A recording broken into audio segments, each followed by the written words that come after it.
Alrighty, good morning. It is 10 a.m. It is Artificer Ilari. Guys, I'm on time. Um, so, we are going to be running back into the Hinterlands, because that's where Tali is at the moment. So, my darling, Dwarven Templar here.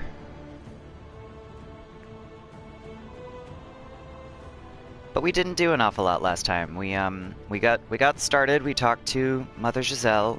We decided that we needed more power, and we started running around and doing random nonsense, because that's what you do in the Hinterlands.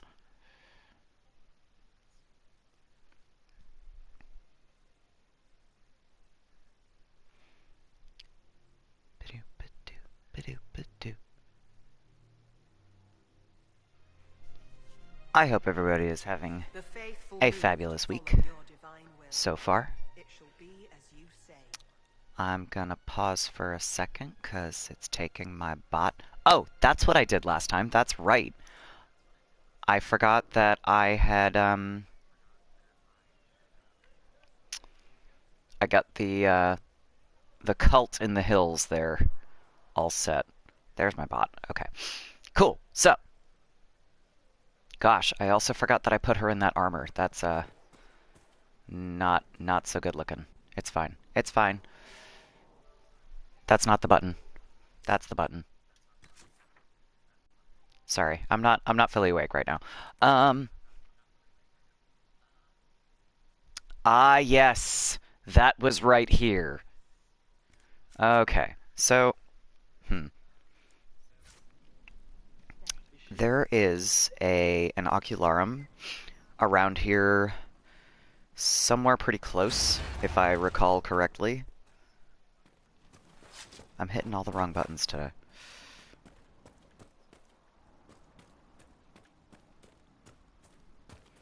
Part of that is, you know, going off and playing other games and then coming back to this one and going, nope, wrong button.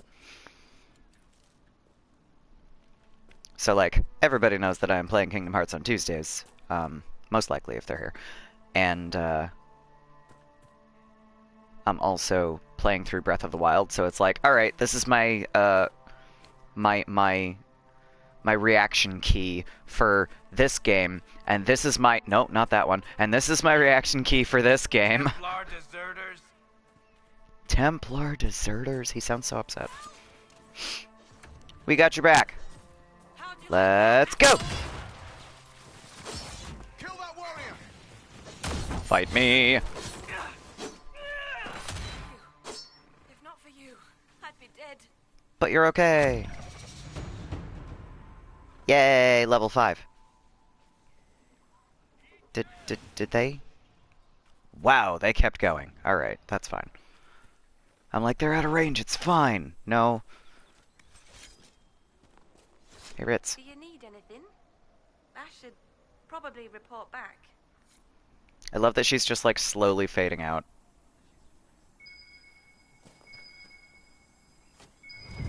That's a dead mage. A very pretty dead mage. A dead elven mage, which I didn't notice until just now. This is a mage. Eldreda, yes. I think that was her name. At least I'd heard other apostates call her that. You're a shitty liar. It looks like someone was having a picnic. Yes. The mage must have been hunting for blood magic. The Templars attacked the apostate. I suppose I just got caught in the middle. You're a shitty liar. So, the truth. I may have been, passing time with Eldreda. Okay. You were trying to find a moment's peace in the midst of this war. Yes. At first she was just a mage who saw me and didn't attack, but later we... So, are you going to report me? No. I'm gonna have Varric chat with you. Oh. I haven't... What's that? I haven't seen that. Is this like, is this because I'm playing a dwarf? Because I don't think I saw this before. Even when I played Lavi. That's not an icon I recognize. Is that just... Hang on. This is what Google is for.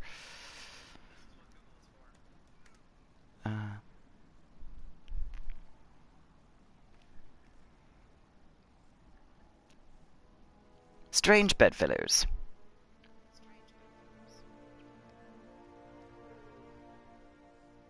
That is less helpful. That one. I must know what this icon is. That is actually because I'm playing a dwarf. The Inquisitor will have a couple of options to recruit Ritz as an agent for the Inquisition. You talk to Varric, and he basically goes, honey, if you can talk your way into a mage's pants in the middle of a fucking war, you have a gift. But that is because I'm playing a Dwarf Inquisitor. This is very interesting. It says Underworld Knowledge or Dwarf Inquisitor. So it's just assuming that your Dwarf Inquisitor has Underworld Knowledge because you're a dwarf. Is that a pun? Is that a pun? God damn it. Anyway, so I'm going to see how this goes. Good morning, Max. I've known my fair share of smugglers and thieves. You'd fit right in, and the Inquisition can use someone like you. If you can that's fair. seduce an apostate in the middle of war, you can make contacts and get information. Okay, so that's almost what Varric says, but I can do nicer. that. And thanks for going easy on me. Because I believe Varric literally uses the phrase, charm your way into a mage's pants in the middle of a war. So, that, you know, that's very Varric. Sorry if I didn't notice your message right away, Max. I was Googling why on earth I had a, sure, a dialogue option that I hadn't seen before. Okay, so I don't remember. I think this rift is kind of made of murder, because there's a couple of rifts around the Hinterlands that are like level 12, and my Inquisitor, like, just at the very beginning of the stream hit level 5. So that rift I think is like level 8 maybe. So not as bad as it could be in the Hinterlands, but not so good for right now. So we're gonna ignore that one for now. But there's also an apostate cache around here somewhere, which I would like to get. Yes, there is. And then we're going to ignore that rift, because like I said, I'm pretty sure that's like a level 8.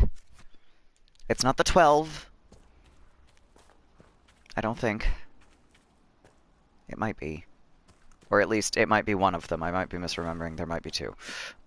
Because one of them is Foranen's Ravine over up by Dennett, who I haven't gone to talk to yet. There we go. There's the cache. Yay! More supplies for Recruit Whittle. Hang on a second. Is the other one... Oh no, that's way up here. Alright. Huh.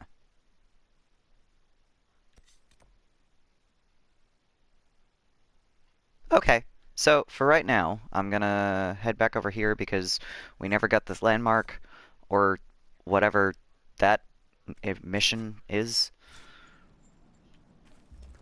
So we're gonna do that first, and then we're gonna go back and get that apostate cache. Most likely by way of friggin' fast travel to camp, but who knows. I have this sneaking suspicion that playing on hard mode, which is what I am doing this time, is gonna be like too easy because I'm playing a warrior. As Chantal gets smashed in the face with a giant shield. Okay. Tower shields are great. Your shield is bigger than my dwarf. Congratulations. Okay, next. Earth-shaking strike. That's a two-handed attack. Let's see.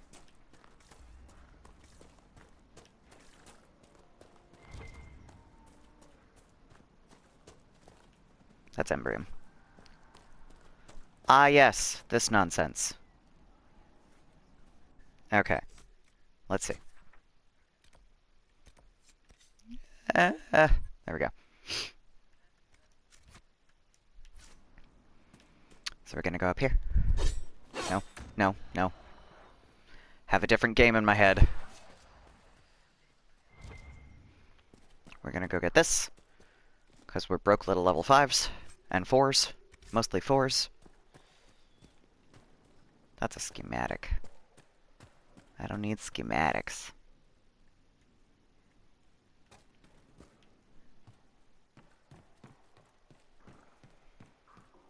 I love watching a dwarf Inquisitor run around with basically anything that is human scale, because that shield is like it's longer than her torso. It's like down to her knees when it's hanging on her back. That is not a large item on a human. I would say or an elf, but I haven't actually played an elven warrior. I've played a human warrior.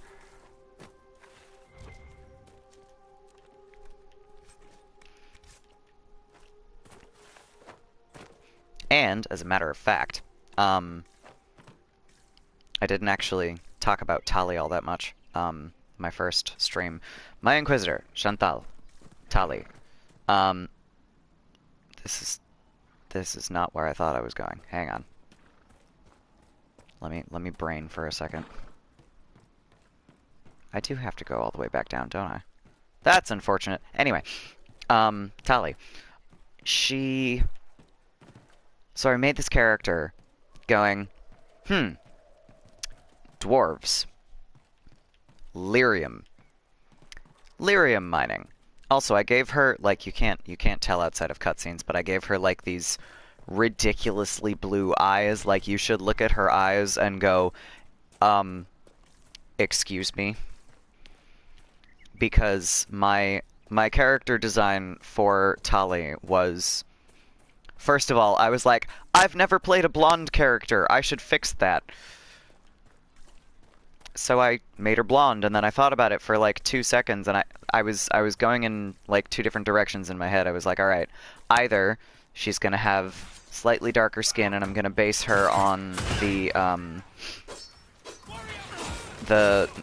lore that you find later on in the Hissing Wastes, so that she will be an above-ground dwarf that kind of survived all this time, or she's going to be an Orzammar dwarf.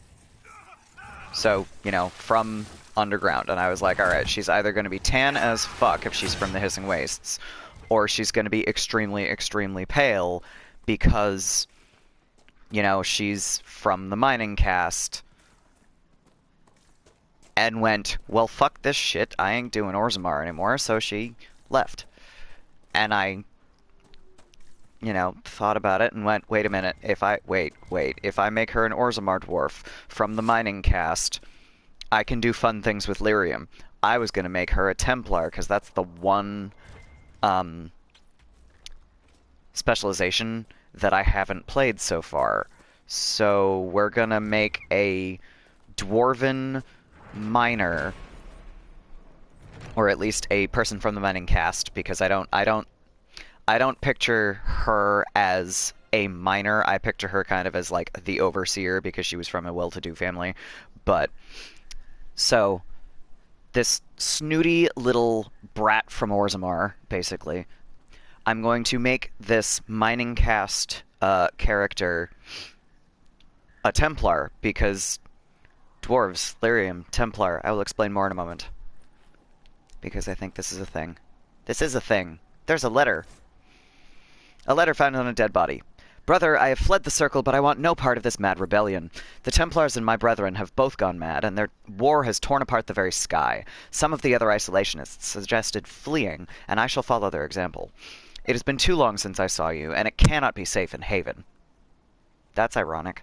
If you can make it past the bandits and demons, join me at Grandmother's old home northwest of the crossroads. With your blade and my staff, we can get through this together. Sorry, bro. Okay, so,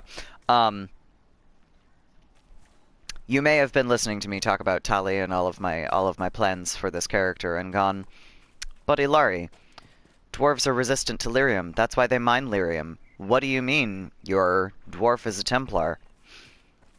And I will say to you, I don't care. One of the things that happens just in general in Inquisition is that you get a lot of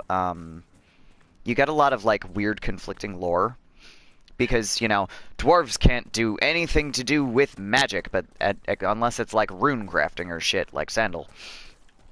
And then your dwarven Inquisitor has a magic mark on their hand no matter what. That's pretty magic. Dwarves don't dream, and then Solus comes to visit you in the Fade. When you're dreaming, or rather, you go to visit Solus in the Fade by accident. When you're dreaming, 'cause that's normal.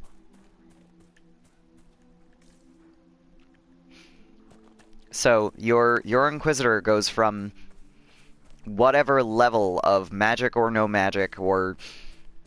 no dreams, or whatever, straight into, congratulations, you are now a dreamer, like the Elves and Templars. Not Templars, sorry, Elves and Tevinters that specifically studied this shit, because you're going to visit somebody in your sleep, in the Fade, in all of your dreams. But No. It's you nuts. should be good at finding things. Of course, you couldn't find Hawk. Harsh, Varric. Harsh. Okay. But yeah, so I decided that if an Inquisitor can do all that, then my Inquisitor, regardless of whether or not dwarves are supposed to be able to be Templars, fuck that. I'm doing it anyway. But also I figured it would be, like, strangely fitting to have... Oh wait, wasn't there a person over here? Wasn't the person looking for Ritz supposed to be over here? Yes. Ran right by him. Damn it, Ritz, where are you? Found her. I found Ritz and rescued her from an attack by the Templars. She's fine. Thank you. I appreciate you taking the time. It's dangerous out here for everyone. I'm glad the Inquisition is trying to put things right. You're welcome. I can't wait to get her better armor. Oh my god. Okay. But yeah, basically I figured if my dwarf can do lyrium nonsense and then suddenly also magic mark on your hand, she can be a fucking Templar. Fight me. I like the idea of connecting a lyrium miner, who probably has even more resistance than most dwarves, back to the Templar specialization, which relies on lyrium.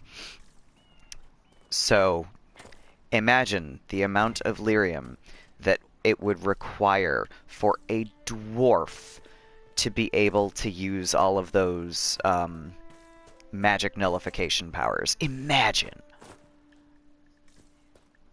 That's so much fucking lyrium. More supplies for Recruit Whittle. Okay, that's all 5 of those. Oh no, oh no, oh god, the burning house. So this is way more depressing than it seems like at first glance. So. Fuck you! Get back here. Alright, thank you, Cassandra. Where's... Make her take you. Okay.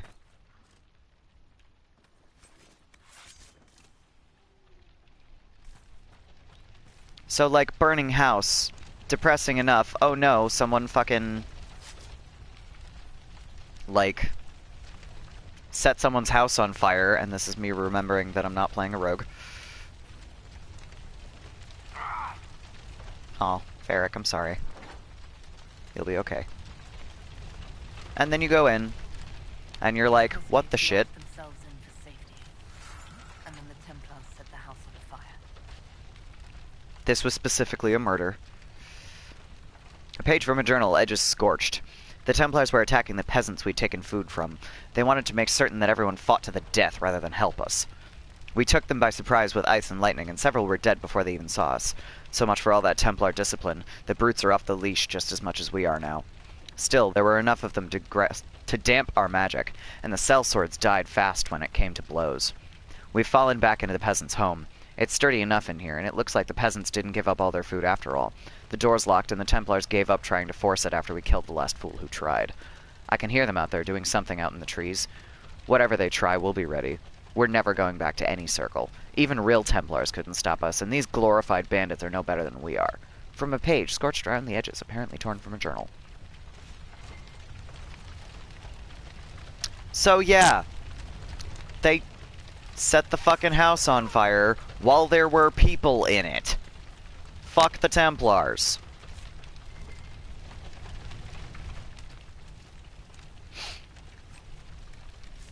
So I figure once Tali meets Cullen, basically she goes, like, has a conversation with Cullen instead of like, we've been in the same room for 5 minutes and now we're talking about what you guys are going to do with me because I'm effectively still a prisoner. Varric, stop running into the fire, honey. Okay, let's see how this is. I have done so much of the south of this map. I haven't gone to Valimar yet. I don't think I've gotten the quest to go to Valimar yet. 1, 2, 3, 4, 5. I thought there were 6 camps. That does say 6. Hang on. 1, 2, 3, 4, 5, 6. Okay, I just can't count. That's fine.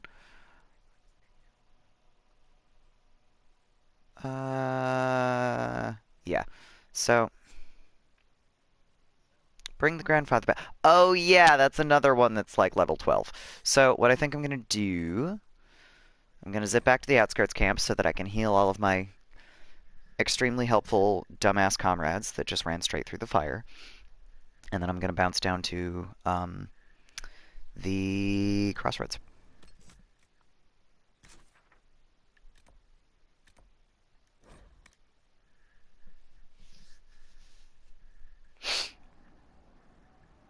Okie doke.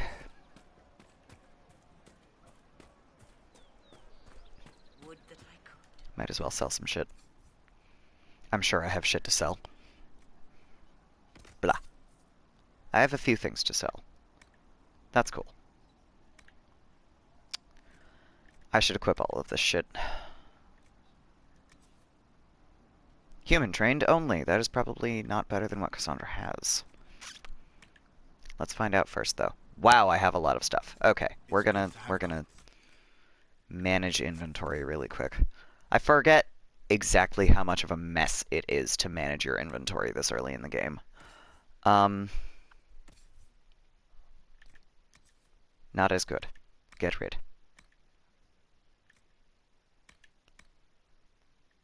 Keep that for Bull just in case. Solus. You can equip this. Hell yeah. And now you have the correct element again. Oh wow, those have got stuff. We're gonna keep those on the staves for right now. Hooray! We're not gonna have coal for quite some time. So we can get rid of those. I'm gonna get rid of all but one of these because Sarah, soonish, eventually, Cassandra gets the Kunari buckler. Cool. Armor.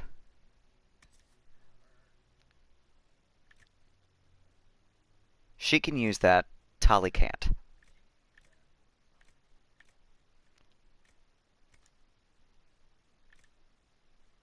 Versus...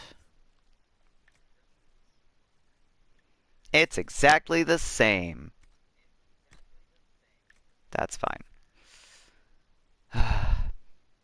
Oh, no, you know what? She can also use Tali's current armor, if you will.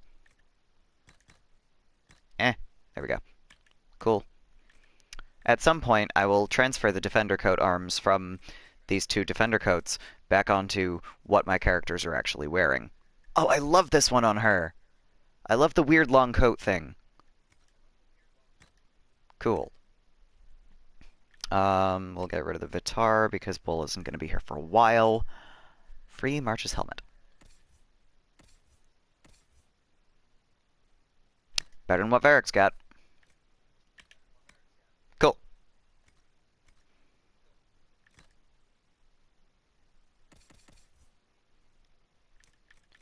Amulet of Strength. Rampage. I don't even know. I don't. Alright, I'm gonna find out where Rampage and Payback Strike are in the character tree before I figure out what I'm doing with those. Because I think... both of the... There we go. Okay, Payback Strike is the one I use all the fucking time, so she can use that one. And then... I'm pretty sure Earth-Shaking Strike is in Battlemaster? No, two-handed.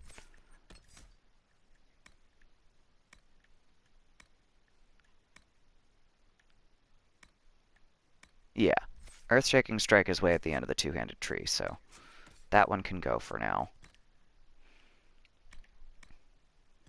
Payback Strike is here. Rampage, that was the other one. Where the hell is Rampage?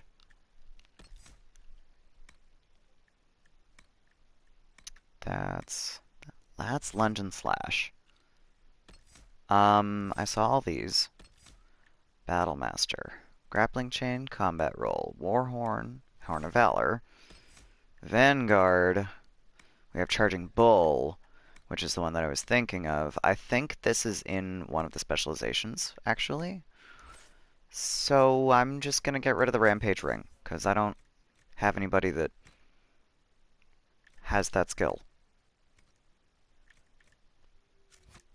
Hooray!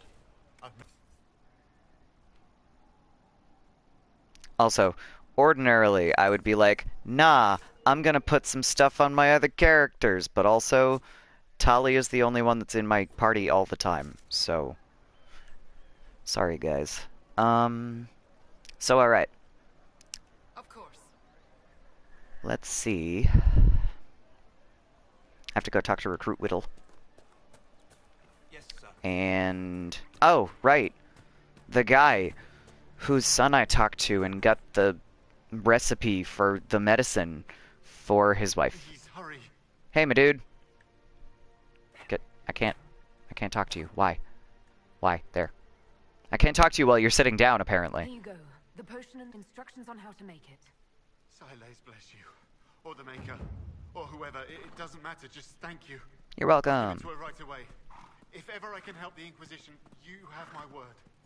There is a ram in the rafters. That's a new one. Hey, Varric, can you come in here and shoot this ram? Because ooh. That's a weird lighting for him. Okay. Varric, go shoot the ram in the rafters. I'm sure it doesn't belong there.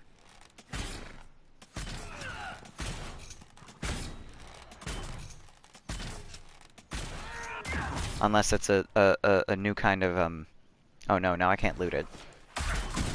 That's gonna be a pain in the ass. Alright. Thank you, and blessings upon the Inquisition. You're welcome! I'm trying to loot your ceiling ram. I can't do that.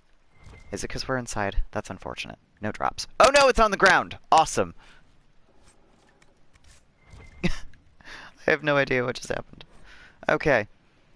Letter! This is the letter from his son saying that he was going to the cult in the mountains because teenage rebellion, pretty much. Let's go! Okay. Of course. Boop, boop, boop. I already talked to you. No one will go hungry. Hooray! No one will go hungry until next time, right? Right. That's We're fine. going to talk to the enchanter once we have Vivienne, so we're going to ignore her for now. Maker's breath. If I were back in the city, I could just steal some blankets. Hey, look! I found some of the apostate's supply stores. I can mark the locations for you. I'll get out there myself with a few men and pick them up. This will keep a lot more refugees alive next time it snows. I appreciate it. You're welcome! Okay. Next thing. Next thing should be I level everyone, because now everyone's level 5. I decided that I was pretty much going to focus on, weapon and shield for Tali. We'll give her damage resist. And then Varric, we do the smart thing and just give him a bunch of archery shit. Cassandra, I've been focusing on Vanguard. Charging Bull is a good one to have for her. And then Solus, I always do this first because then I can get to Revival. I always just want to call that Revive. Hooray! Next. Okay. So, the next thing is, that's the Enchanter, Elendra, that I don't have to worry about right this second. This shit. Bring the grandfather back. That is on... Yeah, no, we're not doing that yet. So, it's pretty much everything up here for now.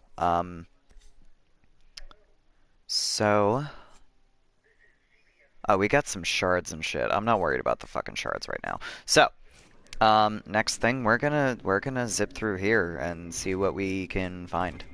Because I've done all the shit in the south. I usually do this the other way around. Like, I do all the stuff in the north first, and then I go south, but this is actually more sensible for the most part, besides a couple of rifts. So... Oh no, everything's on fire! Look at this. What a shock. The apostates have gone mad with power.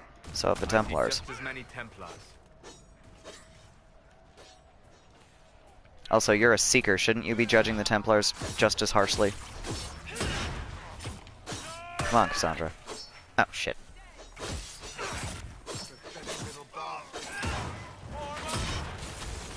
Ouch. I walked right over the fucking glyph. I do that a lot. I'm just like, I know there is a glyph on the ground here, but I can take it, and then I go, no, that was a bad idea.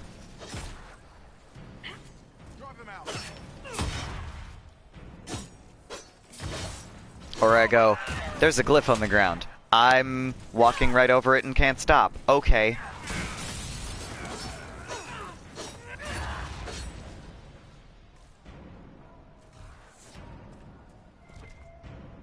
Like, I kind of wish there was something similar to what they did in Final Fantasy, at least in 12, where you have this float spell, so that no trap that you're supposed to trigger by walking over it will do that.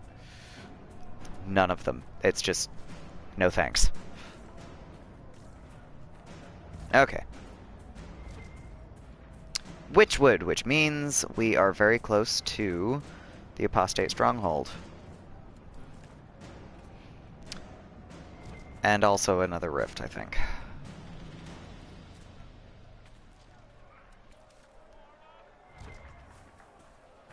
Either that or they just summoned a couple demons because that's where their stronghold is.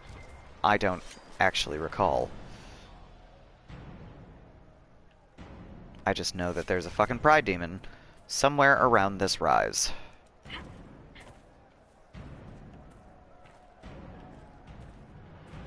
And we're gonna ignore it. And zip over here. Hooray!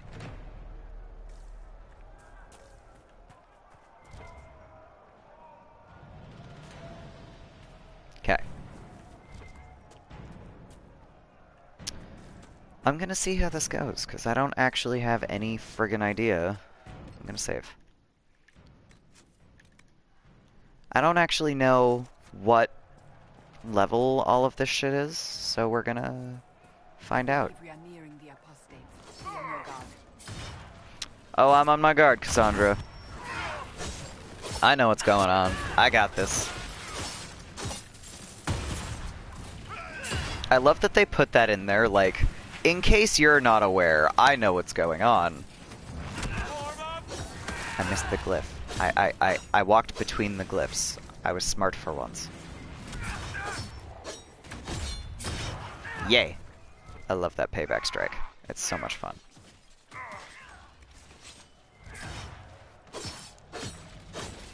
Blam! Oh, I missed. That just means I get to hit you with my shield again! Okay. I should be down here. And... Hey, Solus! Help me out.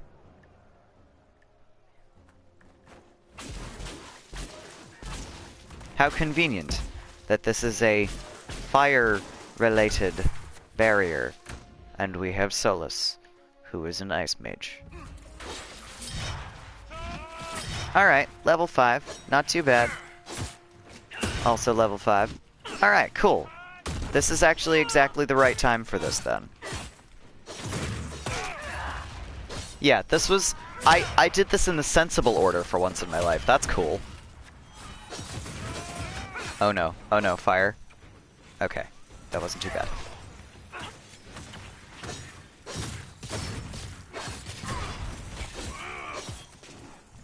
Yay. Oh, glyphs, glyphs, glyphs. Okay. Ouch. There's the fire mage. Let's go. Bam. Oh, stop telling me about how to use potions. I already know. I'm like glitched through this guy. And in the rock. I have no idea what's going on. Because I can't see. There we go. The King's Road should be safer, at least for the time being. Hooray! Those Templars to worry about, though. Don't you worry, Varric. We'll get the Templars. I love how very pro-mage Varric is. Kind of makes you wonder how much Anders got into his head. Anders/Hawk, if you have a mage Hawk. Alright. Next.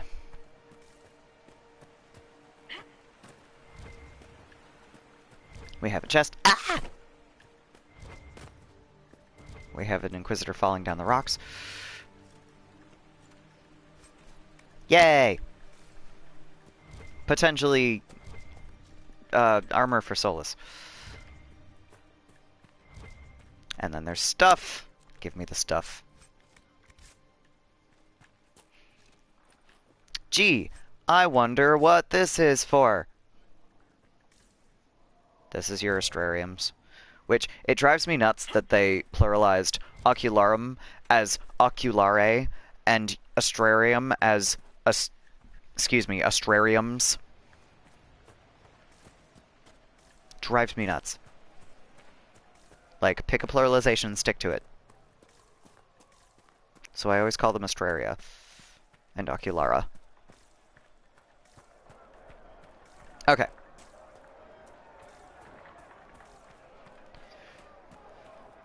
Templars! Fight me, bitch! That was the wrong button. That button. Okay. Now fight me, bitch. Boom!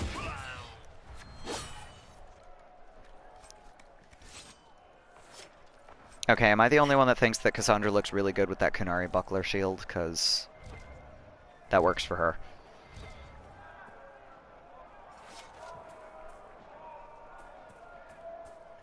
I don't even remember what I need Embrium for.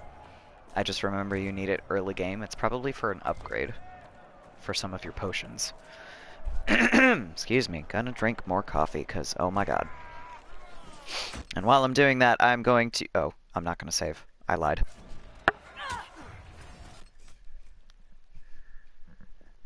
Bah. We got noticed. I can't save if we got noticed.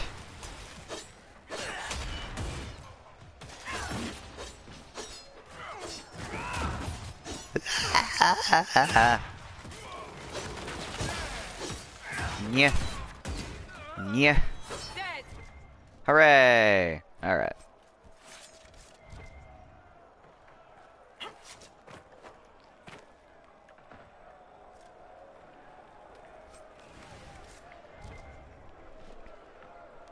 Also, I do know that I said something in my tweet about making an announcement once some of my regulars showed up, but none of my regulars have shown up and stuck around, so that may be something that I just tweet out after the stream if nobody comes in.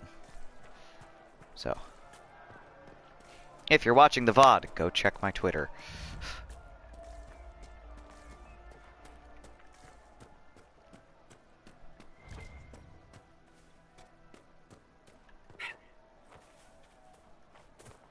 Yeah. Alright. So now that we've done that... Where am I again? Oh. Oh, I went east. Okay. But there's a rift right here, so we can take care of that rift. Most likely, hopefully. I'm almost back down at the crossroads, I think. 'Cause... Okay. Let's go get some Embrium while I'm over here. Don't make it a totally useless little detour. Yeah, we're almost back down at the crossroads. Look at that rift way up there. Alright, let's go. Bitch! Oh no, not a terror!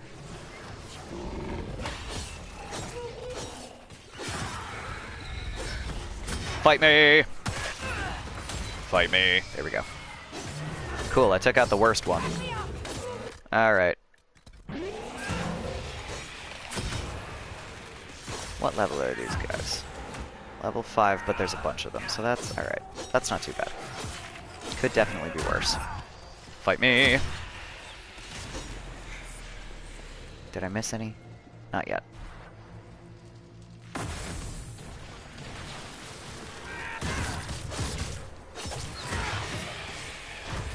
Alright. Aha! Yep. This is the one with 2 terrors! Well, 2 lesser terrors, I should say.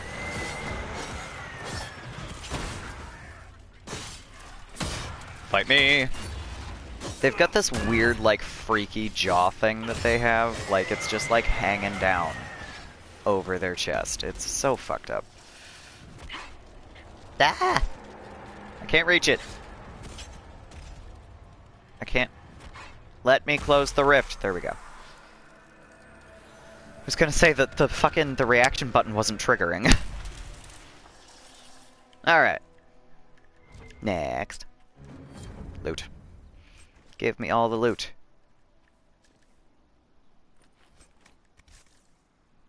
Alright. Now, there's an exclamation point. Over here. Let's find out what it is. Oh, it's a cabin. I don't trust this. Cabins in the Hinterlands are not to be trusted. Check this shit out.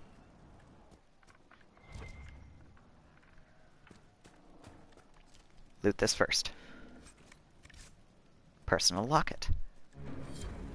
A letter in an abandoned home. Oh, yes!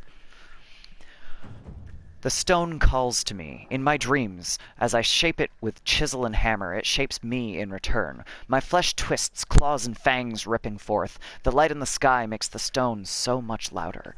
The cave in the hills has good strong stone. I can shape it into something strong enough to keep me safe, if I hurry. Jendon, if you're having the dreams, go talk to the Templars. The war doesn't matter. Their job is to help when things are too frightening to deal with alone, and the only reason the Templars didn't find you as a child is because your parents hid you away. If carving helps you, here's a map to an old cave I stumbled on a few years back. I think it has the stone you like. Gee, is it lyrium? Okay, I'm gonna check where we are again, because shards. Blood Brothers! I did have that. That's...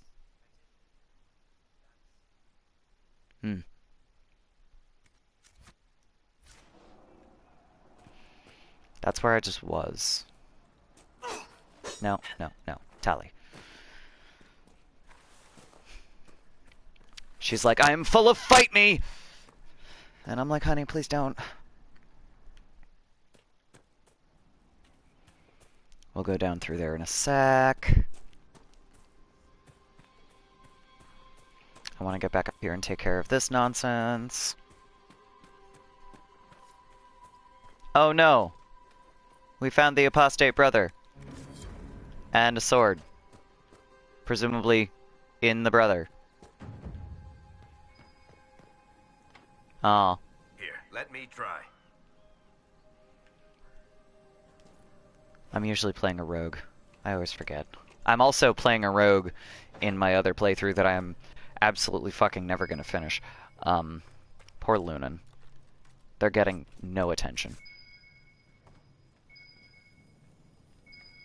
There we go. Bottles of Thetis. Butterbile, 784. A hard liquor that is not so much served as it is brandished. Coarse and indifferent, it is to your taste or it is not. The failing is yours if you cannot raise, or lower, to the challenge of a distiller told not to. That's something that I haven't figured out. I can look at most of my characters and go, this is what they would drink. I have no fucking idea what Tali would drink.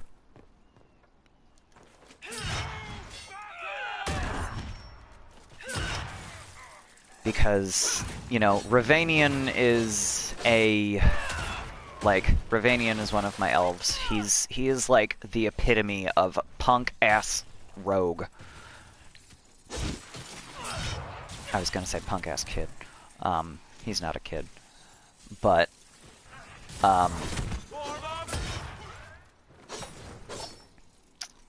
there we go. Cool.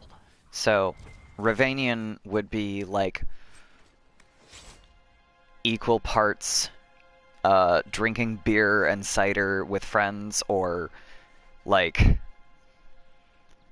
mead, probably. A letter found on a dead Templar. Templar Corrin, in light of the current hostilities, I believe our arrangement is no longer satisfactory. You are unable to reach me with payment, and I have no means of delivering the merchandise to you. I hope that when this unfortunate situation is resolved, we may once again do business. Tanner.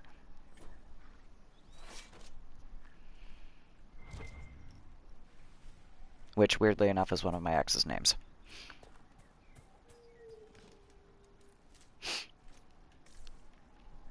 That Tanner was a good person. They're awesome. Nothing like this Tanner. Okay, so we're gonna go back to the Bridgma thing. And we're gonna go through it. Ah, I fucked up. Whatever. No, wait. Go through the Bridgma thing. Gotta be up here for that, I guess. Yeah, there's the path.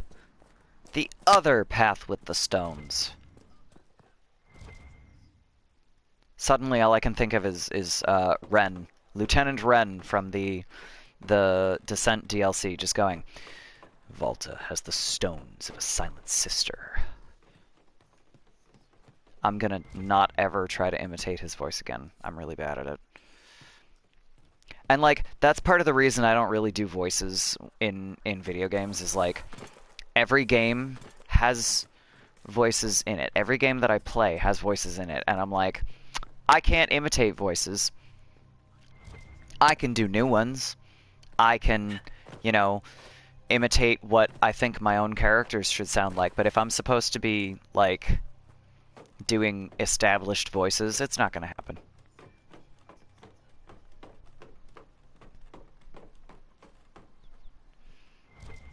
Alright. Oh, I'm gonna have to come back up here later.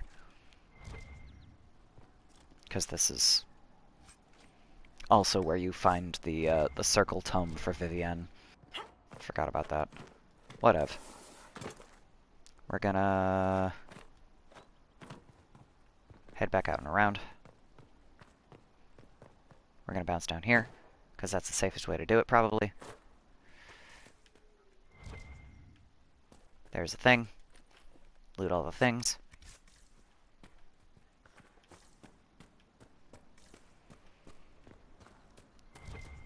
Oh look! Mercenaries! Oh no, Templars. Worse. Fuck you!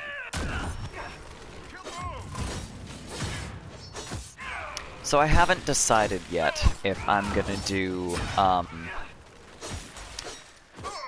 the mage path like I usually do, or if I'm gonna go Templars this time, just because I really, really like it. I did it once, and it was a lot of fun, and it was fucking weird. This thing is one that I can do if I'm playing a character that I'm gonna turn into a Templar, is I can be like, bitch, nah, and have her decide that she's just gonna fix it. I mean, I can kind of do that anyway, but... Varric, you joined the Inquisition when Seeker Pendergast questioned you. Oh, she was very insistent that I help. Interesting. What's interesting? It's surprising that an elven apostate is the one who joined the Inquisition voluntarily. I mean, yes. Why, hello, Recruit Bellet. Watch yourself. Bandits up ahead. Or something anyway. They're blocking the road. Okay. You don't think they're bandits? Bandits wait until people are vulnerable, then hit them fast so nobody escapes. These bastards show themselves too early. They care more about driving people away than taking loot. Gee, I wonder why. Or they're more than just bandits. And they're too well armed for stupid. Thanks. What can you tell me about the attackers on the road? Several groups. Some of them with bows. They've got better armor than most around here. Fair. There's too many for us. If you head out there, careful you don't get flanked. They don't take prisoners. No prisoners. Well, Thanks for that's fine. warning. I'm not taking prisoners. Alright, kids, let's go.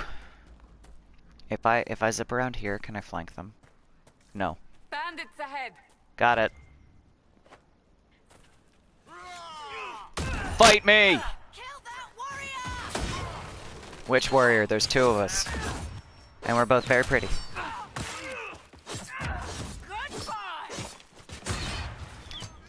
Yeah, so, I also realized something. I keep going... The ancient elves may have set a ward. Yeah, according to your research. Fight me, Solus. It may help strengthen this area against tears. Gee, sure. Yeah. You're full of shit. Yeah. Okay. Back to the sentence that I was saying before Solus interrupted with elven magic. I realized the other day that regardless of who I would potentially have Tali romance, I probably should not do this on screen, because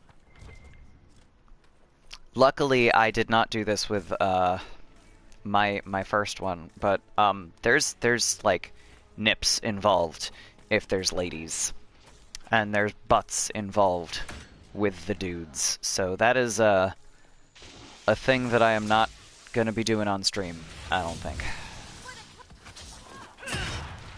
I feel like this is different than the last time I saw it. Can I have your staff for Dorian later? I am no danger to you. My name is Maris. You're very pretty, Maris. Weapons, I see you come ready for battle. Perhaps we face a common enemy in these demons. Perhaps. Are you fighting the demons on your own? Fighting the demons is pointless. There will always be more, and I have no means of closing the rifts. Lucky for you, But I do. have heard of elven artifacts that measure the veil. They may tell us where new rifts will appear. I was not expecting so many demons, however. I believe one of the artifacts is nearby. Can you help me reach it? It sounds Sure. worth investigating. Thank you. It shouldn't be too much farther ahead. Yay! Thank you for joining me. I do not think I could have done this alone. No. I have a question. How did you come to be here? I was, first of Clan Venen. I left in service of my clan and saw that great tear in the Vale on my journey. I know more of magic and the Vale than any Shemlin, so I hope to help. Maharal, Dalen. We should keep moving. Maharel. I feel like I should know what that means, but I don't. Because, I mean, We'll need some Fenharel. magical energy to get by. You, Yes, I know. Flatear, can you manage it? Manuvinen, Dalen. I think it's just like, my pleasure, or something. I don't fucking know. I don't remember. It translates it for you if you're playing an elf.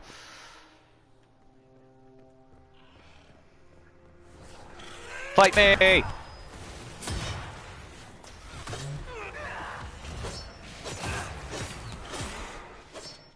I'm gonna Google his sass. Translate what he said.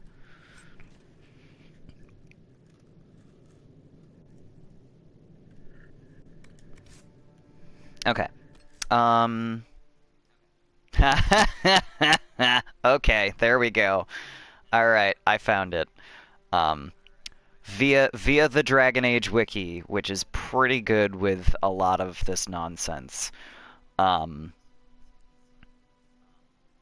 So... Oh no, and now I can't find it on the page. Anyway, the first thing he said, Maharel Dalen, you lie, child. And then where's the... And then Manuvinen was... Hang on.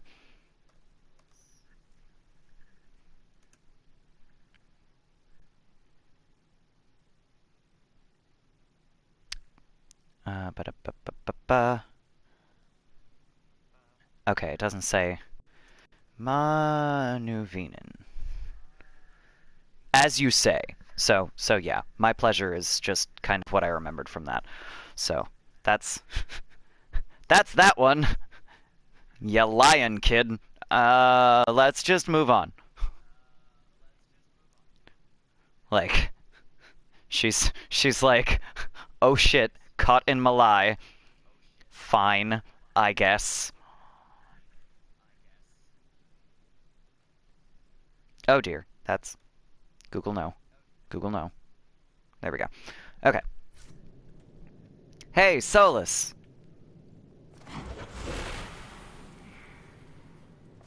What manner of fire is that? Veilfire!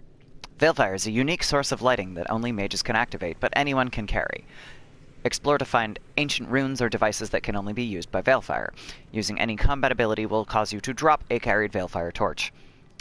As a particular side note, if you're ever using Veilfire, lead with the mage so that they actually fight. Because if you have a mage that is carrying Veilfire, or whichever character is carrying your Veilfire, if you do not attack with them yourself, the computer won't. So you'll just be down a character for that fight. I have heard of this, but never seen it before. It is called Veilfire. It is a form of sympathetic magic. A memory of flame that burns in this world where the veil is thin. Also, say what you want about Solus, because most of it is correct. But I love listening to him talk. so much. He says stuff that I'm like, this is excellent lore, and then fucking, like, his voice actor, it's Yanto. I will listen to Yanto forever. I love him. He's wonderful. Anyway. Let's get this shit going. Ah! Yes, I know how to area of effect attack. I am mostly concerned about my mage being cornered! There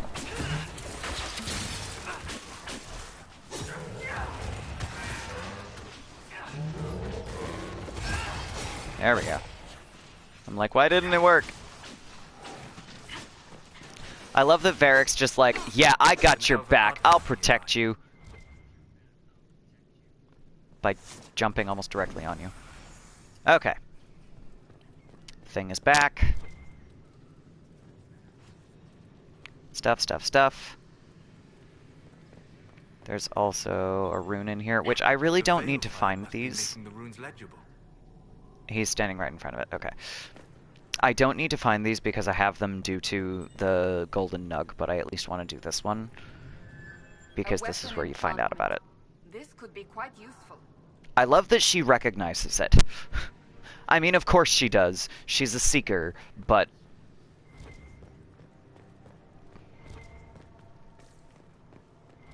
Alright. Loot the stuff. Loot the stuff. Light the torch. Find the thing. Yes, the wards are helping to strengthen the veil. This area should be safer for travelers now.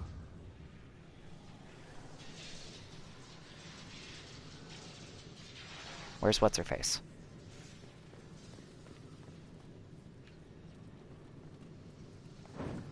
Did Miris, like, stay out at the entrance again? This glitches sometimes. Hang on. There. If we activate that crystal, it should react to the strength of the veil. Yes, dear. And I did. But where are you? How bad did you glitch? Did she at least go in? She seems to have at least gone in. Well, that should prove useful. And it seems the ancestors I will be here when you're ready. What? Now I'm confused. I believe our alliance is concluded. Go in peace, stranger. Where are you? I might have to reload this because I'm not...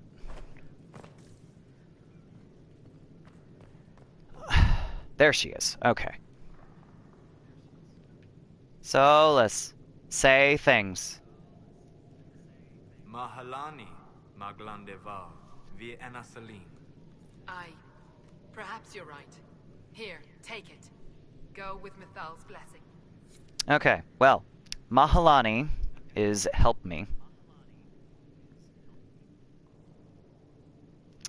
Maglandival. That doesn't have a translation. Hang on. To believe, so believe me. And then Vir and a Salin. Meaning unknown. That's helpful. Okay, well, help me and believe me, followed by Vir and a Salin. So, that's very interesting. I still don't know what he said to her, but cool. And that should have been an amulet of power for Solus.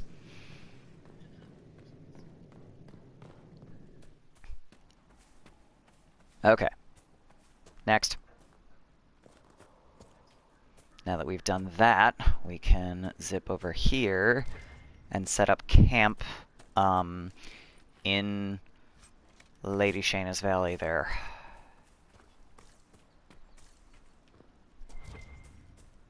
And if I remember correctly,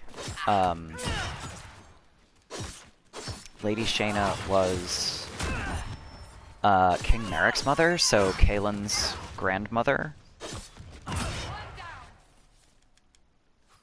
Kaylin and Alistair's grandmother, really. On one side. Get back here! They are retreating. We must pursue. Yes, we're doing that. Rebel Queen's Ravine, there we go. And, you know, Lady Shayna is the Rebel Queen. Or... wait, Shayna might have been further back, actually, now that I say that. But the Rebel Queen is usually referring to Merrick's mother. That I do remember. Letter, an unsigned letter on a bandit body. We don't need any heroes on this operation. We're being paid to keep things quiet and keep trade away from the East Road. When reasonable, allow targets to flee and spread word of the danger in the area. When such is unreasonable, kill all targets regardless of colors flown. I feel like that's just like... That's a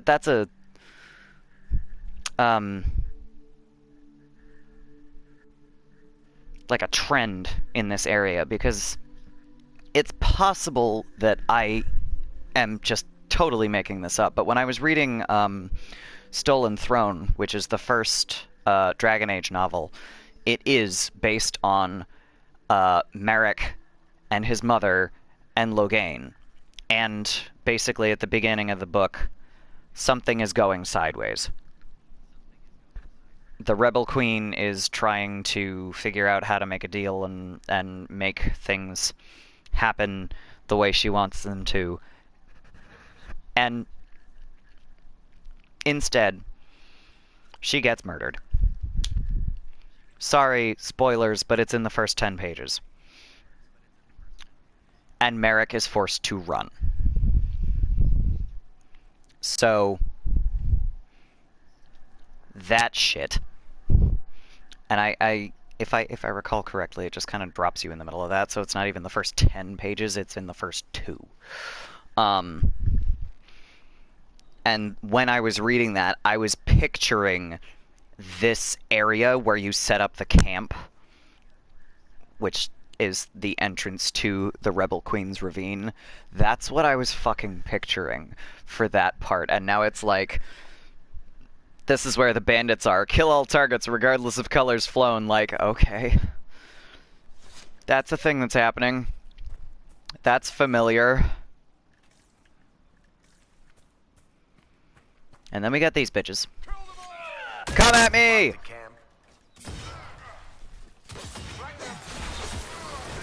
Oh, hello. Alright. Okay. Bruiser, get back here. Leave my mage alone. Fight me! That was easy.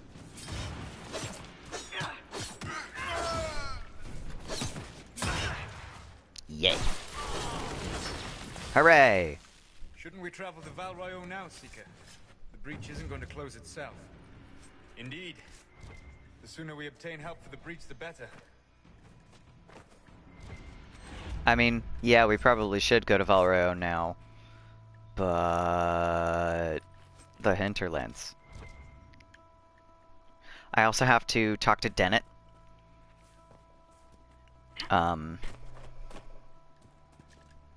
So my plan is once I set up camp over here, I'm gonna go find Horsemaster Dennett. And then we can figure out Val Royeaux nonsense. Because there's no point in me doing all of the Hinterlands now. Like, I still haven't figured out if I'm going to Redcliffe or if I'm going to do Templars this time. And there's a lot of things that I have to come back to later. So, like, the shards I'm going to do between streams because that's boring as hell. There's, Rifts at the Foothold. That one's not too bad. But there's a couple of rifts up here and down here that are just like, those are level 12, I'm not doing this yet. Enchanter Elendra, I have to go back with Vivienne in order to recruit her. So I have to go back to a lot of this shit later.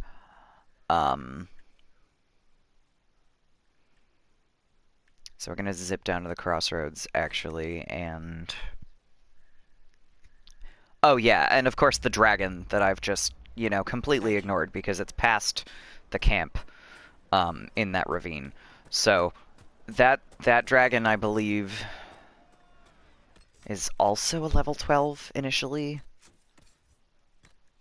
But she can be, like, if you use the correct oh, nice. If you use the right kinds of challenges, I think they're called, whatever those options are, where you put in extra shit to make your game harder. If you use the right ones, she can be whatever level you stop at. Hey, Solus. Oh. Oh dear. Okay, hang on. That one does 1 more cold damage per attack, but 2 cunning, 3 magic, 4% magic defense, and 2 willpower versus none of that. 12% barrier damage bonus, which I don't really care about so much. So we're gonna do that. Exacting longbow. Get rid of those. Get rid of that. We finally have armor that Solus can use. And I would like to point out how friggin' weird his weird little tunic becomes. Oh my god, there's no back to the tunic. Okay, so it's not even a tunic anymore at this point. He's just got, like, a fucking weird-ass codpiece. Like... Solus, why? Okay, and then... That is significantly better than what Varric's got. We're really just getting rid of all of his style here, which is unfortunate, but we gotta. I'm gonna keep that for now because I want the male arms from it. Go back to the ladies. 86, 87. What does Chantal have? 90. Okay. Get rid of that. Wear that. Get rid of that. Keep that for the arms. Get rid. Keep that for the arms. Oh, I have 3. Oh, arms and legs on that one. Cool. Good to know. We'll go back to that once I've gone back to Haven. Get rid of that. I feel like I should keep some of this shit for the people that are going to be joining the party shortly, so I'll keep those, I guess. This is for Solus. Charging Bull we're going to give to Cassandra. Death Blow is a rogue thing. Spike Trap we'll give to Varric because that's an Artificer thing specifically. Death Blow, I think, is Assassin. So we'll get rid of that one, because that's going to be just Cole, and I won't have him for a while. Good to have. So I'm going to save. And then we're going to dump all this shit, and hope we don't crash the game, because that happens sometimes. There we go, cool. And then I'm gonna spend that character point that I just got for Solus. Do I care about Dispel? I don't really care about Dispel. Strength of Spirits. So better barrier bonus would be nice. Oh, so would that. This is why I always have Dispel, because it leads to Rejuvenating Barrier. Fine. It was a free point, we'll go with it. Next. What was I going to do next? Find Horsemaster Dennett. Is what I was going to do next. So. Honestly, the simple way to do this is probably going to be to ignore the path through here that we took, go back through. Let's see. Because I should just be able to follow this. No, this does lead back to that tunnel, doesn't it? That weird cave. Of course. I'll keep an eye out. I'll ask around again tomorrow. Thank you. No, they don't. So the other thing about the Hinterlands is there's a bunch of pissy little side quests that happen up in the north, and I don't think that I care to do those today. So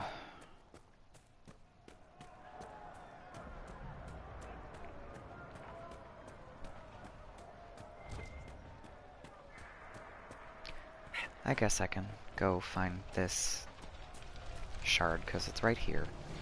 Oh look, elf fruit. We'll do that too while I'm here. Ah! Varric, move. Thank you. Ouch, fire. That's actual fire, not cosmetic fire. Good to know. This will set you on fire.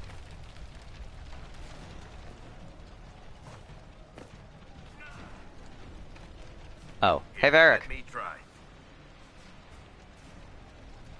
I keep doing that. Like, I can pick this lock. No, I'm playing a warrior. Shit.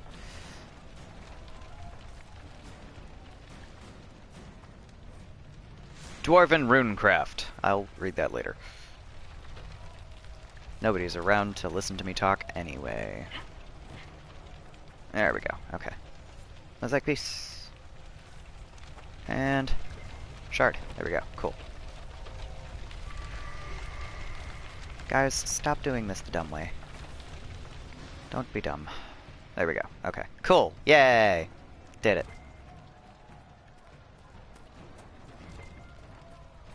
Alright. Templar! Bitch!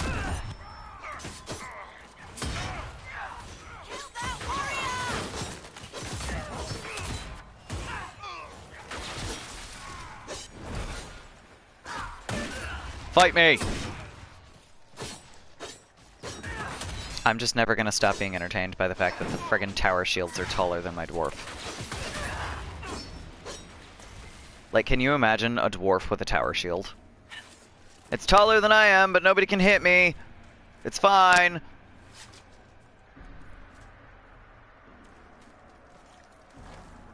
Alright, and then...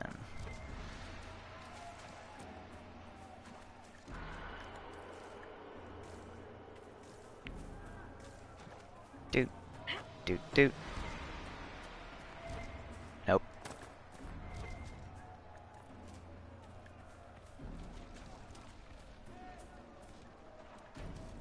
Okay.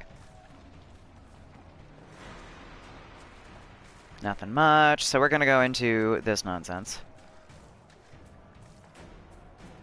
Because this is, I believe... Oh, no, we've still got Sister Tanner selected there. Let's deselect that. Because we gotta go in here first. I think it's technically that, because there's a rift inside. Anyway. Gotta get the nonsense of the landmark first.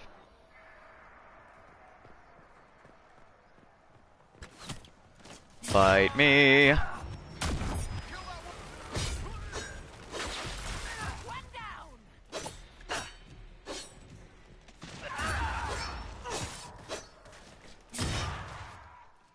I love Payback Strike, it's so much fun. No! Well, fine.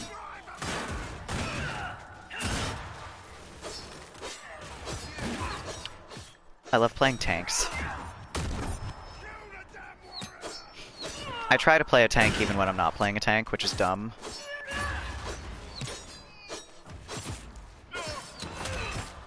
But it also means that, like, I have to stick to the the more boring attacks. And then I just get sad. Fort Connor. Constructed by a young Arl Eamon after the Orlesians were driven from Ferelden. It was named in honor of Eamon's father, who died at the Battle of West Hill, and after whom the Arl named his son. Eamon was determined for Redcliffe to stand as a shining example of Ferelden's strength. He constructed Fort Connor to watch the King's Highway and protect the Hinterlands against all enemies. It proved its fortitude against Darkspawn during the Fifth Blight, suffering damage only when the Darkspawn deployed emissaries. Eamon said proudly at the time that Fort Connor was unbreakable by anything short of magic, and for that, thank the Maker, we have Templars.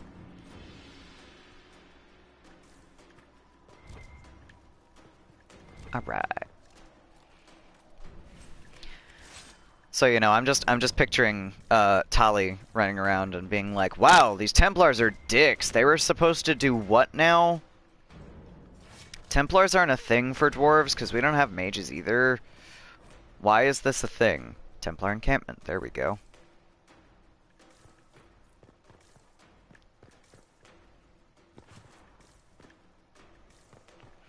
Absolute power corrupts absolutely.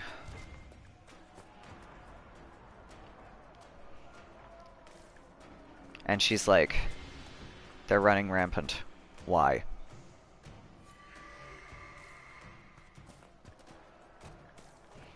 So here's another thing. I picture Tali mostly the way I suspect Cassandra would have started.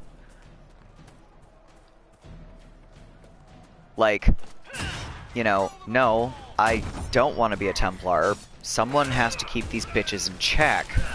But at the same time, the way, spoilers, the way the Seekers come to be, as you find out later on in the Inquisition, is they are made tranquil. Their connection to the Fade, as just regular people who dream, not as mages, is sundered. So they are made tranquil during their vigil of a year, and the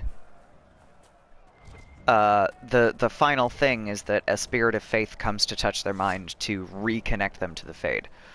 So, blah blah, Templar, manifesto. So, Tali doesn't dream, she's a dwarf. So she can't technically become a Seeker. But she's probably looking at all this Templar shit going, alright, well, that would be useful, that would be useful. Can I just figure out how to do all this shit and, you know, not have to worry about, oh look, I'm not gonna get addicted to lyrium, I'm resistant to it. Or, oh look, I will have a worse addiction to lyrium because that's how this shit works when you're resistant to something. You know, I haven't decided exactly how that would work out. For like, how should this work? But, you know. I don't think that a Dwarven Templar would be a thing that could happen because of their lyrium resistance, but fight me, it's happening.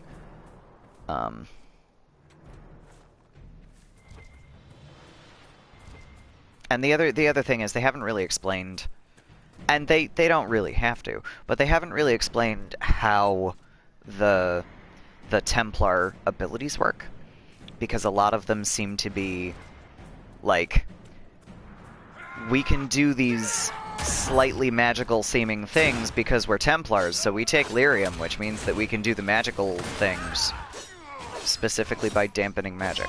So it's like, it's almost like a replacement for magic. It's like anti-magic. But it sounds to me like it would operate in the same way. So I'm not really sure. I'm not sure if a Dwarven Templar is a thing that could happen, but either it's something that absolutely can't happen because it's pretty much magic, or it's something that would definitely be able to happen because it's the opposite. So I haven't figured that out yet. But at least for Tali, it's fucking happening. She's gonna be a Templar. but not like a, you know, super like chantry focused Templar. She just kind of went, "Hey, can I do that too? Do I have to be faithful? I don't like your maker shit. Can I do this for not that?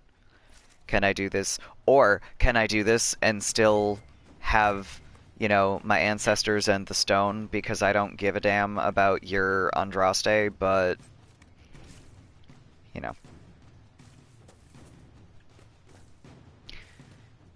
So yeah, I have like 90% of a backstory written for her. And then I'm wrestling with all the shit that nobody actually cares about. And it's just like, how much would this lore work? Let's take out the Templars! Fight me!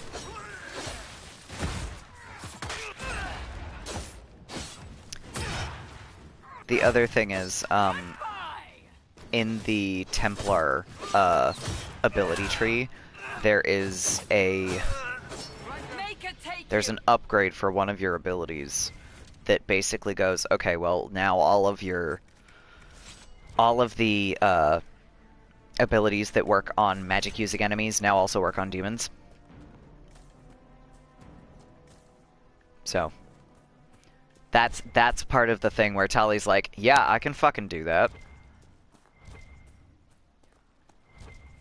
Give me all of your abilities. I'll do whatever it takes. I'll fake an alliance, or allegiance rather, to your maker. I'm fine with that. Or an alliance, I guess. She's probably like, gods don't exist. I don't care.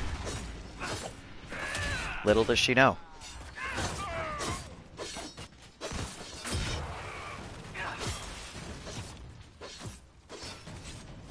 Ooh, I got the Swedish fingers. Forgot that was from the Templar encampment.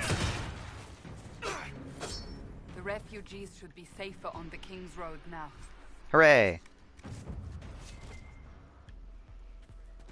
You said that when we took out the apostates too, but that's fine. Yay! Tali is level 6! That didn't take very long. It took like an hour and a half.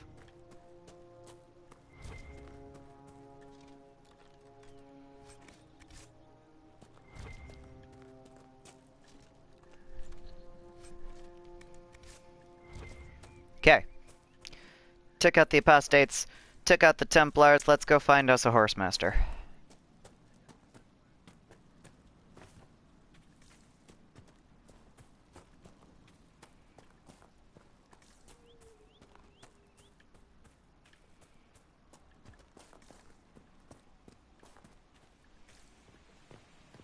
Boop-a-doop-a-doop. Boop boop.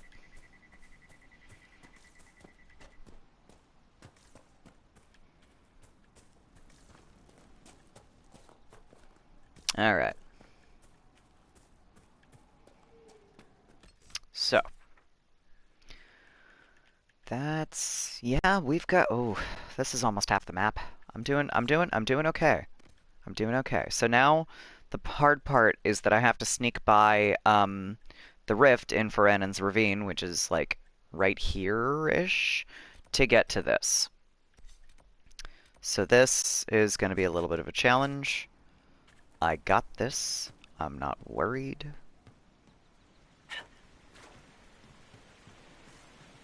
But also... oh, hey, look! A body with a letter. A letter found on a dead body. Take it back, take it back, take it back. Dreams won't stop until you take it back to the Western Fortress. They'll never stop. You will wake up screaming and find notes written by your own sleeping hand. Take it back, or I will draw allies to do it for me.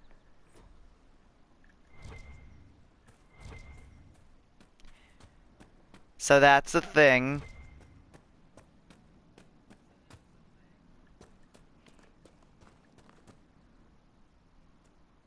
Mercenary Fortress. I think that's around level 8. I can probably do it today. A letter found on a dead dwarf. That's the other thing. I don't care how many demons and apostates are in that area. The package was lost somewhere on the river north of those farms. Follow the river and find it, or we'll find you.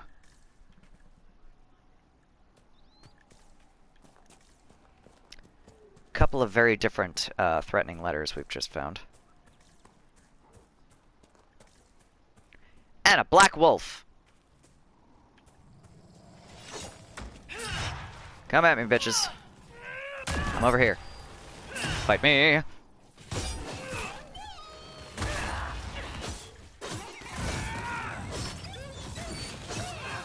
Yelp, yelp. I feel bad. Blighted wolves. No normal wolf would fight with such determination. The breach may have driven them mad. Or perhaps a demon took command of the pack. Gee, how would you know?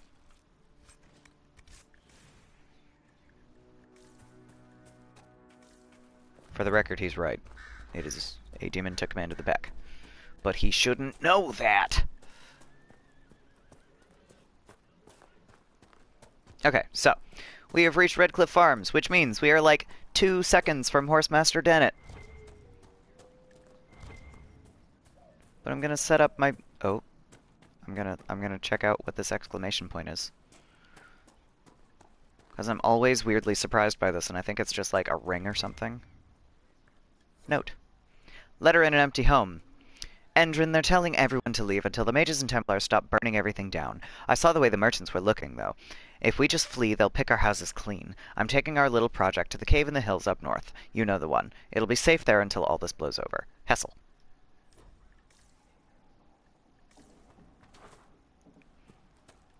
Oh, okay. Okay, I have a vague idea of what that was. We could make camp here. Yes, let's make camp here. And lose all our guard. I've news. It sucks that they make you lose your guard when you set up a new camp.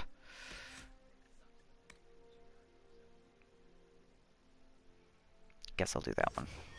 So I can get shield bash next time. I want all of the shield bashy type attacks. Words are hard. Okay, it's fine. Think more coffee. Hold that thought while I'm looking at my journal, cause there's 1,000 fucking quests in the Hinterlands. So, Master of Horses, we are like 2 seconds from Dennett. He's here.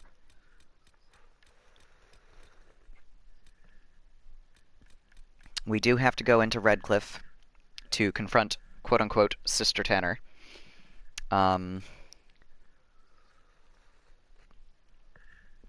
Playing with fire you have to do later because that's... I mean, I could probably do it sooner than later, but I don't want to because I would like to not die 1,000 times doing it. Conscientious Objector. Cabin in the Hinterlands, northwest of the crossroads. So that's right where you started. That's that cabin between the outskirts camp and the crossroads. Return policy is the mercenary fortress in the like extreme southwest of the map. Failure to deliver, search the river for the package. That is right down the hill from where we are, actually. Good morning. I can't read your username. Do55 bag. I don't know. I'm gonna call you Bag unless you have a better pronunciation for that. Oh hey, and thanks for the follow and host. No, this is my 9th playthrough, as a matter of fact. I've done this a lot. I am very familiar with all this nonsense. I was just stopping to try to drink some coffee.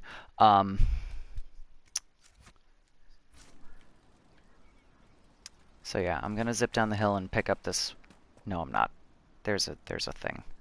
Bag works. Yeah, no, I'm sure. Given the spelling of your username, I can kind of extrapolate where that would go.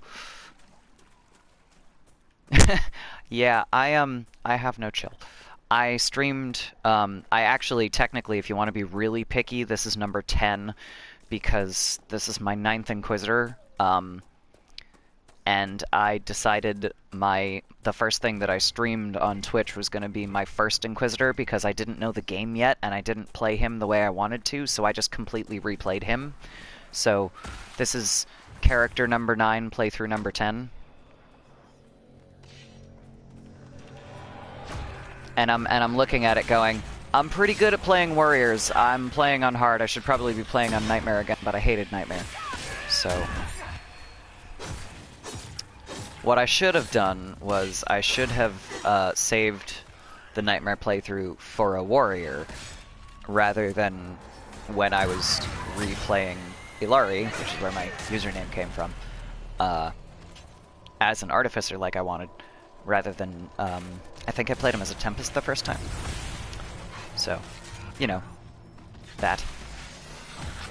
Yeah, okay, fine. I tried. No! Terrors! I hate terrors. I don't, because they're really well designed, but also they're a pain in the ass. There we go. Oh, fuck off. It's fine, he came to me. There. Are we good? We're good.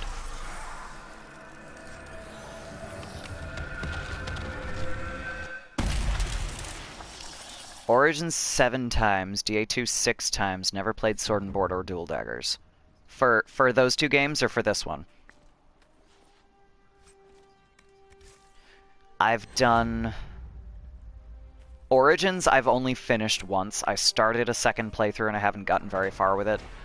Because I have that one on my 360 and it's not very good. Meaning the 360, not the game. I love Origins. And then I've played 2... Not anywhere near as much as Inquisition. I've played it a handful of times, like maybe 3 or 4, probably. It's been at least 3, because I talk as all 3 classes, but I don't remember how many times I've played a rogue. Because I always go for rogue, which is dumb! Interested in doing DA4 Archer run. A 4 Archer run. Sorry, misread that. That sounds like a challenge, but it could probably be, you know, anything's possible. I know that playing as 1,300 hours. I haven't done that much math. Wrong button. Fine.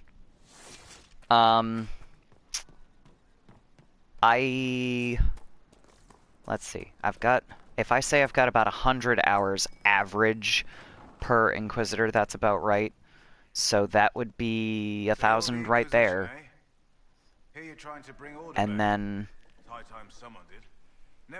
Origins took me a very long time. Name's Dennett. I served our Leman for 30 years as horsemaster. And then 80 hours average per DA2 playthrough. So yeah, I would wager I've got about the same, give or take 100. Excuse me, 100. Just because I play through everything really, really slowly. It's, you know, I am very much a casual type of gamer. Sorry, I'm like trying to take off my bathrobe here. There we go. Because it got warm all of a sudden. Okay. Here, your Inquisition is looking for mounts. Yes. It is. Can you help us? Favorite romance? Definitely Dorian. I mean, well, across the entire series or just Inquisition, because in Inquisition, Dorian. Like, bar none, though Cassandra is a close second. Across the entire thing, it is like I have a favorite for each. Good morning, MH, or well, good evening where you are.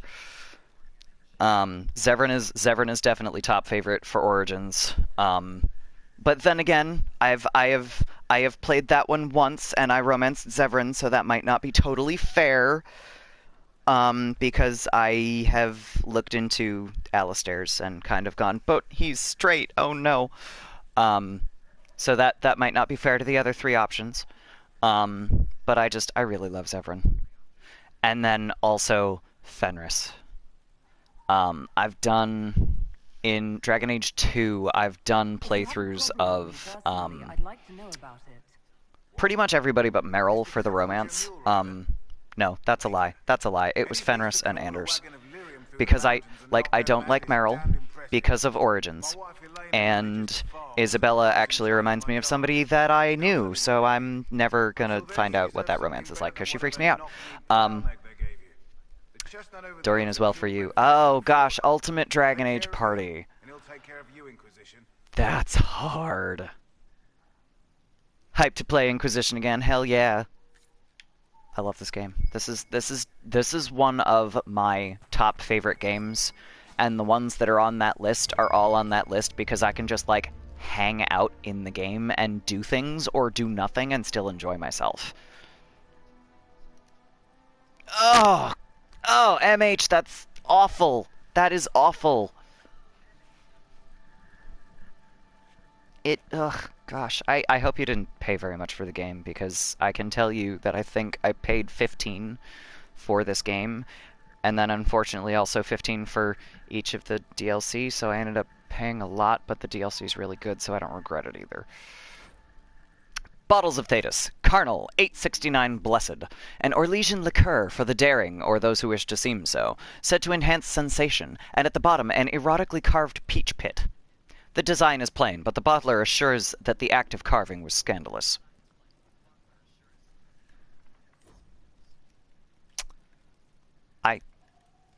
That sounds like something you don't want to drink, honestly.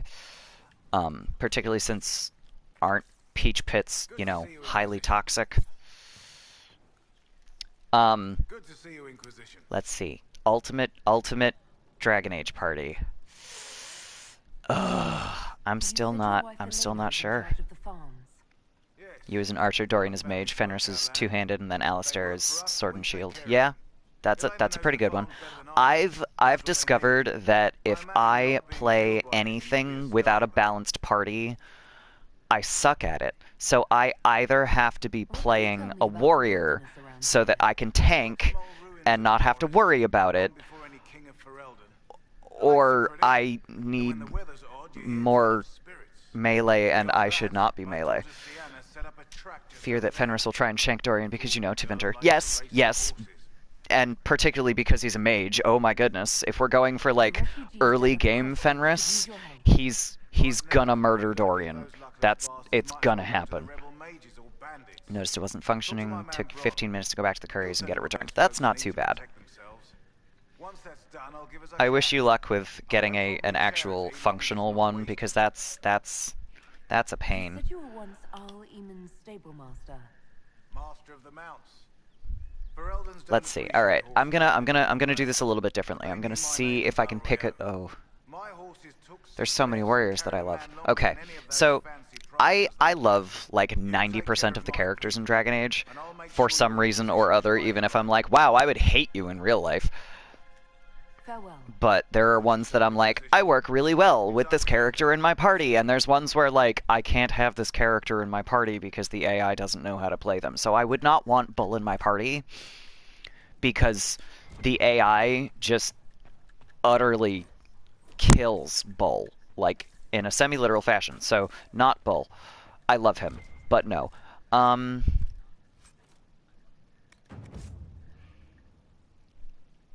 Oh, MH, so did you go with the PS4 controller? Or the DualShock, rather? Or the Xbox style one? Given the conversation we started having.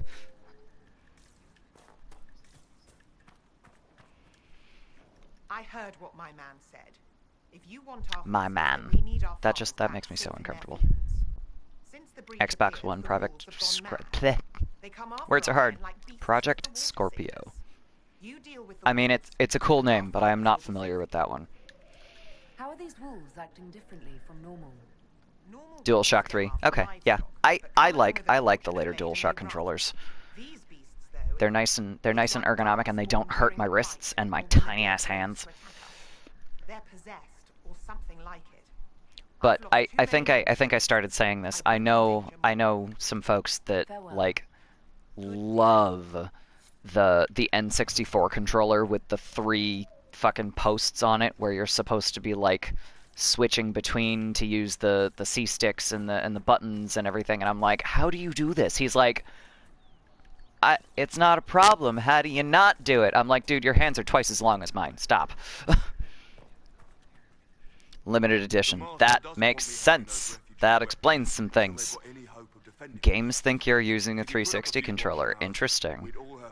Hey, whatever works. Like I said, I am a fan. I am a fan of the later DualShock controllers. I like the way they're designed. I like the way they fit in my hands.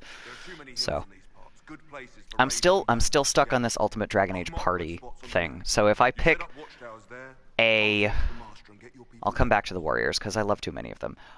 If I pick a favorite mage. Farewell. Dorian is probably my favorite mage, but I don't want him in my party a lot of the time because he just dies real fast. So I've usually got Solus in my party. However, by that same token, I could put Meryl in my party for both of those reasons because she does the blood magic thing and is pretty good at either not dying or keeping other people from dying. So she's actually a really good character for me to have in my party, even though I don't really like her very much. Like, she just makes me uncomfortable because of Origins. Dorian, if he was KE. What is KE? Am I replaying too? Not as we speak, obviously. I've replayed 2 enough times, you know. Night Enchanter, yes! Oh, hang on. So, Dorian would need a lot of constitution for that he doesn't have, but the Night Enchanter specialization kind of automatically gives you constitution, and he's not a very good necromancer. He's really not. That would be boss! Yes. So I like the way you think already, Bag. Yeah, that would... Oh. That's gonna be stuck in my head now. That's gonna be boss. It is super broken. It is extremely broken. Oh, no, MH, this is because he said, or I'm assuming pronouns here, Bag, anyway, said, Ultimate Dragon Age Party, like, I'm assuming across games. So what I'm doing is, picking characters from, you know, from the entire series that I would want in my party. Anders, yeah, I think I would go with Meryl for characters as they are. I think I would go with Meryl because she's a really great, like, her magic style works really well with the way I play. So I would go probably Meryl for my mage. 15 auras and Hawk's Dog, right?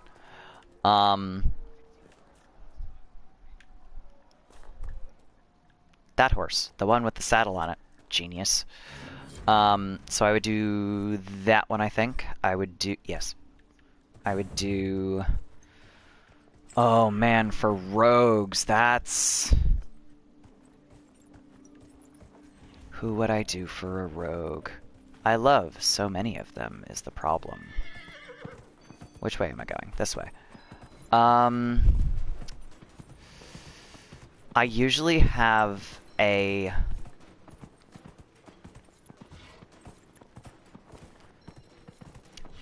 So if I'm playing a rogue, I don't have a rogue in my party most of the time, because in Inquisition you can just swap your shit out like whenever you want, basically, and in 2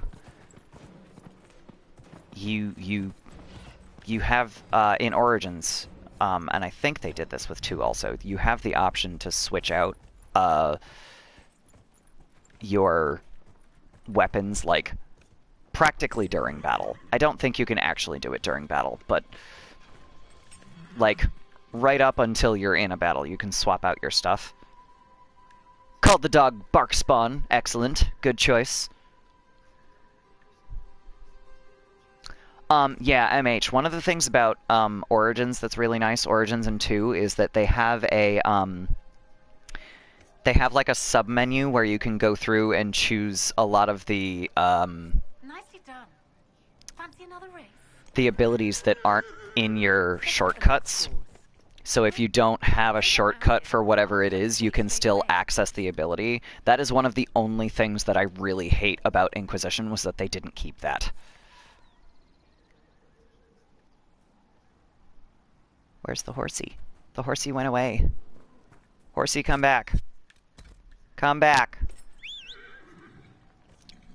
You need an Origins remaster, and for your character to speak. I mean, I'm okay with the character not speaking, partly because I am accustomed to like the Zelda series where Link like does not speak at all ever, and that's one of the things that you kind of it gets into the way the game works. And the other thing about that for me is like there aren't enough voice options for me to have as many characters as I have. So like I ran into this when I was choosing a voice for Tali for this playthrough, because I have all of my characters' voices like in my head. I know what they should sound like, and basically I chose the British lady one for Tali, not because she should have that accent, but because she should have that approximate tone. She should not have the vaguely British accent that this character has, but the American sounding one, which it's not just American, but it's like Pan-American, it's that weird accent. That accent is what she should sound like, but it's got a much harsher tone, which worked really well for one of my elves, and it worked really well for my Kunari, but it's not, like, it doesn't really work for Tali. So I'm totally fine with the characters not being voiced in the game, so that I can be like, yes, this is what this character sounds like in my head. Do I have the golden nug? Yes, I do. Luckily. That makes everything so much easier. I mentioned that one of the Hinterlands quests right before you showed up, when you go into the Elven Ruin and Solus has to talk to Miris, who is like, oh yes, I'm gonna take this thing, and he's like, excuse me, when you find your first Elven artifact there. That's one of the things that I said in there. I find I always grab the Veilfire. I don't need to do that. I have all of the rune schematics and things because of the golden nug. It doesn't matter. I don't need it. I do it anyway. Alright, and this is where I go up and around the back. Right. I crafted this shield is the thing. So now that I've missed a gate, hold that thought. I'm gonna keep my eyeballs on my screen for a second here. Because luckily these are the courses are put together in such a way that if you miss one, you're okay, but if I miss another one, I might not be, so hold that thought.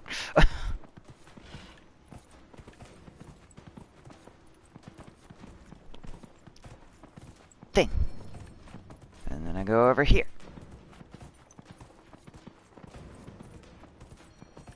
And then I ride back around. Ba-doop. Ba-doop.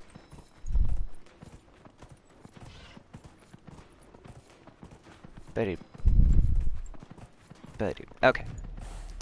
I finished the thing. Okay. Not better than smashing straight to tier 4 stuff from the... Yeah, oh my god. No, so I did Nightmare with my last one, and I definitely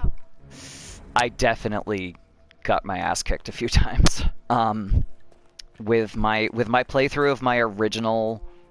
Why is there a Veilfire torch over here suddenly? Okay, Dragon Age. So my replay of Ilari, I played through on Nightmare, and There were some times I got my ass kicked. It was, yeah, I definitely did. That is true fact. But that's just because I was, playing a rogue, and I don't play rogues very well. Because I want to try to make them into a tank, and I don't build them as a tank. Because I'm just like, I want to do all the cool stuff. I'm gonna do the cool stuff. Oh wait, why am I dying?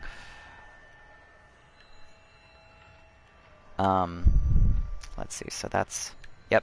And then the last one is down here. Cool. So basically what I'm saying is my favorite class is one that I should not ever actually play because I suck at it.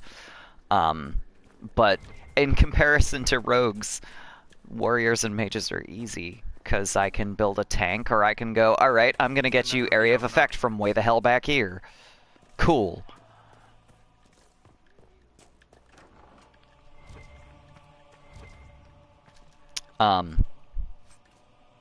So, That should help ward off demons. Yeah, sure, Solus. That's what it's for. But yeah, so this this shield, let me get to it really quick. This was, I crafted it the first game, so it's a 19 armor rating.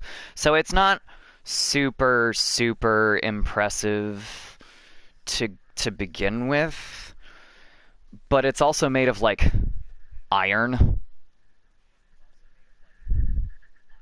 So I went with that one because that was the best that I could craft from what I already had.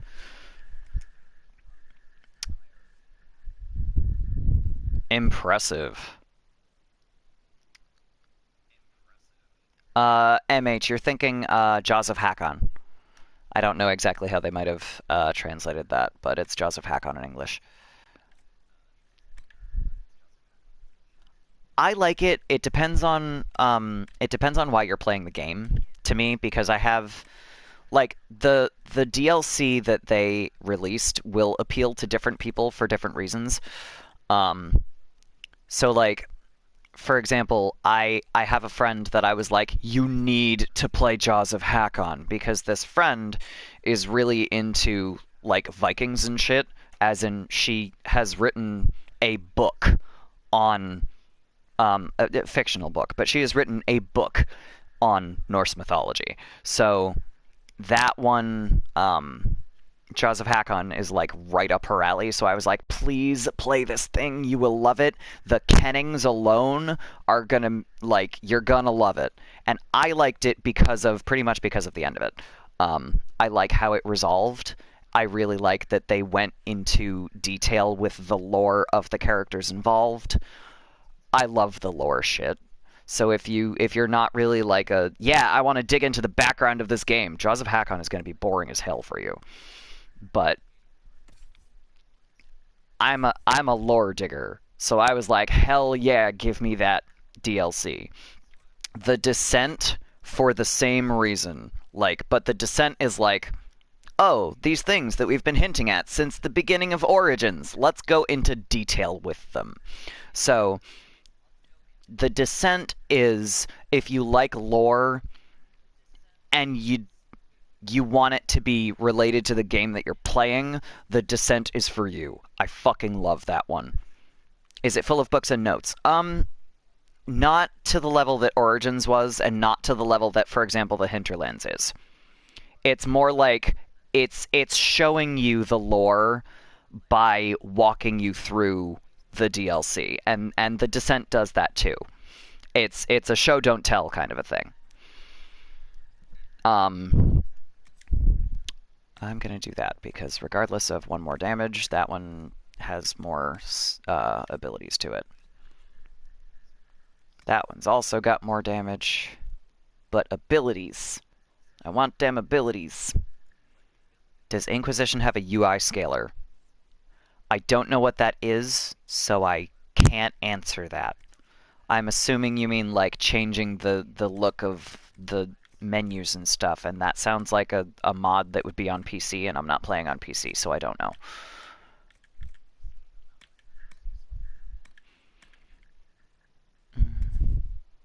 Mercenary coat, that's rogue. Oh, making the menu stuff bigger. Not on console that I'm aware of. I also have not had to look for it, so that might be just me going, you know, my eyeballs do what I want them to do, so I don't know. Enhanced war cry. Let's give that to Tali. Give.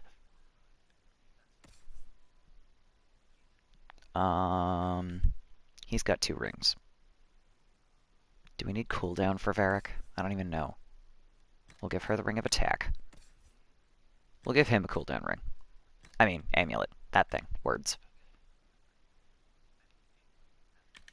Get rid of that one. Cool. Okay. Save again.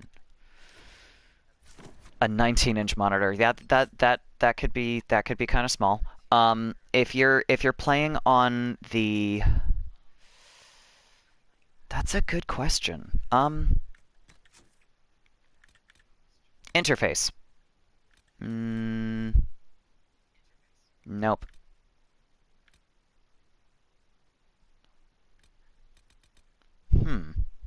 It doesn't display. That's what I wanted. Nope.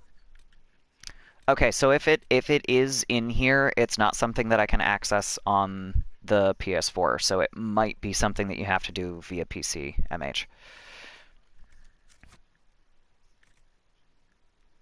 I was just in the middle of like 5 things. Let's see. Most of these are gonna be safeguards against looters. Was that my set up your towers? No, that's the secret. Okay, I'm gonna do this from the map. This is the smart thing.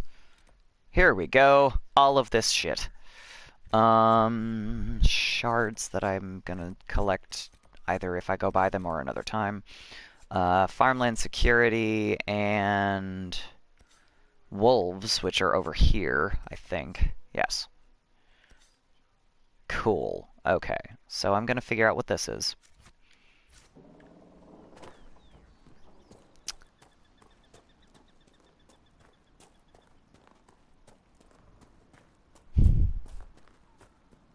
I'm still stuck on that Ultimate Dragon Age party question.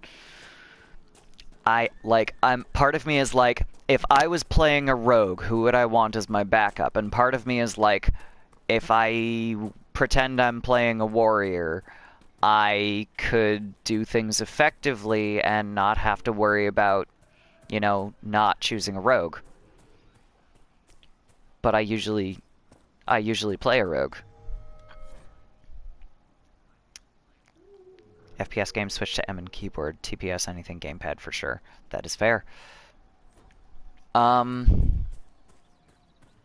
what I typically do if I'm playing a rogue is I do melee rogue, so like dual wield, and I have an archer. And it would be an utter crime for me not to say Varric, because Varric is the best.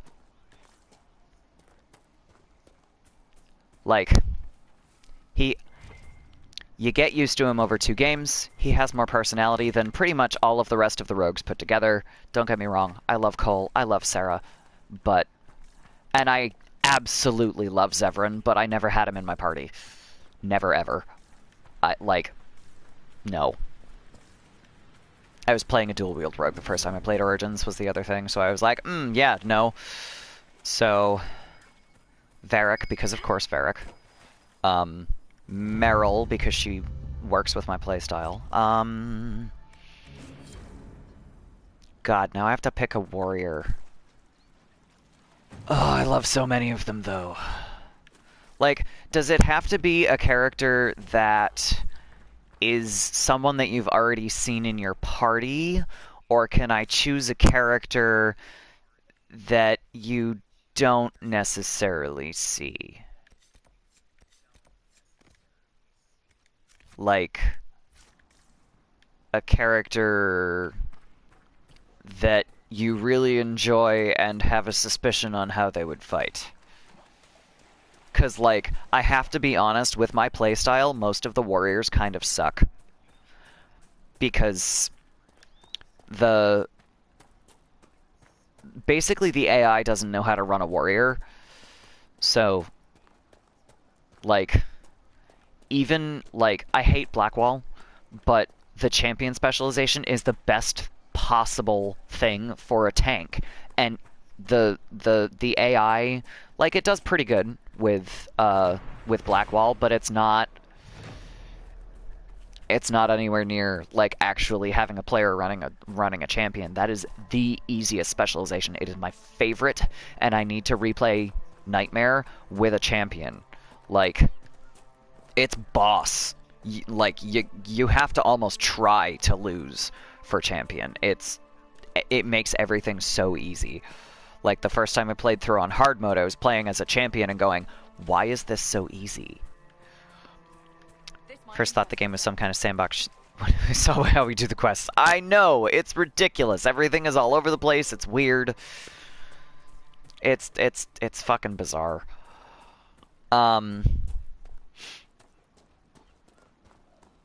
I do like that they have the journal, because you can go through on your map and pick, like, which quest is closest to me right now, or you can go through in the journal and be like, no, I need to do this one now.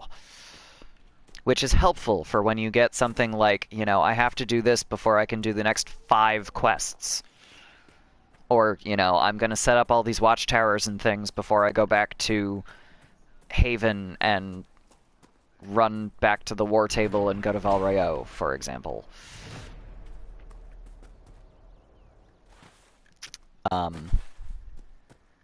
Pick a warrior. Oh my gosh.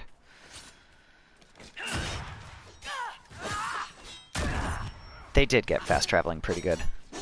Thanks for the follow, ZappinRobin31. I appreciate it. Favorite warrior. This is gonna kill me, because I'm like, I love so many of the warriors. And I hate having them in my party, because the AI ruins warriors.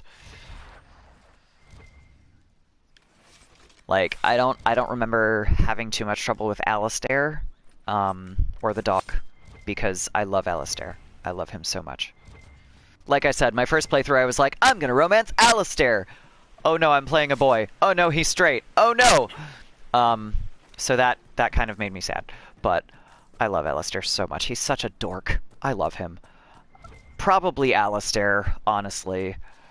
But by the same token, if I was gonna choose like any warrior at all, including ones that you don't get to see fight, I would definitely go Cullen. Because Cullen is a Templar, so he's going to have all of the same shit that Cassandra has, but he would probably fight a little bit more like Alistair, because, you know, he's actually a Templar, not a Seeker, and he's built as a male character, which is, you know, generally changes how a video game character works, which, you know, has a little bit of merit, but also is mostly bullshit. Because trust me, I work at a martial arts school. That is my job. I would definitely rather fight any of the dudes than most of the women, because the guys are all strength and I can deal with that. The women are usually relatively fast, and even if they're not fast, they are vicious in a sparring ring. It is awesome. And, like, the worst part is trying to get any of them to have a little bit of confidence in their fighting skill. And I'm like, okay, did you see the part where you literally just kicked me directly in the side of the face? Because that was good. Do that more. But, anyway. That's a total aside. Alistair equals Cassandra, straight warriors, and how they handle stuff. Yes, true. I think Cassandra starts out harsher and then becomes more open-minded, I think. Because, like, that's the setting of Inquisition. That's it. Oh, what level are these? Am I gonna die? Level 6. No, this is exactly where I need to be. Cool.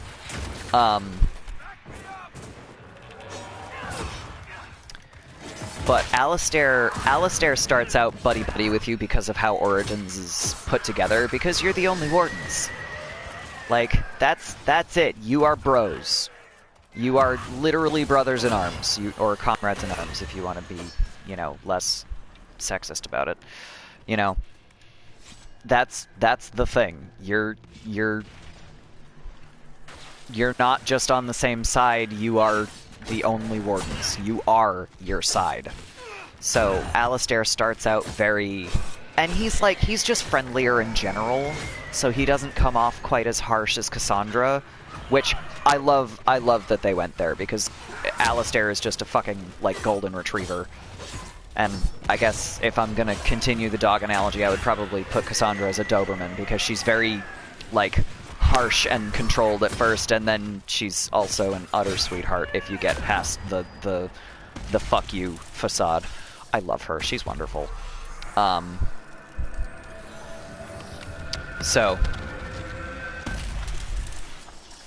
you know, with that, like, they are otherwise very similar, though. You're right. Like, the gameplay-wise, they are super similar. Have you heard from any of your Kirkwall associates, Varric? You're asking me? So you don't read my letters? You're no longer my prisoner, much as you like to act like it. Yet I still get all the suspicion. I am not without sympathy, especially given recent events. Why, Seeker, Recent I events. would never accuse you of having sympathy. By the way, I tend to refer to my associates as friends. Maybe you're not familiar with the concept. Rude.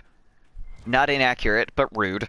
But yeah, that kind of exchange that we just heard from Varric, that would never have happened with Alistair, because he's so friendly all the time with everyone. Except, you know, the Blood Mage that you find in Redcliffe.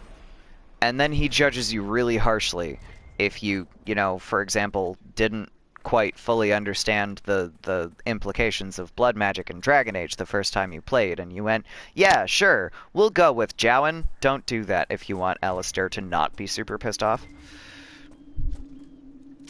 Because blood magic is bad. At least, you know, according to someone that's not very good at nuance when it comes to magic, because he was a fucking Templar. So, you know. Okay, so, I don't remember what level this is. We're gonna do it anyway. Greater Terror! Oh, but it's a level 6. That's not too bad. It's just a Greater Terror. Beating a dead horse doesn't sound like animal friendly, let's never say it. Well, there's some stuff that you don't want to say, I guess, but that's an idiom, so I don't really see why that one's a huge thing. I mean, but again, you know, that's one of those, this could be misunderstood if you don't realize that it is an idiomatic expression, I suppose.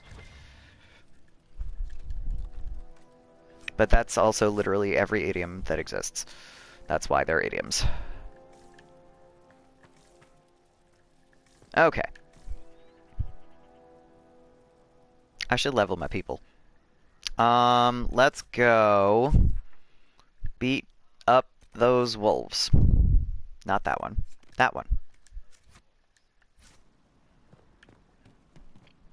Okay, so. Can I get there from here? I don't think I can get there from here. We're gonna try anyway. Why am I not riding my horse? Besides, you know, Tali basically doing a split to ride a horse.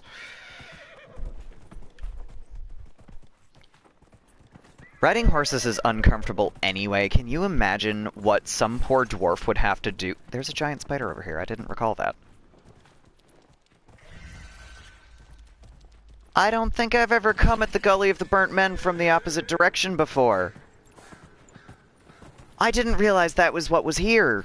Oh, and there's the wolves and the Druffalo, so let's at least take care of this shit.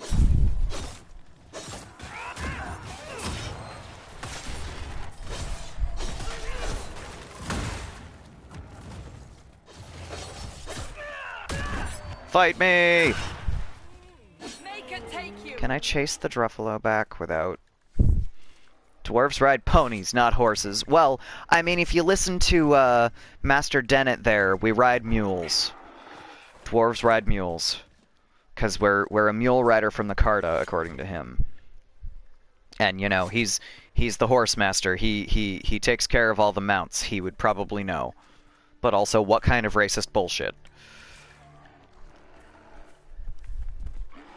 You're either a mule rider from the Carta, a Hala rider from the Dales.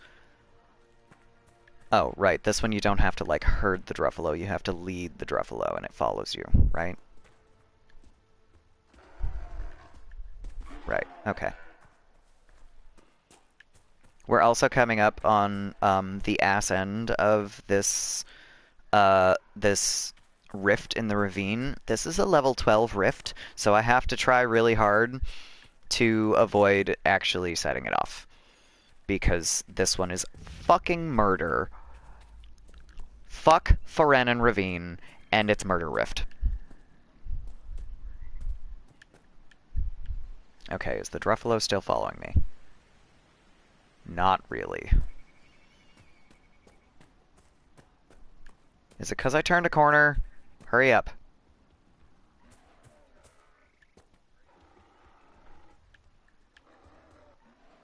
Keep 'em moving, heifer. Let's go. There we go.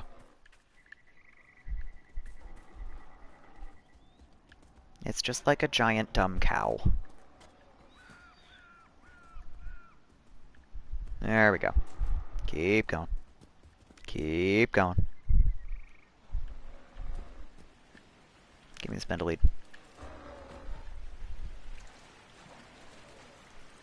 Cross the river. God damn it. Don't you turn around. Come down the hill. Come down the hill. Please. You dumb animal. Thank you. Keep going. Come on. Come on. There we go. Yay, you did it. Come on. Don't get stuck. There we go. Yeah, sure. Bowl over Solus. He'll be fine.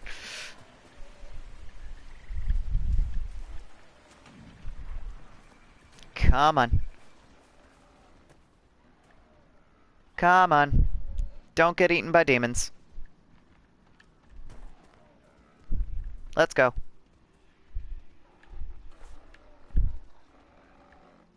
There we go.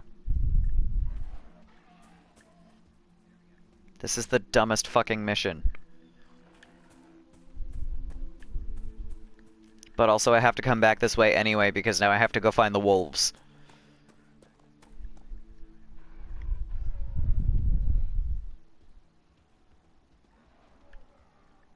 Come on, you big dumb cow.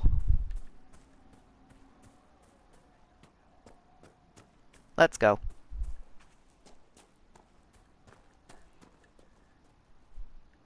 Too far? Okay. Oh my god. Please.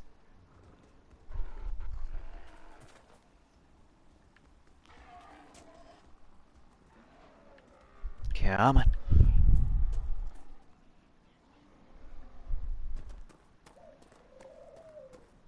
Boop boop boop. You can do it. It's okay. Oof.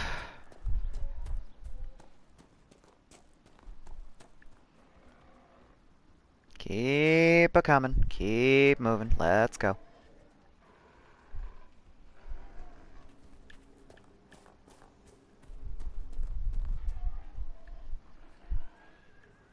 Let's go. Where's the gate? There's the gate. Come on. Come on. You big dumb animal. Let's go. Go into the paddock. Tell the farmer that his Druffalo is safe. Are we done? We're done, thank God. Ugh. Hey bro, I saved your boneheaded animal. Thank you. I appreciate you finding her, and I'll see to it that this never happens again. Good. He looks like Obi-Wan Kenobi. Okay. Let's go find the wolves. As a matter of fact, let's ride a horse to go find the wolves, because this is taking forever, and I would like to get back to talk to Horsemaster Dennett, and then go back to fucking, Oh no, wait. To finish setting up the watchtowers, I think I have to go back to the war table first. And then talk to Dennett, and then go to Valroyo.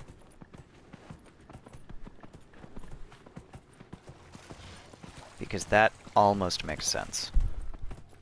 Okay. Dead Rem Grove. This is not where I want to be, is it?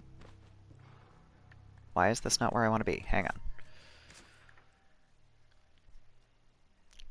Oh. Right, because I have to go back across the river. Idiot.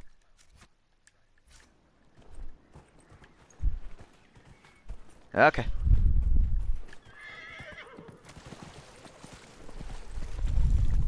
I have to go back across the river after the waterfall where it's, you know, down, literally down, not necessarily south, because it's actually north, I think. We're gonna go down. I went in the wrong direction, but whatever. It's fine.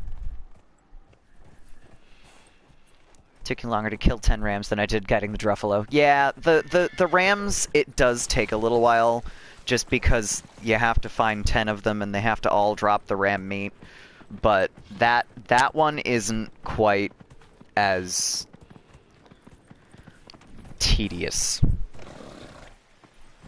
Because with that one, you're actually doing something the whole time. With the Druffalo thing, it's literally just, okay, did the animal glitch? Are you still following me? Okay, keep going. No, don't get stuck. Don't get stuck on the rock. Please keep going. Oh my god, please. So, it just gets a little frustrating.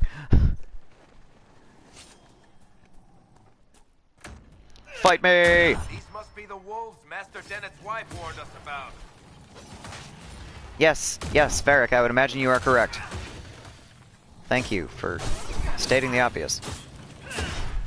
Fight me! Ow.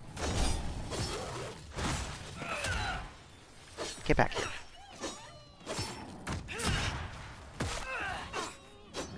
Three down.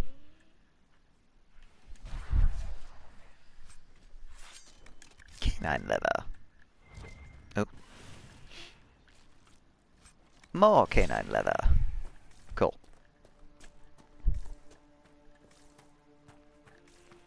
At some point, I'm considering if I have enough, like if I have enough regular viewers, I'm considering doing, like, polls and things. I have to get to affiliate before I can use polls, but once I get, you know, up to that point, I'm considering doing something where, like, I take a poll to figure out which choices my Inquisitor will make, and just, like, make a meme Inquisitor.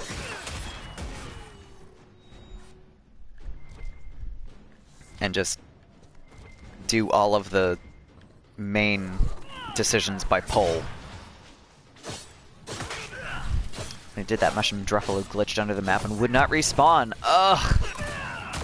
That is not a glitch I have encountered, luckily. That's... oh my god, that sounds like such a pain. And you know, there have been times when I've, like, fallen under the map. My Inquisitor has fallen under the map and glitched. And just died from falling off the map. And it's just like, alright, thanks. That shouldn't count against me. Thanks, game. But, you know. Glitches happen, unfortunately. It's a thing. There we go. Lesser Terror. It's a demon.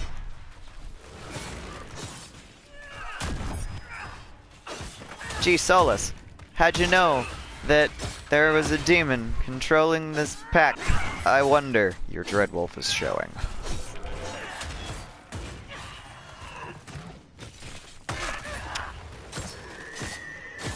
There we go.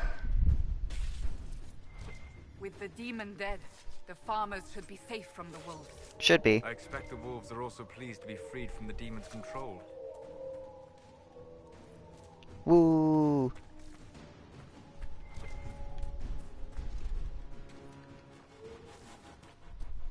Okay. I swear, every time I jump off something, I just, like... I've been playing enough Breath of the Wild that I just want to, like, jump and paraglide... oh, god damn it. Or when I fall off of things, you know, like that. I just want to paraglide off of everything.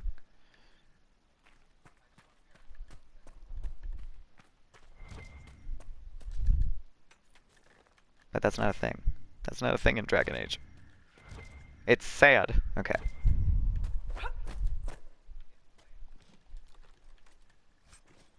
Yay, we got stuff. Can't see where I'm going, but we got stuff. And then, ooh, Crystal Grace. I forgot about this. And stuff. Done almost all of the missions in the Hinterlands. Is this your first playthrough, or have you played Inquisition before? I confess, Solus, I am surprised you decided to remain. Why? The breach remains a threat to us all. Just the same. I wondered if you might leave now that we have a plan to seal it. Ah, because I am an apostate. I might flee before the Inquisition throws me in chains. I take my commitment seriously, Seeker. Come what may, I shall see this through. Solus, your name is showing. Though I cannot guarantee what will happen. Your in the days to pride. come.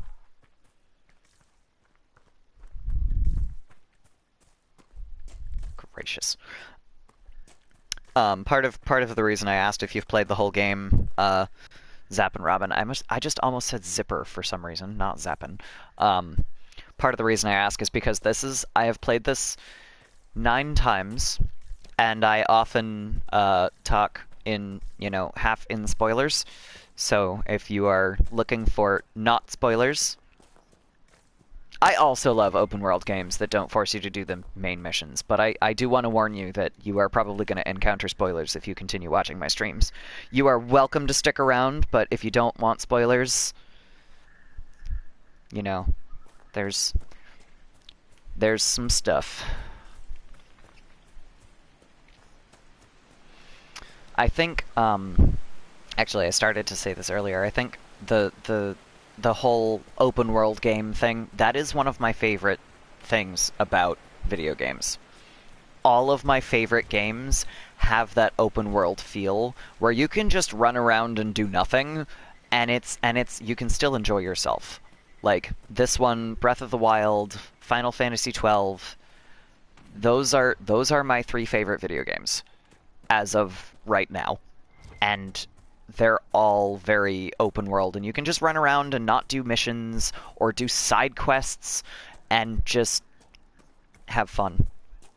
Okay, alright. If you don't care about spoilers, then you are doubly welcome to stick around. But I did want to at least warn you, because like I said, I've played this 9 times and it's not a new game.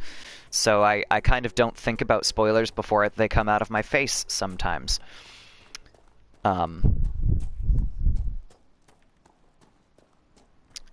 So yeah. Like, for example, Solus. Everything about Solus. However, it does also mean that I'm very familiar with the game, and sometimes I say things like, Solus, your name is showing, and one of the that comes from the Solasan Temple, which is all about pride. That's a thing that you find out if you pay enough attention,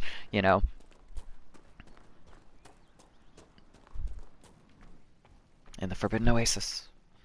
Master Dennett, where did you go? Are you upstairs? No, you're right there. There we go. Oh, I didn't talk to Elena yet. Still think racing's a fool's game when there's fighting to do, but you rode well. Gee, thanks. I'm gonna go talk to the people that I'm supposed to talk to.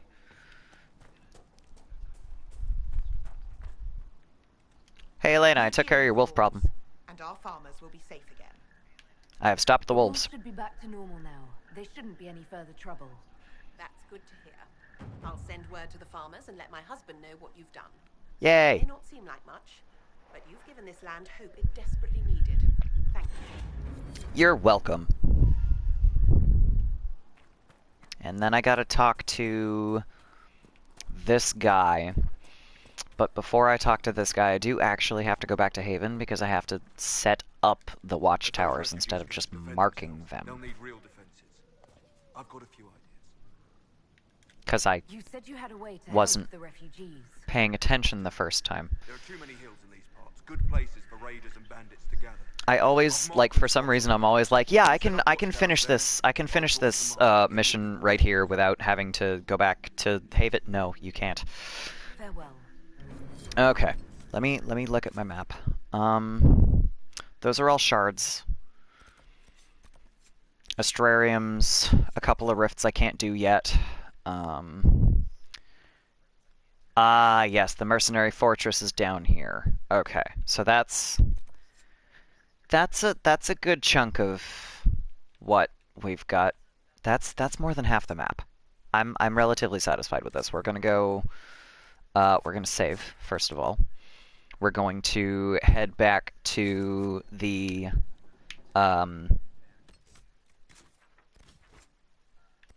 to Haven, and then to the war room. We're gonna set up those watchtowers.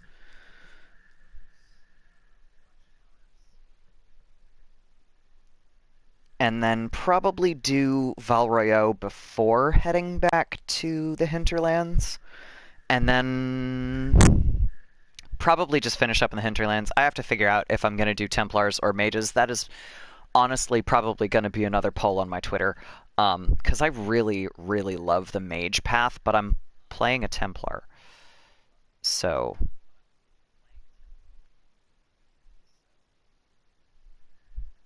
I'm still thinking. Oh, right. I can talk to people. I didn't do that last time. Let's go to Val Royeaux first.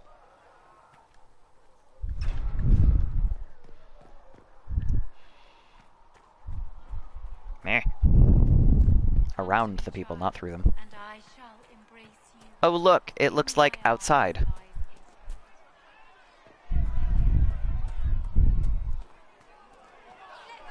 Oh yeah, I haven't hit this yet. Your kind killed the most holy. Lies. Your kind let her die. Children. Shut your mouth, mate! Enough! Knight Captain. That is not my title. We are not Templars any longer. We are all part of the Inquisition. And what does that mean exactly?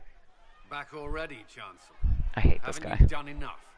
I mean, I think you're supposed to, Commander, but as to how your Inquisition and its they did well, making you hate him. order as you've promised. Of course you are. Back to your duties, all of you. Okay. Tyler's like, alright, gentlemen, what the fuck? Mages and Templars were already at war. Now they're blaming each other for the Divine's death. Yeah. Which is why we require a proper authority to guide them back to order. Who? You? Random clerics who weren't important enough to be at the conclave. He's so The tall. Rebel Inquisition and its so-called Herald of Andraste? I think not. We're not so terrible. No, I think Tali is gonna be like, well, you are clearly toothless, so. If the proper authority hadn't completely failed, the conclave wouldn't have been needed. So you suggest I blame the Chantry and exalt a murder? What of justice? That won't help restore I'm not a murderer. now. Or the Herald. Order will But never thanks. be restored so long as this rebellion is allowed to fester. Fight me.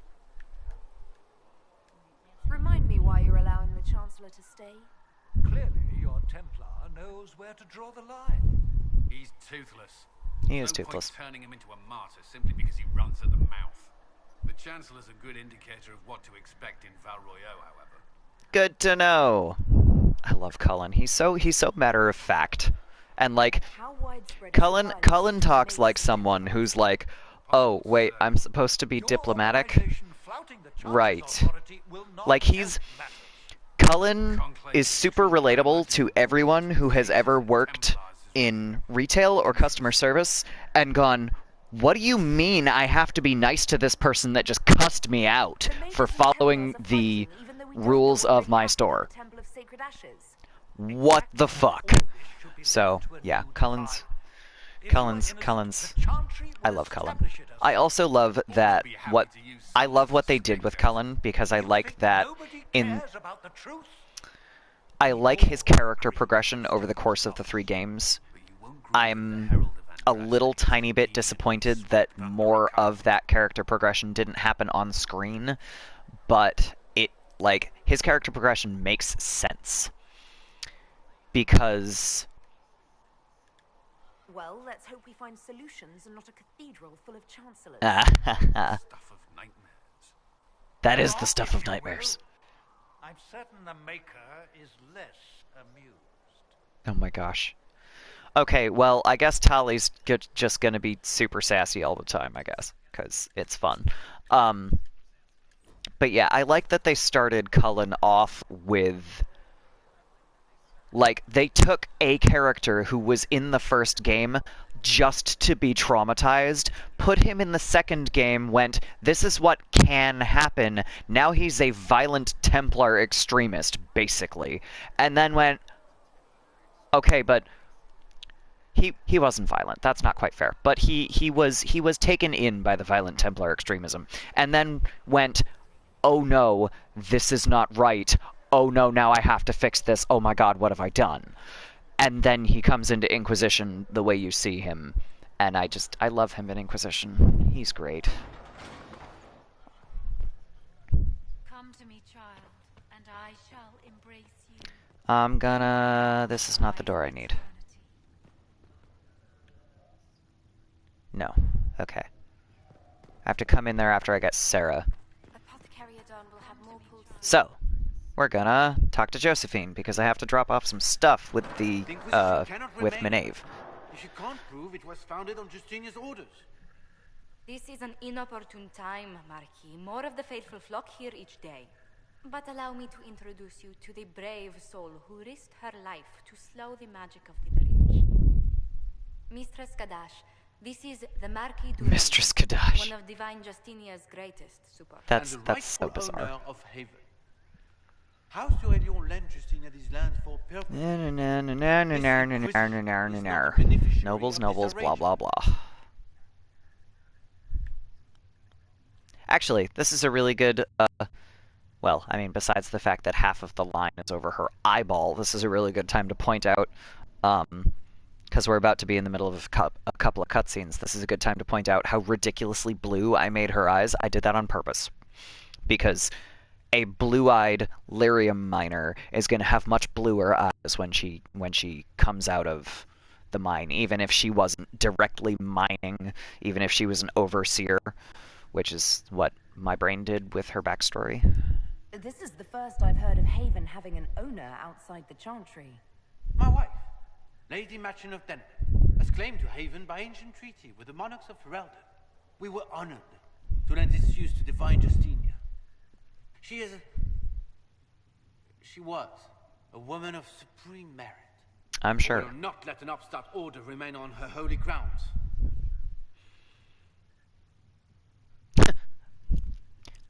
So here's the other thing. Tali, because she is an overseer, basically, she's the manager. So she's the one that went, alright, well, I have to be nice to you, so I'm gonna be nice to you until the second you turn around. So she knows how.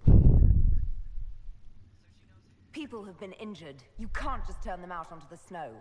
And who benefits if they stay? Divine Justinia, Marquis. The Inquisition, not the Chantry, is sheltering the pilgrims who mourn her. Why is the Chantry ignoring the faithful? Because it remains in shock. And also, Josephine is a goddamn magician. You found a dragon by accident! Oh, good luck! Which one? In the Hinterlands? Want her passing to divide us. She would, in fact. That one is, I think, a level 12 by default. No matter how the Ferelden Frostback there.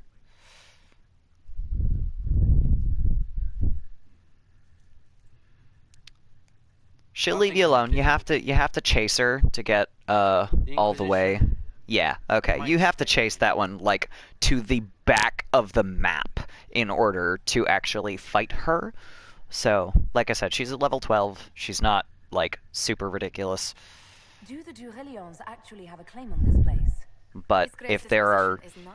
And put it to you this way, if you have, one shot, oof. Yeah. Yeah. That can happen, unfortunately. I was just gonna say, she is easier to fight than some of the higher level rifts. So like the one in Ferennin Ravine, if you have closed the rift up by Horsemaster Dennett, you can fight that dragon. If you can't close that rift yet, you might want to wait. The Ferelden Frostback and a couple of the rifts, you can, like, unless you're really, really good, you kind of probably want to come back to those later after you level a bit in other locations. Those are kind of nasty. His grace was all bluster then. Even should he leave, the Marquis will share his thoughts on us upon his return to Val Royeaux. Every guest we receive, and we will receive them, will spread the Inquisition's story. An ambassador should ensure the tale is as complimentary as possible. Hooray! How did you become ambassador? What brought you to work for the Inquisition? Also, I said that I was going to have a small announcement if any of my regulars showed up, and then MH showed up and left, and I didn't make my announcement because I was chatting with 3 people, which was nice, but it does mean that the announcement did not get made. So I will throw something up on my Twitter and in the Discord. So. Is a rather singular sphere. Those I'm not acquainted with, I know through reputation. These politics are ridiculous. I mean, yes. But also, you're not going to say that to your ambassador. Especially because that is probably going to come out a lot harsher than I want it to. The Inquisition is lucky to have you as an advocate, Lady Montillier. Thank you. This is true. Let us hope so. Thedas's politics have become agitated as of late. I hope to guide us down smoother paths. But please excuse me. I've much work to do before the day is done. I've also gotten to the point in Inquisition where I'm like, I have done almost all of these romances. Not sure that I care about the ones that I haven't done, because I think the only one I haven't done is Blackwall, and I don't like Blackwall, so that's fine. I'm not going to do that one. I research demons and other creatures. Seeker, Pentagast, and I use what I find to help the soldiers fight them. So, you're a mage. You said you were a mage? No, just an apprentice. I was never very good at magic. I've got just enough talent to be a danger to other people. But when the mages rebelled, people like me had nowhere to go. The Templars would have killed us. Luckily, Seeker Pentagast took me in, along with the Tranquil I was protecting. Cassandra has so much compassion that she, like, refuses to admit to. I love Cassandra. I don't like using magic. She's one of my faves. I mean, a lot of them are some of my faves. I just love most of the cast of Dragon Age. They're so great. And like even the ones that I don't actually like, I'm like, this is a well-written character.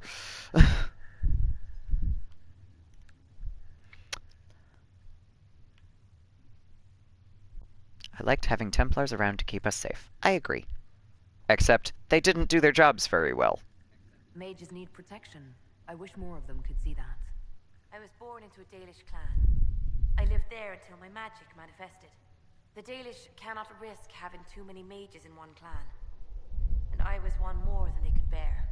Poor they thing. gave me a pack and sent me into the woods to find my own life. I was 7 years old.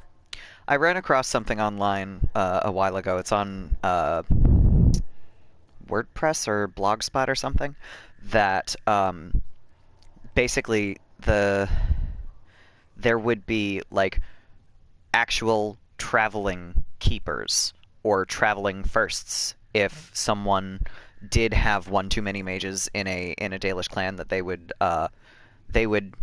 at least have some older mage, Dalish mage, to help the traveling, like the traveling children on the road, like Minave, and like swap the mages between clans if that was a thing that they could do at the time.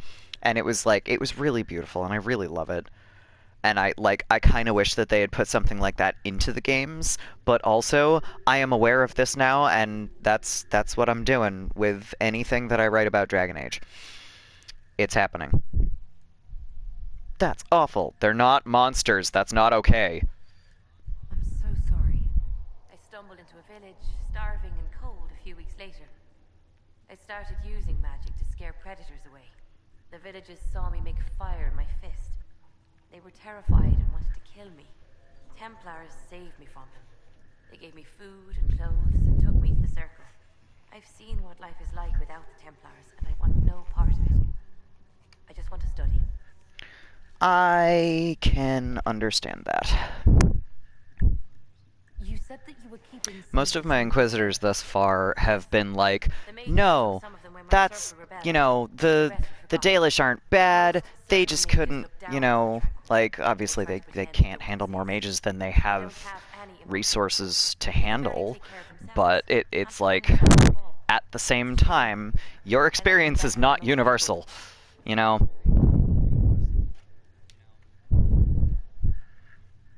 They're lucky to have you. I'm glad they have someone who cares about them. They deserve better. They're polite, they're rational, and they'll never get angry at you. When they study, they have a focus no normal person could ever match. But the Templars, even some of the mages, mistreated them just because they could. The Tranquil never fought back.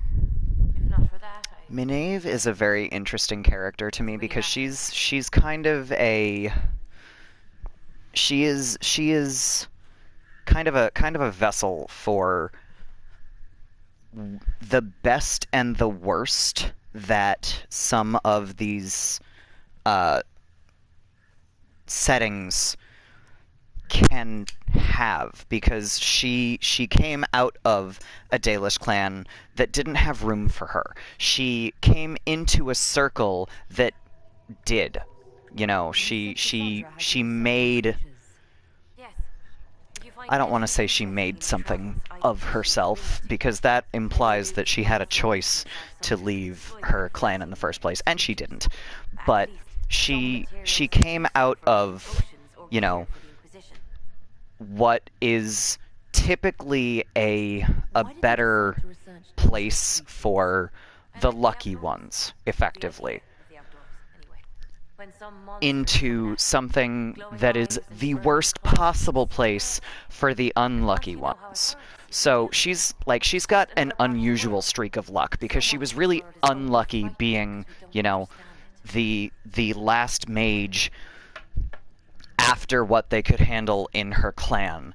And then she was really lucky ending up in a place where the Templars not only saw a small mage child and went, "You're going to the Circle," but were actually doing their job and were relatively kind. Like, she's a really interesting character, and I love that they put her in there, and it's kind of a shame that it's so background, because it's of course you need a character like that, and of course she wouldn't be a foreground character, but I love that they did what they did with her. She's important. It's great. I love it. I love this game. Pardon me while I crack my neck. Ugh. Alright, you now have access to missions. I know how this works. Oh, I have 2 Inquisition perks. Wow.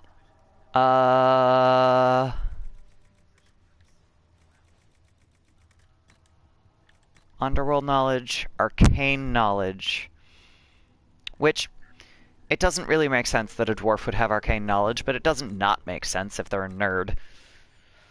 Nobility knowledge, which she probably wouldn't have. History knowledge, she would. So that's one. We can go... Ooh, do I want arcane or underworld knowledge next? We'll go underworld, because that makes sense. Okay.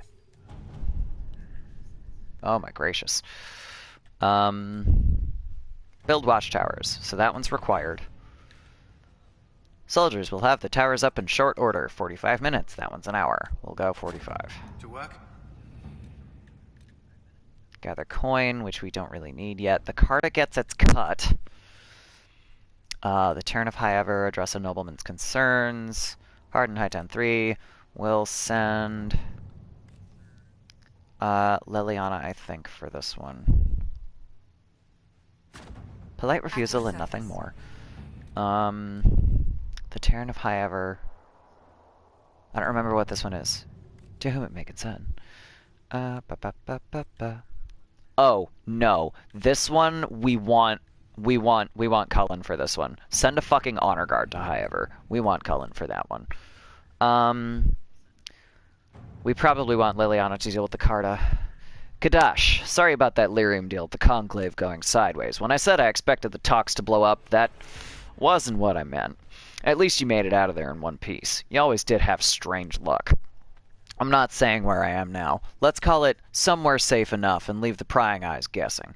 The Dasher's looking for you. Well, for both of us, but mostly you. Angry as a drunk Bronto. He thinks you ran off with his lyrium, Selroka, and now you're hiding from the Carta behind a wall of Inquisition muscle. I'd be careful if I were you. Lantos.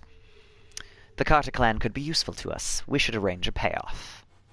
Oh, Liliana. Okay. We can't openly negotiate with the Carta, but we might get Orzamar's ambassador to do so on our behalf. Not fucking likely, but I like the way you think. We can subdue this branch of the Carta with little difficulty. Also not fucking likely. Oh my god, Cullen. Okay, yeah, of the three of them, I think Liliana has the best idea, even if it's not necessarily the smart one. She's doing that thing where she takes a risk and it pays off. So we'll go with Liliana for that one. And while I'm here, we might as well go to Valrayo. We have 28 power. I think we need 2.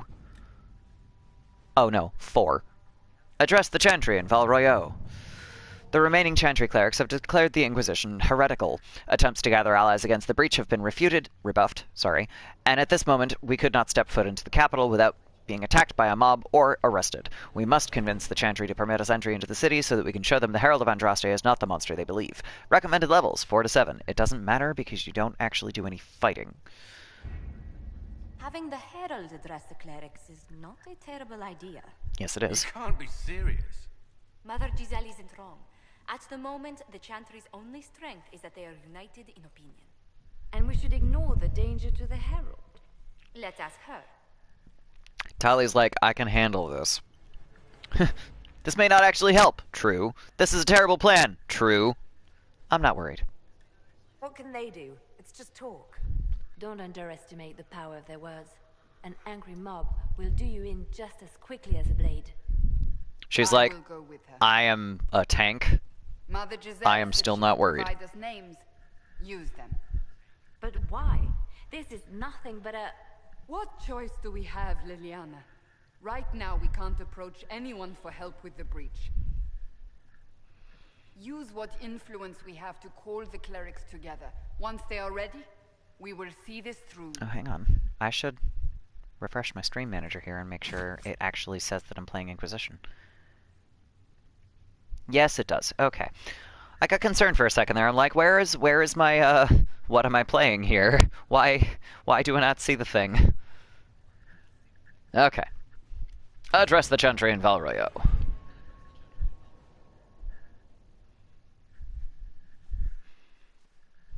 We are going to do this. Let's see, I've been streaming for almost 3 hours. I think I can probably make it to 4 hours. And then not too much longer after that. So 4.5. So we'll see where I get for what's done from here.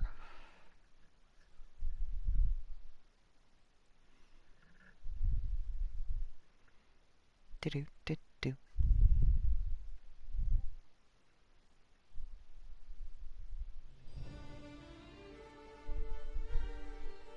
Valrayo music.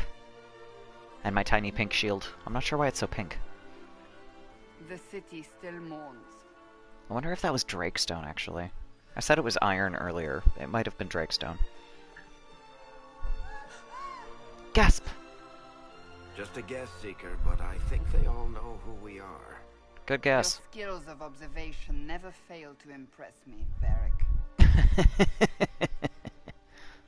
My Lady Herald. You're one of Leliane's people. Oh my god. What have you found? Kneeling down, this scout is as tall as Tali. She's so tiny. There are Templars here? There are Templars here? Protect them from the Inquisition. Don't sound so They're gathering stunned. on the other side of the market. I think that's where the Templars intend to meet you. What a shock. Only one thing to do, then. Let's go, guys. They wish to protect the people? Return to Haven. Someone will need to inform them if we are delayed. As you say, my lady. I've managed to get that to select her, like, one time, because I think there is one thing that you can get the response to, basically. I forget exactly, but she didn't say it this time. Your subtitles are on the top, because why not, said BioWare. Yes. Yeah, that, you know, it's an unusual decision, but it's one of those things where, like, it doesn't really make sense, but at the same time, it doesn't make a huge difference, and then your heads-up display is at the bottom, and I think that's what they were trying to avoid, was running into the heads-up display. Because the heads-up display, if you end up that in the bottom right, that ends up getting in the way too, and sometimes there are lines that, you know, go through that. So you can put your heads-up display, I think you can put it elsewhere, but the default is the mini-map is on your left at the bottom, and the abilities are on your right at the bottom. So subs on top, yes, subs on top are better for consoles, exactly.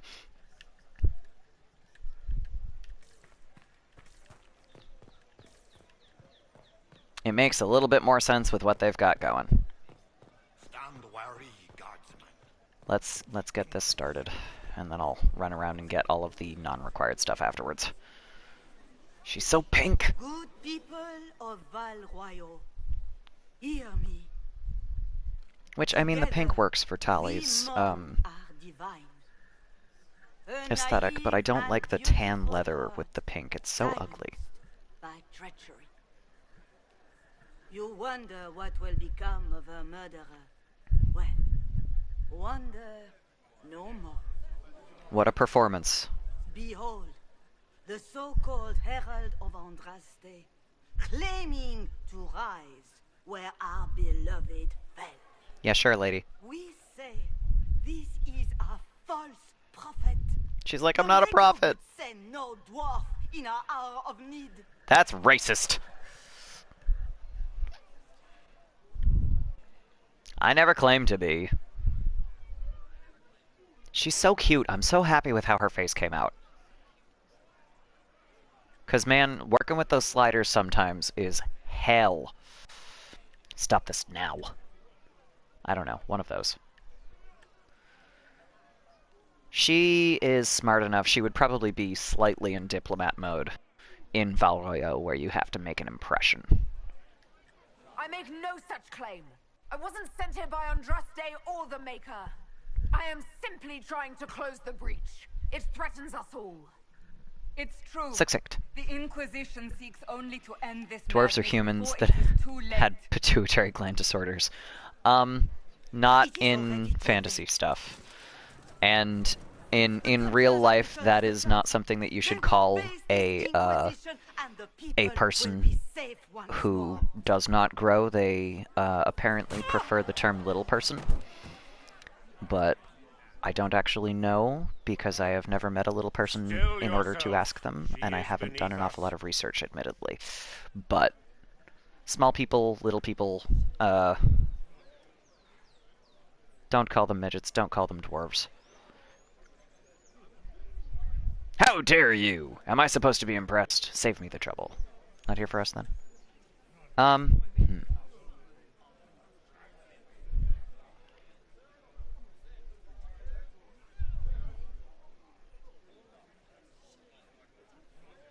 Is or is not a slur in your language?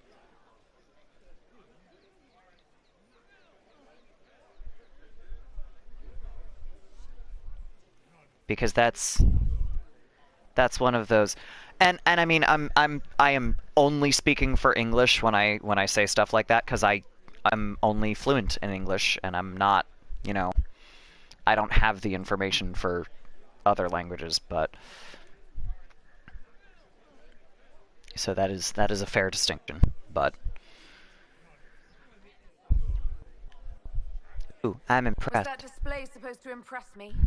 On the contrary, it wasn't for you at all. Lord Seeker Lucius, it's imperative that we speak with... You will not address me. Cassandra's like, excuse me. Lord Seeker? The term dwarf is like gnome. Movement. Raising up a puppet as Andraste's That, prophet.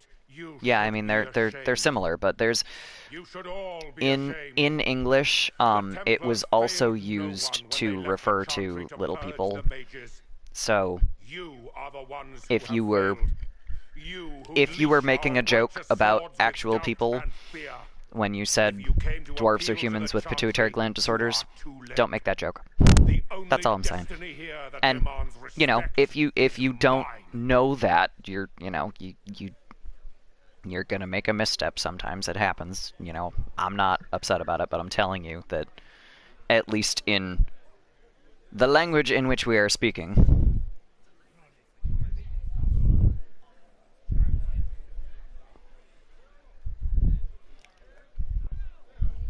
definitely the same thing. I would like to introduce you to D&D races, because those are two different ones in D&D.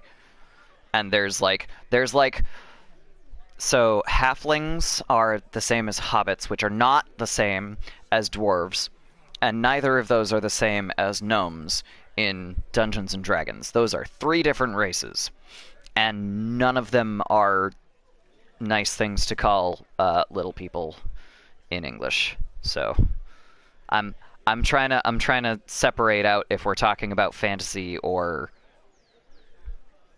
sun elves, dark elves. Nope, those are still elves. That's like high elves versus drow, basically. Dungeons and Dragons has like 100,000 different races at this point. It's ridiculous. As a matter of fact, let me search up something on YouTube and drop it into Discord for later, because it is utterly hilarious. There is a there's something called the Crap Guide to D&D, and it is fucking hilarious. And the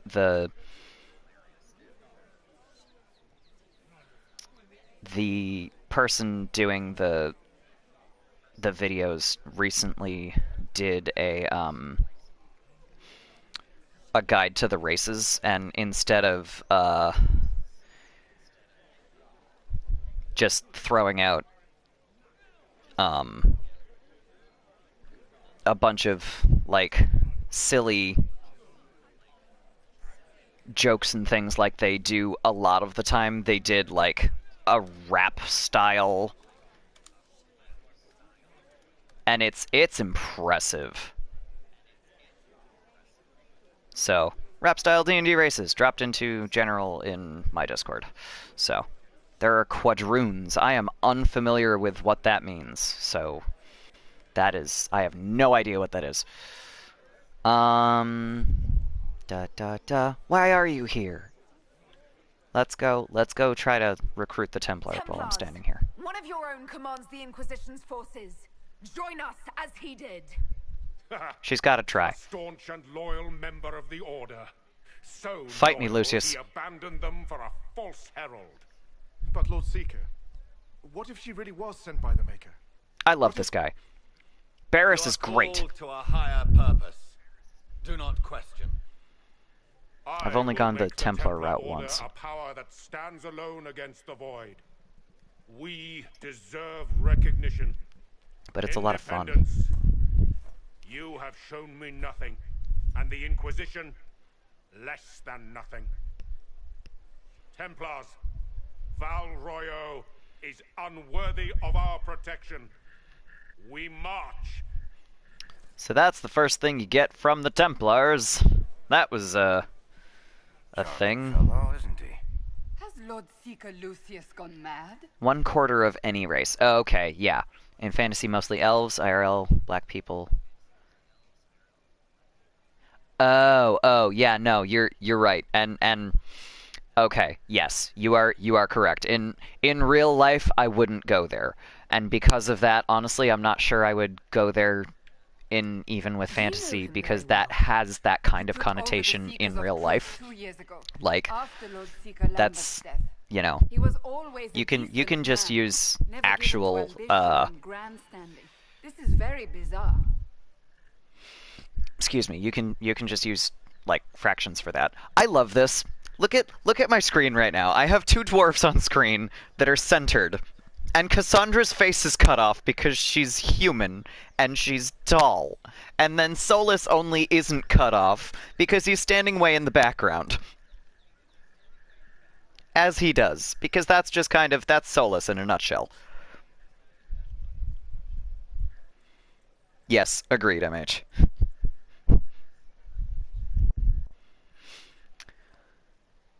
Yeah. Will he see reason? Do you think he can be reasoned with? No. I hope so. If not him, there are surely others in the Order who don't feel as he does. I mean, Either you're way, not wrong. We should first return to Haven and inform the others.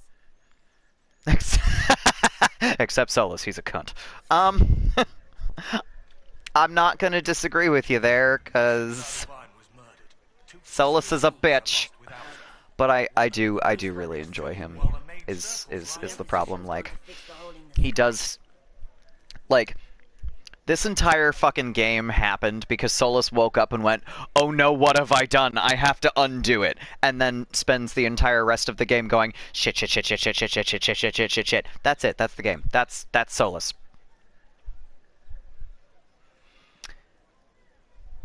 That's the plan. We're going to give it a try, at least. No one is doing anything. So, you know, yeah. Useless, and the Templars, Andraste. I never thought they'd abandon us. Listen, your Bonnie Sims, what is up with your throat, honey? I have contacts. We'll have deliveries there in days. Her voice is so, like, messed up sounding. Never been part of something this big before, but if your Inquisition's going to seal the sky, I want to help. Please. What do you think, Cassandra? I think the woman is asking. Second game is awesome. I agree completely. Didn't like doing the same dungeon over and over again. I knew you were gonna say that. Yeah, that was just. So part of it was that one, like, they did all the writing and then they had to, like, rush out the release. So the writing is awesome because they got to put in all of the character shit, but they didn't get in a lot of the gameplay stuff. So the maps, the game design itself is really kind of lacking. An arrow. Gee, I wonder what that is for. Favors for friends. A message is attached, written in a large flowing hand and bordered with doodles. People say you're special. I want to help and I can bring everyone. There's a baddie in Valroyo. I hear he wants to hurt you. Have a search for the red things in the market, the docks, and round the cafe, and maybe you'll meet him first. Bring swords. Friends of Red Jenny. A poor drawing of the locations in the market is attached. But yeah, the one of my favorite things to come out of that is someone decided that the reason, the in-game reason for only like so many maps was basically that Varric is not very good at describing like dungeons and things. So he described one in detail because he's basically narrating everything. So the chant of light is how we honor the oh wow, my bro. No. should hear from my lips, but I can't. I'm sorry, I got distracted by this guy going, I broke the chant! I'm gonna go to hell! Which is not literally what he said, but, like, that's all I see from this. Finished product is like the world's strongest steel, but as a fork? I'm not sure I get what you're getting at. But no, so basically the person that was like, this is how we can explain this in-universe. Varric is narrating. He's really good at storytelling, but he's not very good at, like, describing dungeons and shit like that. Whereas Cassandra is listening. She's not very good at, like, she's not very imaginative, but she can follow when someone's like, yeah, this is approximately what the architecture looked like. And this is, you know, this is how many people were trying to attack us at any given time and all of this other shit and, you know, stuff like that. And but she's not particularly imaginative. So basically what the poster was saying was, you know, Varric described one in detail, and then Cassandra was just like, all right, that's enough, and, you know, moved on, and he didn't describe more of them because he, like, why would you describe every single dungeon? So that was why they all looked the same. That was what someone decided that they were going to think of, realizing, of course, that the actual reason was that they literally didn't have time to get more of the maps. The material is good, but polishing is not. Oh, you're comparing the game to a sword. Yes, basically, effectively, yes. So yeah, you're basically. They put all of the character stuff into it, and then they didn't have time to make the game part pretty and polished. So, yes. Sorry, that took me a really long time to understand what you were saying, and that was not that complicated. Invitation, First Enchanter Vivienne. You are cordially invited to attend my salon held at the Chateau of Duc Bastien de Ghislaine. Yours, Vivienne de Fer, First Enchanter of Montsimard, Enchanter to the Imperial Court. Yay! We're gonna run around and grab some of the fucking codex entries from around here, because it gives me experience points for no reason. So we're gonna do that. The first line of Olay. Oh look, I leveled. I am now level 7. Or maybe the Inquisition is now level 7? I don't know. The third line of Olay. You can ask grammar.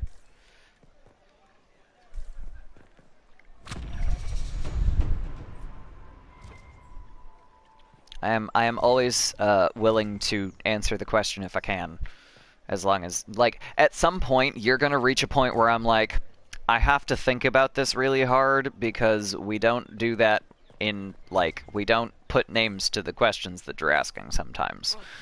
But you are always free to ask the question. I will answer it if I can.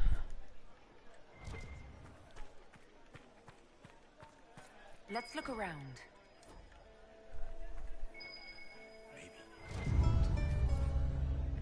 Favors for friends. A different, simple script on the back of a stable report, marked with red paint. Thank you, friends, for helping good Lady Karis. Saw those who asked about Harold enter third passage. Could not stay to see them exit.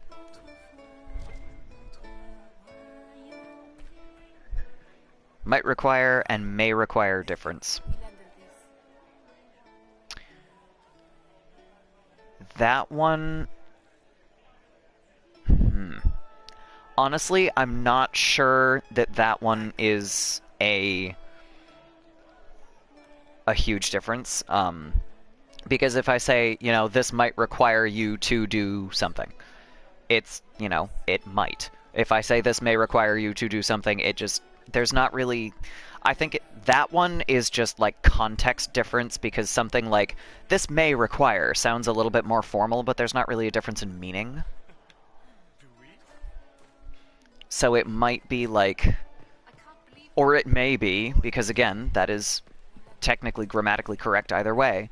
It doesn't really make a huge difference.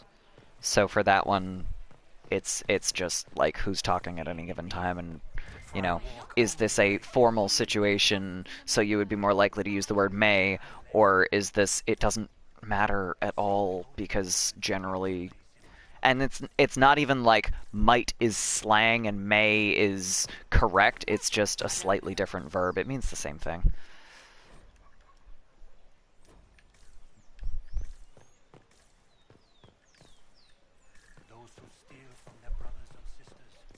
But again, you're more likely to find something that says may instead of might if it's supposed to be a slightly more formal address. More formal or more exact, because one of the other things that might happen is like in a lot of instruction manuals, you'll find the word may, like you may need this kind of tool or something. So gonna go... Oh, right. I forgot to go to the docks. That's fine. We'll go up here first.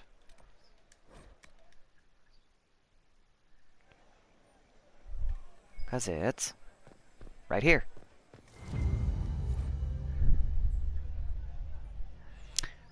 Yeah, it's not actually a difference in meaning, it's just a difference in context, mostly. Favors for friends. A scrap of parchment is hastily torn from an ornate document, stuffed into its hiding place with a large red sock. And we are to obey well. We meet at 3 bells to discuss how best to serve the new way. Scrawled below in a misspelled script. Herald go at time, praise Adrast. Not Andraste. Adrast. Season of the Four of Fowl. What? Okay, I don't think I've actually read that before. That's... What? Orlais is weird. Okay. The real question is going to versus will in dialogues. Okay. That one...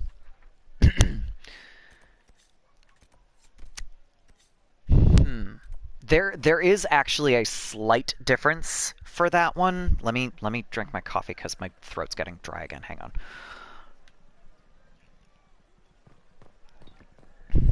If I said I'm going to go to the library tomorrow or I will go to the library tomorrow, would that make any difference? A lot of the time it doesn't. That one, again, is very similar to the last one. Like, I will go is, like, contextually might be a little teeny tiny bit more formal, but it's not, like, in regular speech, if you're talking to someone, it doesn't make a difference. But it might be like one of those little tiny differences, just like may versus might. Will seems a little tiny bit more, like, direct. So, like, I will be going is less direct than I will go. I'm going to go is a little bit less direct than I will go. But I will be going and I'm going to go they are exactly the same. So I will go is a little bit more direct, and it makes it like a little more... It makes it sound a little more formal, because you're not going, yeah, I'm gonna go here, or yeah, I'm planning to do whatever. Like, regardless of the fact that, you know, really use continuous form for future tense. I don't know what that is, so I am not sure that I can answer that question. Just a dwarf. Why do you care? Someone who can help. I don't know. If you don't believe you are the Maker's chosen, then what are you? We're no longer in front of people, she's gonna sass. Haven't you already made up your mind? Why ask me now? We're moving on 25th of April. Oh, okay. So, like, using something that is technically the present tense to refer to the future. Yes. Yes. Again, that is a slightly less formal... That is a really significantly less formal way to do it. It's something that we do in speech. Like, I was going to say this earlier. You know, the semester starts...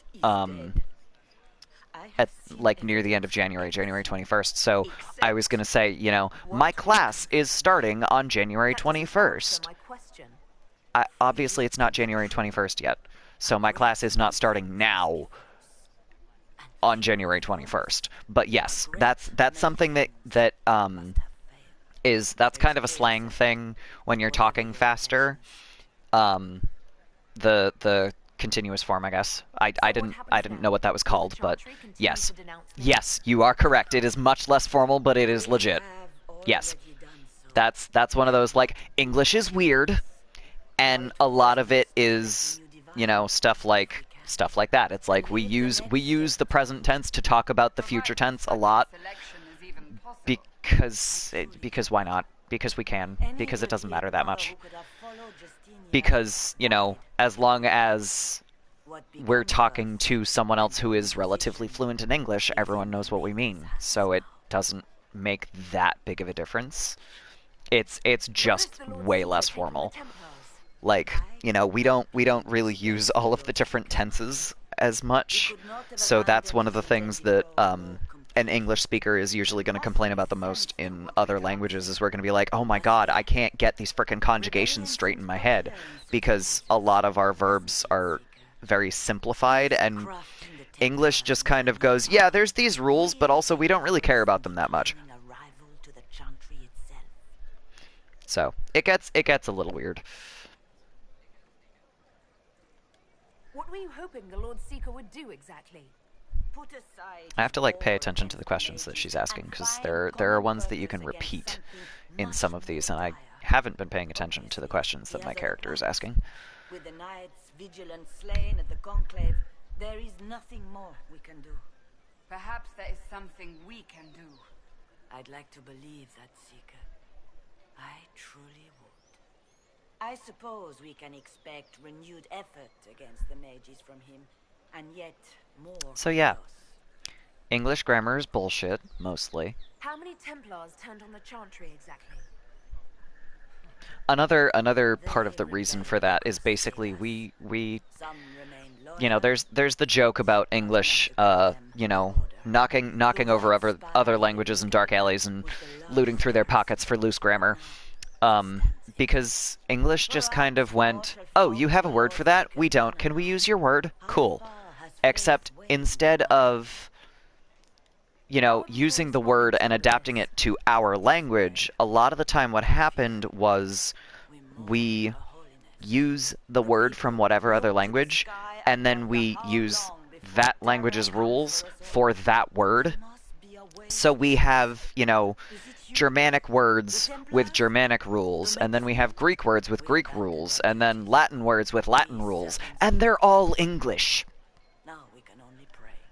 Because, I guess. I don't know. English is stupid and bullshit because English just doesn't make up its mind about anything. The Chantry made a big mistake, and now it's paying the price. Perhaps you are correct.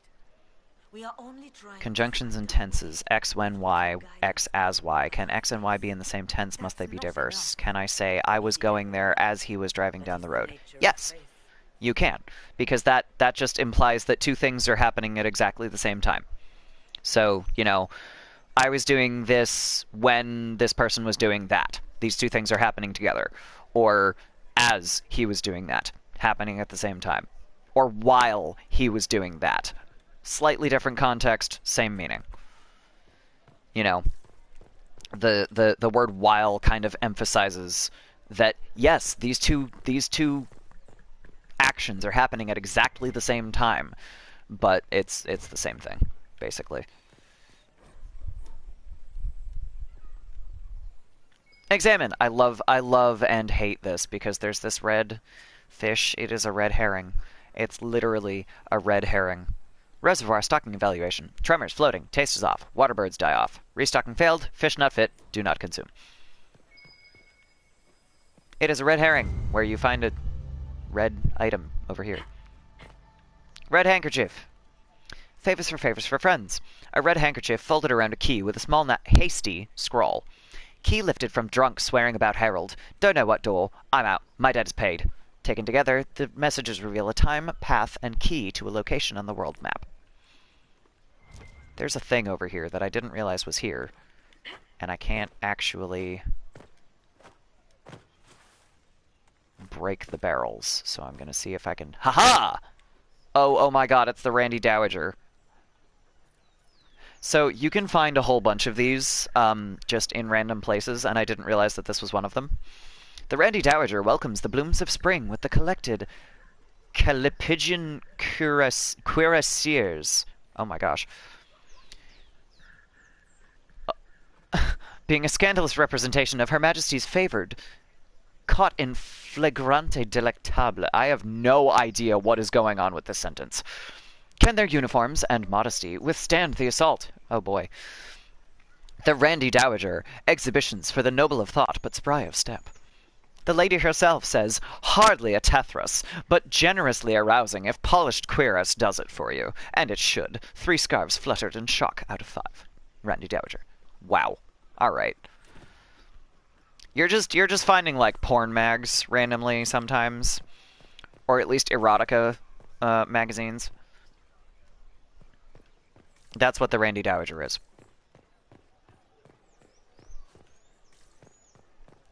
I think you find one in Dorian's cabin. I find it very interesting that that one says, hardly a Tethras. So, like, whoever this Randy Dowager is, she really likes how Varric writes, apparently. No, no, no, no. I'm trying to walk away, but I got stuck. I got stuck. There we go. Okay, I think that's basically it for Val Royeaux. Nope. I missed one. I missed a note. No, I think we're good. Let's go back.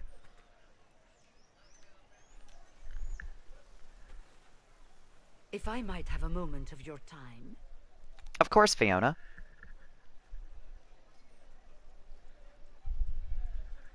Grand Enchanter Fiona? Leader of the Mage Rebellion. Is it not dangerous for you to be here? I heard of this gathering, and I wanted to see the fabled Herald of Andraste with my own eyes. You weren't expecting a dwarf, were you? Breach you seek, perhaps my people are the wiser option. I'm surprised the leader of the mages wasn't at the conclave. Yes. You were supposed to be, and yet somehow you avoided death. As did the Lord Seeker, you'll note. Both of us sent negotiators in our stead in case it was a trap. I won't pretend I'm not glad to live. I lost many dear friends that day. It disgusts me to think the Templars will get away with it. I'm hoping you won't let them. So she's blaming the Templars, just like the Templars blamed the mages. So you think the Templars are responsible? Why wouldn't she? Lucius hardly seems broken up over his losses, if he's concerned about them at all. You heard him. There's a different reason for that, but that's fair. To turn people against us? So yes, I think he did it. More than I think you did it, at any rate.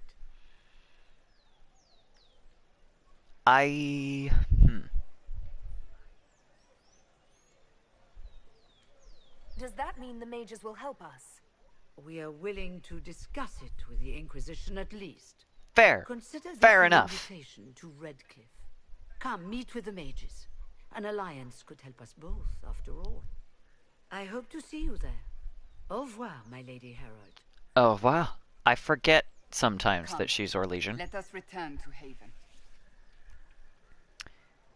People didn't have mobile phones in the past or haven't had. That's another funky context question. Saying people haven't had mobile phones implies... From us? Oh, there we go.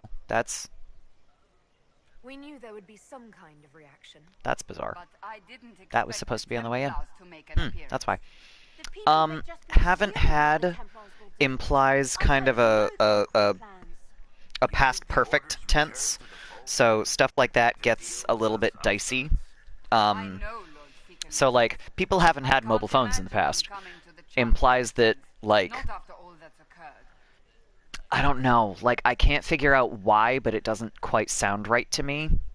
Yeah, I know. My Inquisitor is floating because what happened was I started talking to the NPC while I was in the middle of a jump because it's the same button. The X button is both for jumping and for interacting. So she's just floating. Sounds like trouble. So the potential for trouble has increased twofold. Perhaps. Return to Haven. Someone will need to inform. Haven't had is like now they do have. Well, I mean, the other thing about that is now here's the fun part. I'm floating still. Sometimes glitches are hilarious. Okay, I'm done.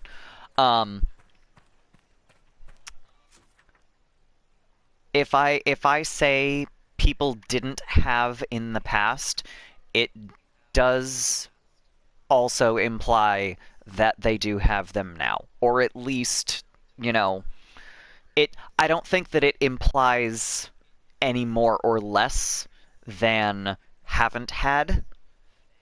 It just, like I said, I can't put my finger on exactly why, but that doesn't quite sound right to me.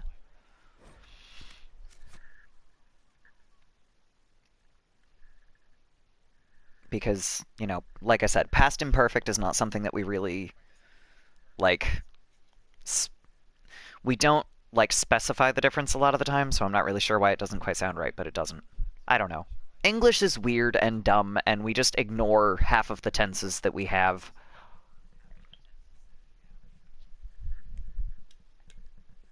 Or we mix them up and use them at times that don't make sense. So again, for that one, I'm not sure that it really makes that big of a difference. It's the Inquisition's herald! Well, they know who I work for, at least. Yeah.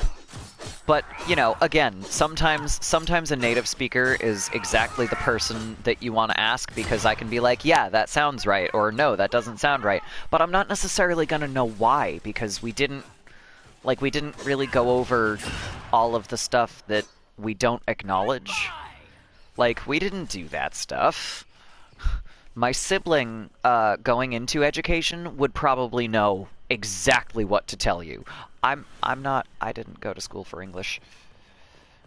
I didn't go to school for English education. You know, I'm gonna be going back to school for not that. Sarah! After this guy. Andraste, how much did you expend to discover me? It must have weakened the Inquisition immeasurably. No. I don't know who you are. You don't fool me.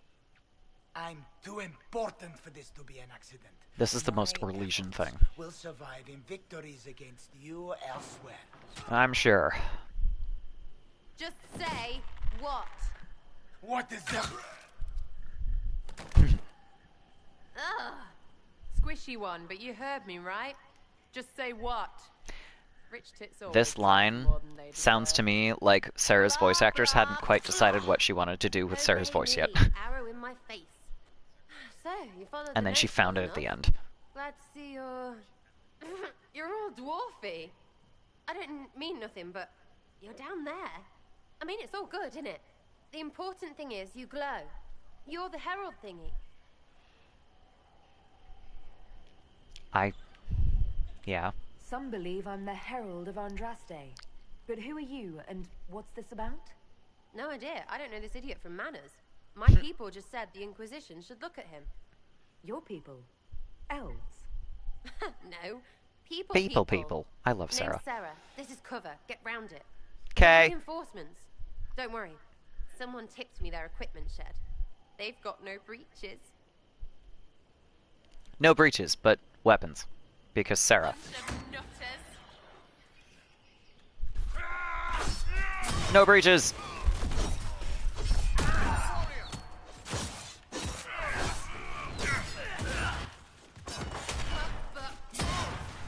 But.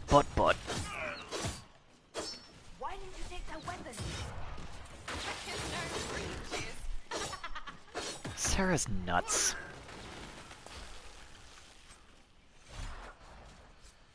Your words have really Friends been really came pungent. through with that Pungent tip. for once. No breaches. Your words have been really So, pungent for Herald of once. Enderaste. That's another one. So strange part of that is the first one, and this one I know. The first one is a split infinitive. It is more likely to be something that you hear someone say, but it is not technically grammatically correct. The second one, like, it sounds like a slightly different emphasis, which is part of the reason people use the first one a lot, because it sounds slightly different, but the second one is the one that is technically correct because you're not supposed to split infinitives. So, like, the infinitive form of a verb is, like, to do whatever. So, like, to be. Your words have been to be. So it's not technically a split infinitive, I guess. It's a split past tense, but either way, it counts as a split infinitive, so it's not technically correct. But also, nobody actually cares when they're talking.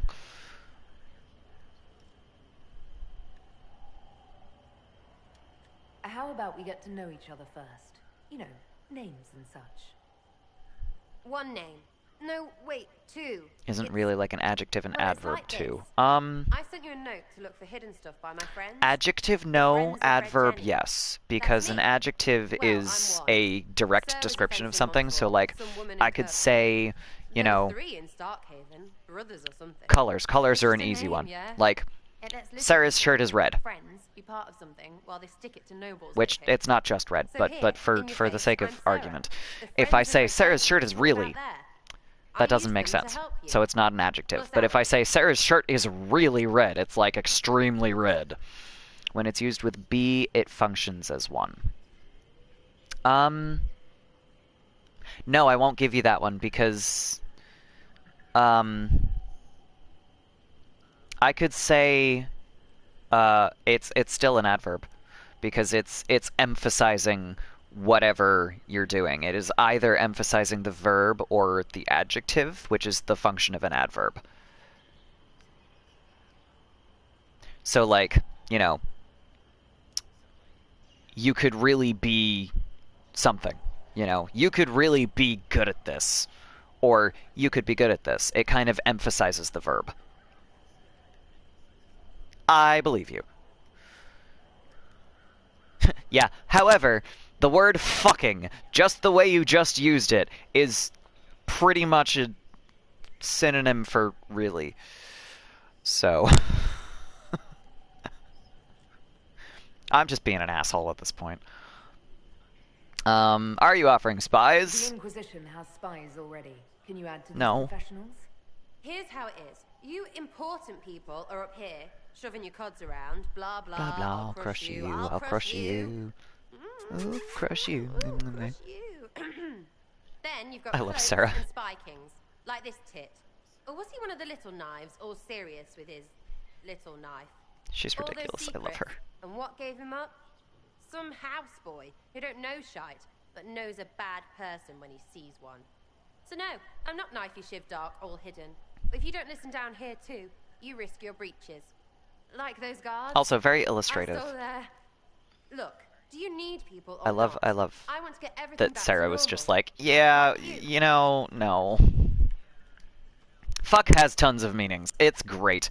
There's an old meme that used to go around, and it was just like 2 solid minutes of this dude putting the word fuck in every part of speech that he could figure out, and it's narrated like this utterly educational, you know, lesson on, you know, fuck can be used for every part of speech. It can be a noun, it can be an adverb, it can be, you know, blah blah blah. I can say fuck the fucking fuckers, you know, like it's the stupidest thing. I love it. It's great. I'll maybe try and find it on YouTube later. Andraste's herald. True or not, it seemed like the easiest way to know it was you. It's fun. True or Also, if Well, you that's if what you they say, talk all. anything like I do, I overuse help this. the word fuck Whatever it is. so much. Inquisition. Like there was one point at which we had a And that might be bad. we had a meeting at work recently, and it was like it was after all of the students had gone home and after I had taken my own classes, and I was just cussing up a storm, and one of my the previous owner's All right, Sarah. daughter is working with us, with one of the previous owners, and she looked at me twice and just went, "Oh my god, language." And I'm like, "I'm so sorry, I just talk like this outside of classes. I'm sorry. Like, you know, when we're in the office, I just talk like this. That's just how I am. I'm so sorry. I promise I'm not trying to be disrespectful." And she's just like, she was completely appalled with how often I was swearing, and it's just like, if I'm not upset about something, I cuss all the time. But if I'm actually upset about something, I barely swear. Like, if I'm actually upset, I don't swear very much, because it's just like, it puts me in a different mindset, I guess. It's weird. I don't know. We're gonna keep Varric in my party because he's fully leveled.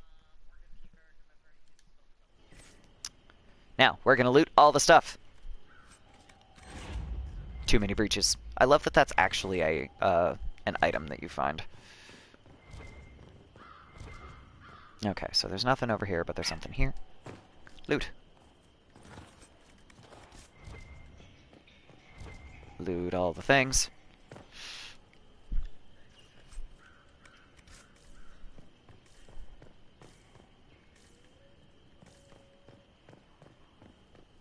Boop. Ba-doop, boop. Aha. Loot. And loot.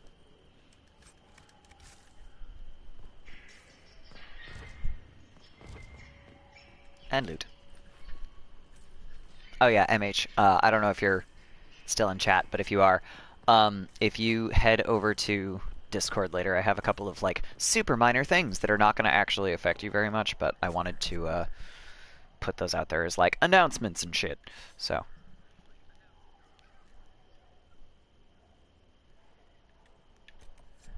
Cussing is great. Are they worse than wars? Hateful speech, they say. I'd rather speech instead.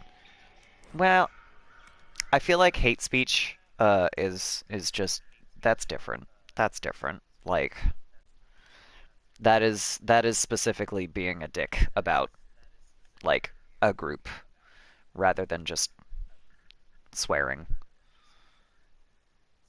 Some of my favorite people swear more often than anything else. I don't give a damn. Like, whatever. Swearing does not bother me. Hate speech bothers me.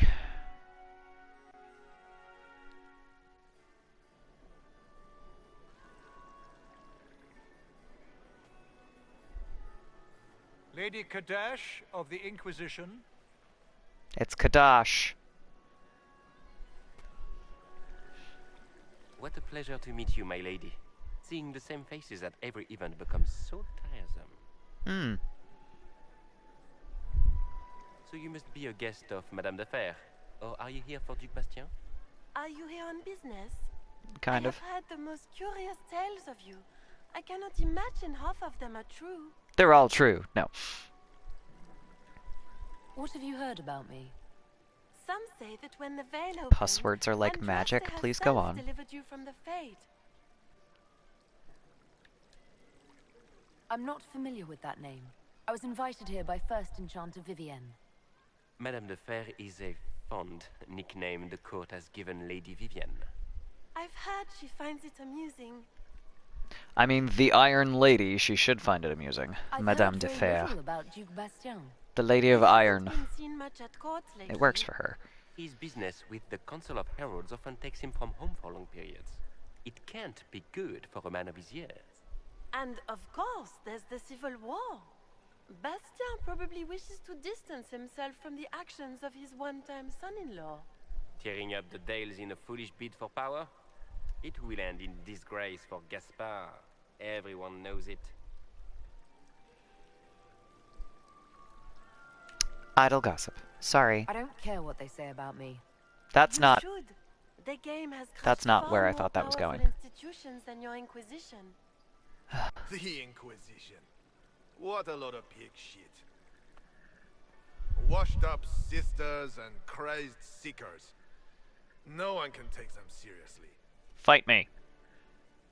Everyone knows it's just an excuse for a bunch of political outcasts to grab power. Is that what you think it is? This is a holy calling. No. No. Justice for the divine, restoring peace. What's your point? My concern about selecting something like what's your point is that that implies it's just an excuse for a bunch of political outcasts to grab power is not false. Which is, you know, false. The Inquisition is working to restore peace and order to Thedas. Here comes the outsider, restoring peace with an army. I don't have an army yet. We know what your Inquisition truly is. If you were a woman of honor, you would step outside and answer the charges. Would I now? My dear Marquis, how unkind of you to use such language in my house to my guests.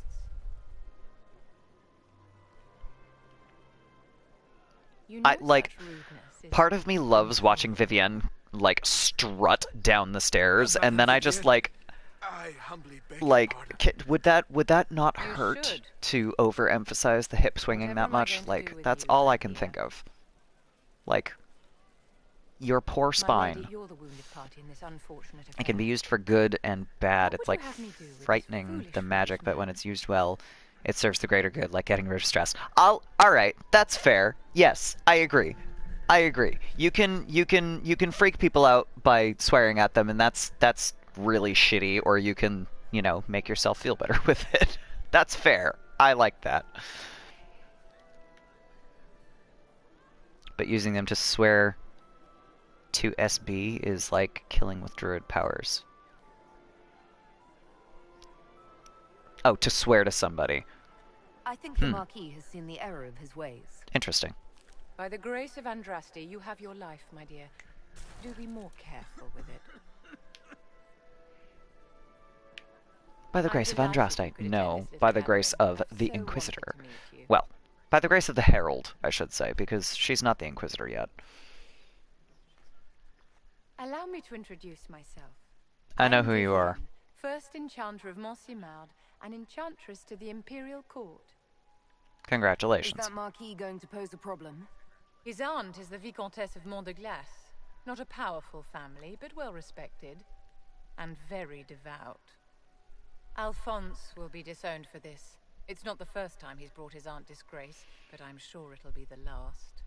And after such a for him. Humiliation, I expect he'll run off to the Dales to join the Empress's war effort.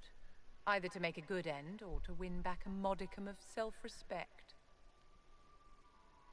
What we are talking is actually philosophy. Yeah, it gets to be. Very, very quickly. Exceeded my expectations so far. Especially when you start talking about magic in a literal sense. Or, for that matter, just manners in a literal sense. You know, it does eventually become philosophy.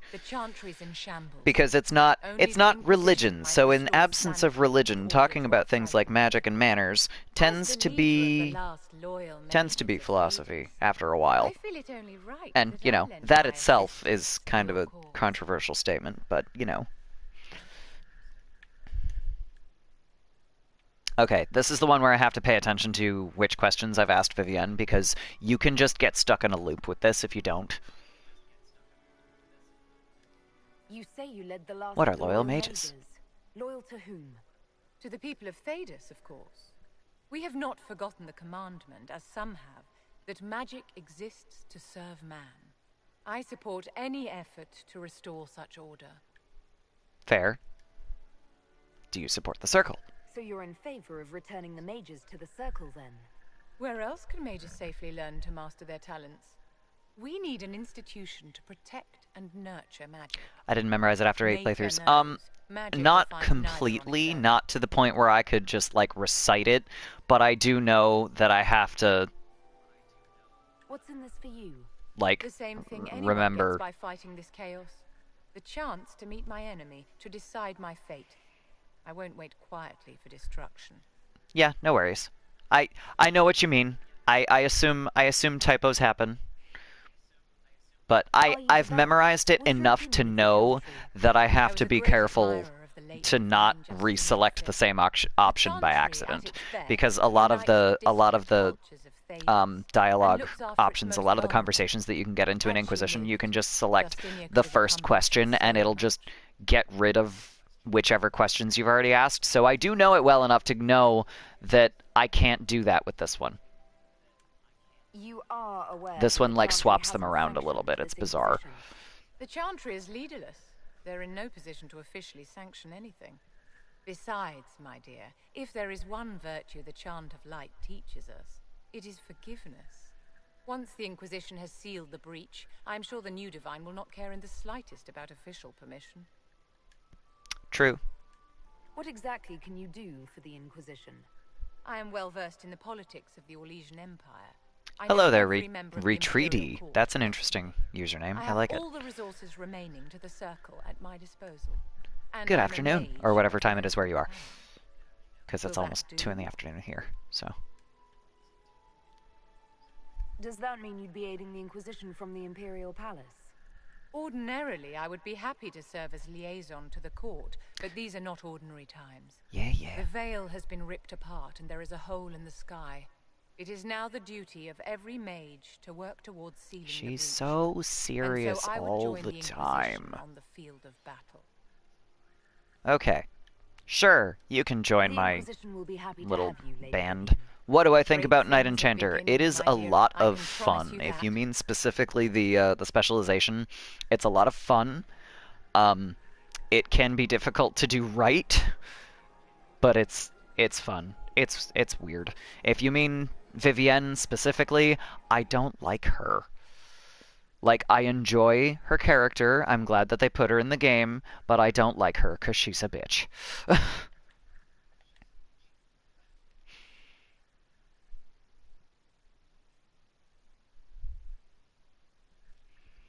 But yeah, the Knight Enchanter specialization is a lot of fun.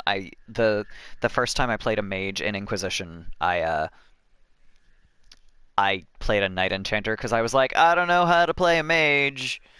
I'm gonna figure it out by being kind of not quite a mage. I'm gonna swing a magic sword and do it that way. And at this point, I've gotten through pretty much everything that I could with Inquisition, except for the Templar specialization, so I know how to play a mage now. I'm gonna level my folks really quick. Shield bash for Tali. Oh, yes, apply. Cassandra. Focusing on Vanguard. Do I want Livid or Bodyguard? I want Bodyguard. No, because she's going to die really fast if I do that at level 7. We'll go to Livid. Livid's a good one to have. Sarah! We focus on exactly the same things as Varric, which is probably not smart, but they're both archers, so it works. That is so loud. Okay. Why does she get 9 points and Sarah only got 8? That's confusing. Alright, we're gonna go... I always go fire for her because Dorian has electric and Solus starts with ice. Hang on, I'm gonna sneeze. Oof, excuse me. The Witcher rarely dreamed of anything, and even those infrequent dreams were quickly forgotten the following morning, even the nightmares, and usually it was those that he had because there were no eyes. Yeah. Those are bizarre. Because I have English as my, primary spoken language, I can read through those relatively quickly. So those are not the most uncommon kinds of things to see in, like, just because people are messing around with what they can do with the language. they're, you know, people play around. So you see stuff like that occasionally. Come on, you've seen our mounts. Most of them should be pulling plows. Why not? They were those that he had. Actually, that is a different that's a different category of that's oh, this is a fun grammar thing. If you're saying something like God, I really want to explain this with French, but I don't assume that you're speaking French also. So the thing with the way that sentence is constructed is it was those is basically saying like this is how it is. I didn't want to put that in my valuables. Hang on. Let me extract this. Level 6. Yeah, no, we can use that. So saying something like this is how it is saying like this is the state of, you know, what happened to this character. So something like that, the it actually refers to like what's going on, not something like that does not refer to the nightmares. That refers to this is the state that this character is in. So the it refers to like what happened. It's that one is one of those, I don't want to call it an idiomatic expression because I don't think it is, but it's basically saying that's how it is instead of referring to, you know, nouns.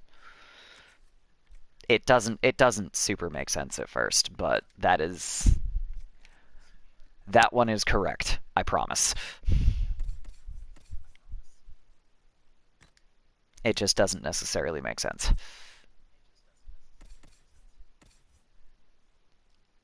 Yeah. Oh, that's terrible.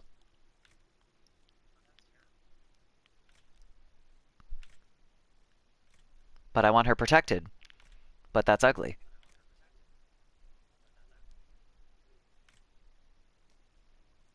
I can always upgrade it later. Get rid of that one. Okay, and then this one I can get those off of there and do the thing and with the stuff and the thing and the stuff. Okay. Solus.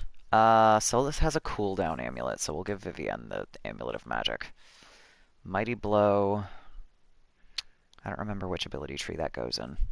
Token of the Packmaster I usually give to Cassandra, because it gives you Sunder. Grenade's Belt I always give to Varric. Thought it was like, what Witcher dreamed were the subject here, and it's singular.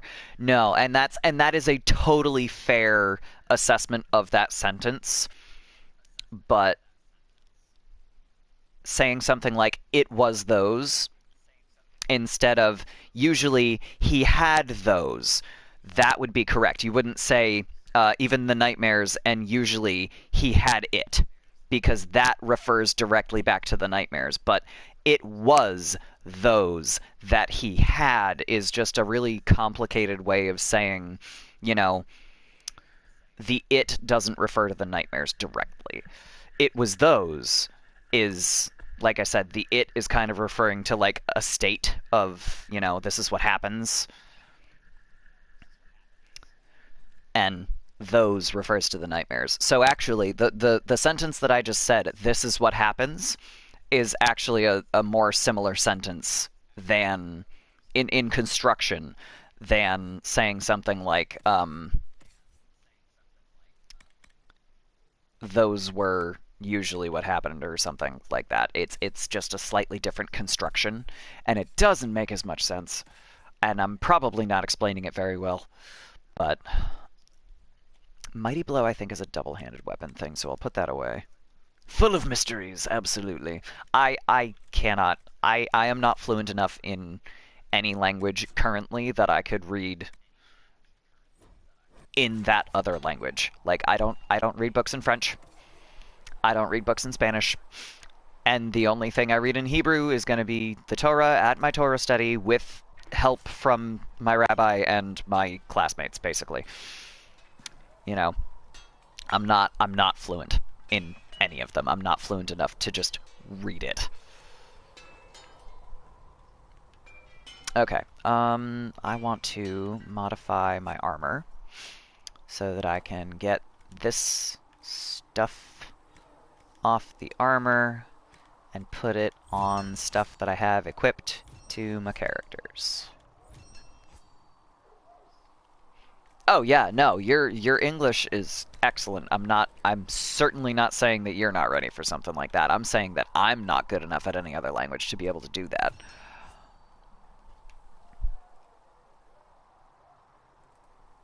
Pogrom is actually one of those stolen words. I believe that one is originally Polish.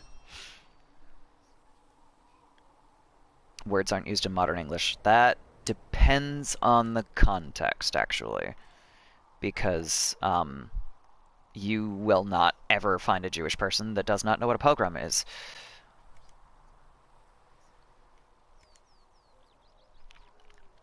So, stuff like that, you'll find contexts that comes up in, even if they are not more common words.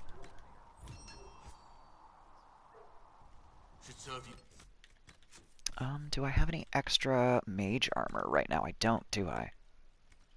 Okay, well, I'm not going to put Vivienne in my party until I have mage armor. So that's a thing. How can I get the meaning of pogrom by watching Twitch? Yeah, that is, again, that's not something that you're going to do unless you bring it up to a Jewish person. That's, you know, it's basically a genocidal massacre. That's the context. You know, it is a slaughter of, you know, typically Jews, because again, that is a context that we are all aware of, because that's something that's happened. That's the other thing I wanted to do. I wanted to strip these staffs and give them to Solus and Vivienne. So, let me go back in here. No, that's what I'm saying. Pogrom is it's a concentrated slaughter, usually against a particular group such as Jews, which is part of the reason I went to genocide, because that's the aim. It's just not the genocide refers to the total destruction of a people, and the pogrom refers to a specific single action generally. Writers tend to use flowery language to sound cool. Well, they're not very good at it. But yeah, that's the problem there. So it's genocide is the complete end. Pogrom that's what leads to genocide. That's it. Ironbark staff grip, same. I could give him 2 magic, but he has 3. I could do cunning, willpower, cunning. He's already got the willpower from the other one, so that's fine. I'm going to leave that for Solus. Vivienne is going to get +2 magic for sure. And then either willpower or cunning, and I forget which one makes a better difference for mages. I have a full list of seldomly used words now. I bet you don't know some. Yeah, probably. Because I mean, it's one of those things where it's like, have I read something that contains this word? I don't know. You know, I'm not always going to have that vocabulary. Because, you know, there's stuff like a lot of... That's not what I wanted. I wanted to leave that. because that's how I'm storing my stuff. One of the things that I do in Inquisition sometimes is I will keep stuff around if it's like I can store a piece of armor if I have, you know, extra arms and legs. I can store it on the armor and have it take up only one slot in my inventory rather than 3. So that's what I'm doing with that staff. But yeah, a lot of like technical stuff, I won't have any idea how to say, you know, a lot of like any of the things that I'm saying in English right now, I wouldn't know how to say in French. So stuff like that is really weird, and also a lot of very archaic words just don't come up in English. No, fortnight is 2 weeks. Like the actual word fortnight. It bothers me that they named a game Fortnite because every time that comes up, and it's like NITE because it's the game. I don't know why they did that, but every time that comes up, I'm like, I know what the actual word means, guys. It's not just the game. It bothers me. But okay, so let's not do this right now. I will figure out if I can craft armor for Vivienne later.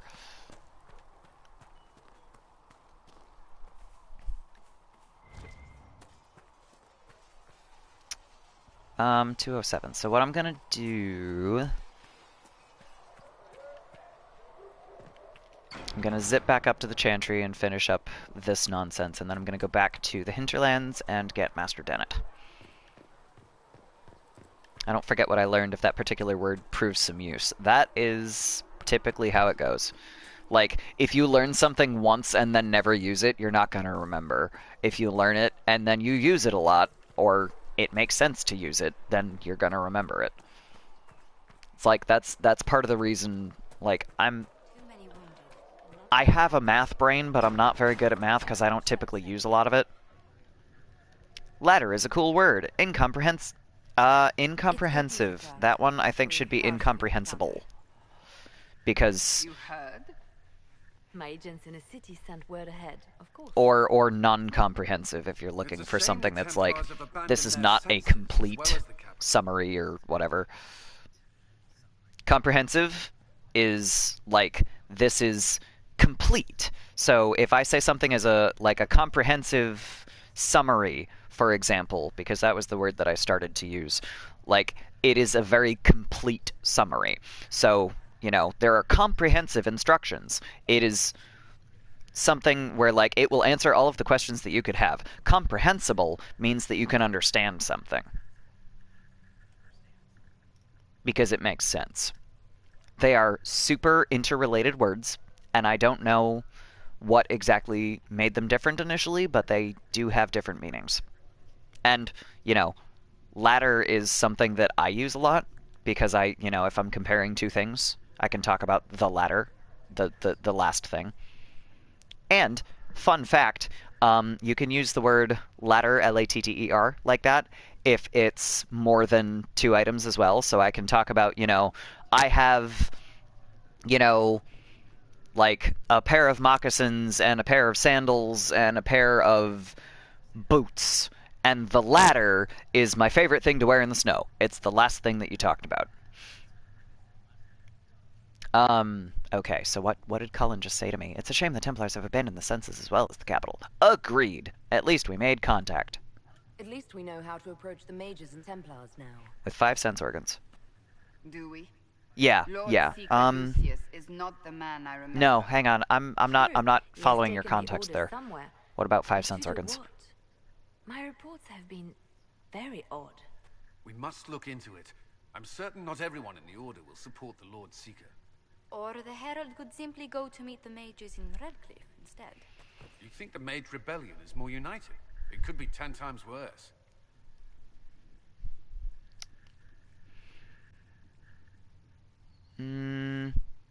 I always get to this point and I'm like, I haven't made this decision yet, so I don't know if we should talk to the mages or the Templars. So I just always use the third option because I'm like, I don't know what I'm doing yet. Or you could stop bickering and make a decision. I agree. Incomprehensible. We shouldn't Yes. discount Redcliffe. The mages may be worth the risk. Like you They can't are powerful, understand it. It's but more it's desperate incomprehensible. than you realize. There's always danger. So it'll be dangerous. I've been in danger since I walked out of the Fade. If some among the rebel mages were responsible for what happened at the Conclave, The same Dun, could be dun, said about dun. the Templars. True enough. Right now, I'm not certain we have enough influence to approach the Order safely. Vagabond is not cool. I love that word though. that's something Like you vagabond is like In the meantime, bandit. we Some should consider some other bro that's like as a word. I love that word. It doesn't come up that much, but There is one other matter. Several months ago, the Grey I like Wardens it. of Ferelden vanished. I sent word to those in and the fun part about vagabond is that it can be used almost like vigilante, or it can be bandit. Timing is Progeny, why not lineage? Actually, there is a reason for that because or dynasty. Those all mean slightly different things because lineage is like saying if I say my lineage is whatever, usually I'm talking about my ancestors, so I'm going back. Progeny is specifically talking about your children. And dynasty is like an entire family line, so it will be a lineage in that technical sense, but it's not talking about, my children. And dynasty is also generally something that is only used like with royalty because it implies a certain amount of like privilege, I guess. There's a word that I can't find for that.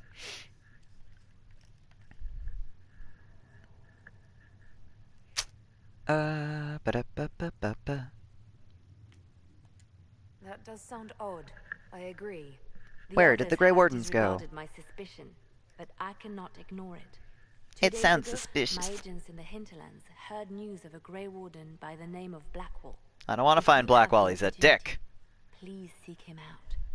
Perhaps he can put my mind at ease. And if he can't, then there may be more going on than we thought. Dictionary doesn't say anything about the difference amongst these three. That, again, that might be context, but that's something that, like, if you're talking about your lineage, it's something that, like, in context, you could be talking about going back, or if you have kids, going forward, like my lineage to come. So that's like, but it's usually one direction. It's not like both. Yeah, that's the thing about talking to a native speaker versus like finding a dictionary or I will be able to fill in the context that a dictionary won't necessarily be able to tell you, just because I've spoken this language my entire life, and that would be an awkward thing to try to shove into a dictionary. Excuse me. I've got a message for the Inquisition, but I'm having a hard time getting anyone to talk to me. Why? Give me your message, Krem. What's the message? We've got word of some Tevinter mercenaries gathering out on the Storm Coast. Cool. My company commander, Let's Iron take Bull, care of it. offers the information free of charge. If you'd like to see what the Bull's chargers can do for the Inquisition, meet us there and watch us work. It's like God's work. I don't know about that. I'm just having conversations on Twitch. I'm good with that. When I teach off stream, I'm teaching martial arts most of the time. So if I'm having a conversation on stream, I'm generally giving you my opinion of how I hear the words that you're using. So like sometimes I'll be like, I'm not sure what that means, and sometimes it's because you said something that doesn't make sense, and sometimes it's literally just because I'm a dumbass and can't brain. Oh, teaching on stream kind of thing. Yeah. Iron Bull wants to work for the Inquisition. I'm alright with that. I'm good with that. I look forward to meeting this Iron Bull. We're the best you'll find. Come to the Storm Coast and you can see us in action.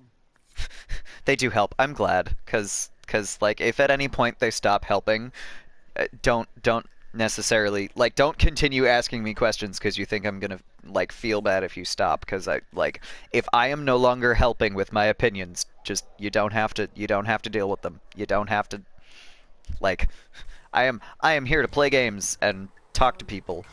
And if talking to people includes vocabulary stuff, I'm good with that. But no.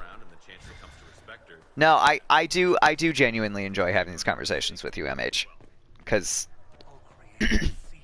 if nothing else, it does give me, you know, something to focus on while I'm blathering on about video games. That can't be it. Perhaps Leliana was... No, that seems unlikely. How can... Oh, hello, Mistress Kadash. What are you talking about, Josephine? Something on your mind, Ambassador? You could say that. I was speaking with Leliana and... Well, we discussed how to make people understand that... Oh, yes. A dwarf could be a herald of This Adraste. conversation. Okay. Is the idea so shocking? You're a dwarf, of course it's shocking. Everything about you promises to be controversial. Dwarves rarely join the Chantry. Why would the Maker's Chosen be one, they wonder? Few realize dwarves even have a religion in their philosophy of the stone. How would you know about the stone? Most humans don't know about the stone. I've dined with merchants from Orzammar. Those few at court are happy to enlighten us. They explained that dwarves believe stone is alive, that good dwarven souls return to it in death. It was interesting, even if the Chantry mothers found it less than amusing. This is something that I didn't really consider much. You know what? I think that Tali is a faithful dwarf that believes in the stone, not Andraste, because believing in the stone makes sense with what I want to do with her character, and it makes sense as to why a dwarf would go from an overseer mining lyrium to a Templar on the surface. This is what happens when I give my characters backstories that aren't in the stupid game. Okay. Got my tea, watching somebody across the world role-playing a dwarf in the Dragon Age universe, ask things my teacher could not answer. You are absolutely welcome to continue doing that. I'm good with that. It's fun. About that. You are already an anomaly to the Chantry. Try quoting the chant. Good luck! I wish I could help convince them I'm not a threat. There are stories about your past that may make it difficult. Now, this is something that is always a little bit different. It sounds preposterous, but there are stories circulating that you were part of a criminal organization, the Dwarven Carta. I was dreading this. They can't actually. They can't. I asked they can't. Well, I mean, there's, again, there are some things that a native speaker will have an idea about that someone that isn't might not have as much experience with. Like the difference between progeny, lineage, and dynasty. Like, that's something that is so small and wouldn't necessarily make its way into a book. Well, I mean, teachers are... This is the way I look at it. As a martial arts teacher and as a student in other things, the way I look at teachers is the... I've never been to Orzammar. I thought you were without a caste. It was my understanding. Teachers, their aim is to teach what they know. No teacher can know everything about any given subject. Only officially. It's impossible. Even like if you create a subject, you can know as much as possible about that subject, and you will still not necessarily know the extent of how it interacts with other things. So like, I'm going to bring this back to martial arts because that's the thing that I know the most about that I can relate this to. Our Grandmaster created our system and is an expert in our system because he made it. You know, he made all of the combinations. He integrated some forms from some stuff that he knows, some longer forms from other forms of Kenpo or whatever, and he doesn't necessarily have an answer on, you know, how this particular type of block would work in a different system because it has a totally different basis than Kenpo. So, like, he can't necessarily tell me about Kung Fu because to my knowledge, our Grandmaster never took Kung Fu. So he is a teacher in the system that he knows, but he can't necessarily give me information on another system. Shouldn't they at least know more than what they teach for their field? Not necessarily, because part of the point of being a teacher is to teach basically everything that you know. And if you have a student that catches up to you, you should be proud because that means that your student is like you have taught them the best that you can about what you teach. That is ideal. Like one of the things particularly for martial arts, but I imagine it's similar in other things. Like if you teach a student to the point where they surpass your knowledge, you have done a fantastic job as a teacher. Like that should be a goal. So if you're asking questions that your teacher can't answer, that's awesome for you, and it might mean that your teacher has to go home and go, "I'm not sure. Let me see if I can find that out." But that means that you at least are an excellent student because you have reached at least a similar level as your teacher in some parts of what they are teaching you. That is awesome.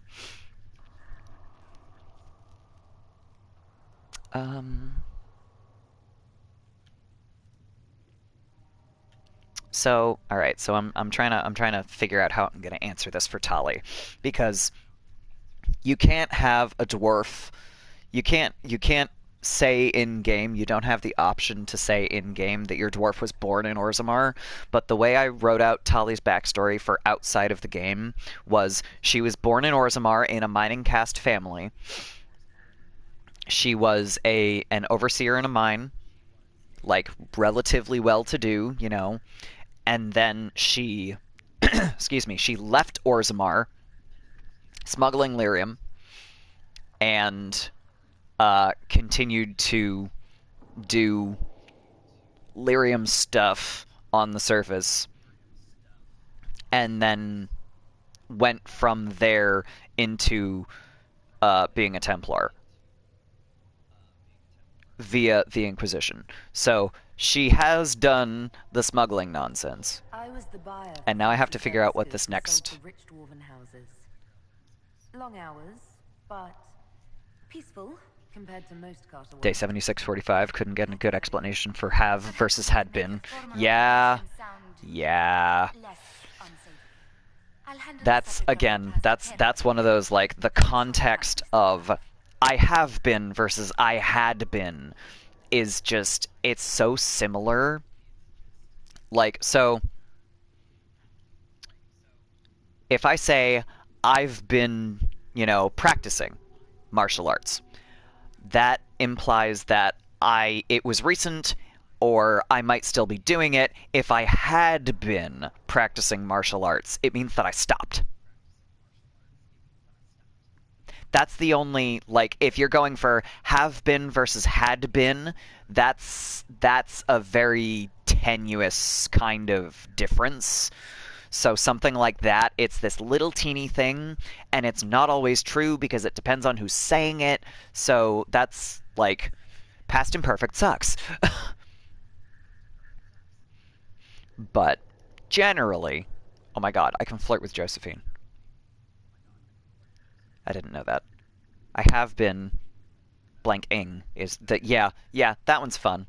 I had been practicing, I have been practicing. Well, because been requires an infinitive to follow it. That's the challenge. Yay, grammar. I'll handle the subject of your past carefully. I'm sure you can't miss that life. Ah. The Carta was a dead end. That is probably how Tali sees it.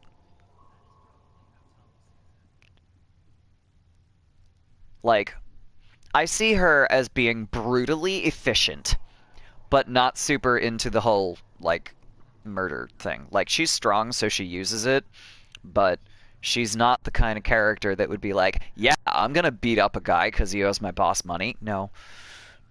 Carter, life is as short as it is hard. You don't make long-range plans. I have a chance at a future with the Inquisition. If things go well, I'm sure you'll find it rewarding. Thank you for your time, Herald. I hope you find life more peaceful here. Cool. All right. I was actually looking forward to that conversation with Josephine, too. What is this? Is this just telling me where the war room is? Lost Souls. Okay. All right, so I'm going to go back to the Hinterlands really quick. And then I'm going to finish up pretty much with talking to Horsemaster Dennett. We'll replay Inquisition and write down any words that I don't know. I can tell you for sure that anything in Inquisition, I can probably answer that question. All right. So I'm... Oh, wait a minute. I have Vivienne now, so I can go back to the crossroads with her. Okay, so I'm gonna start here.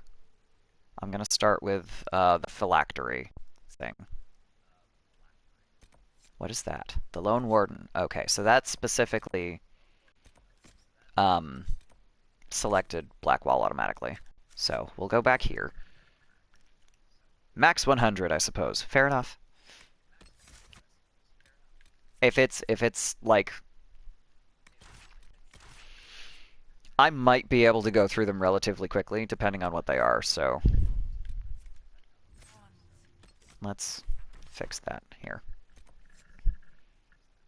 Won't be more than 60. All right.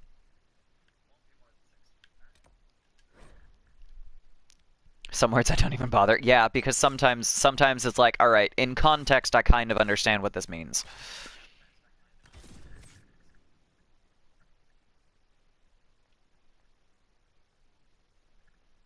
Meanings are obvious from the sentence, exactly. And that's what context means. Because surrounding words are context, or surrounding culture can be context.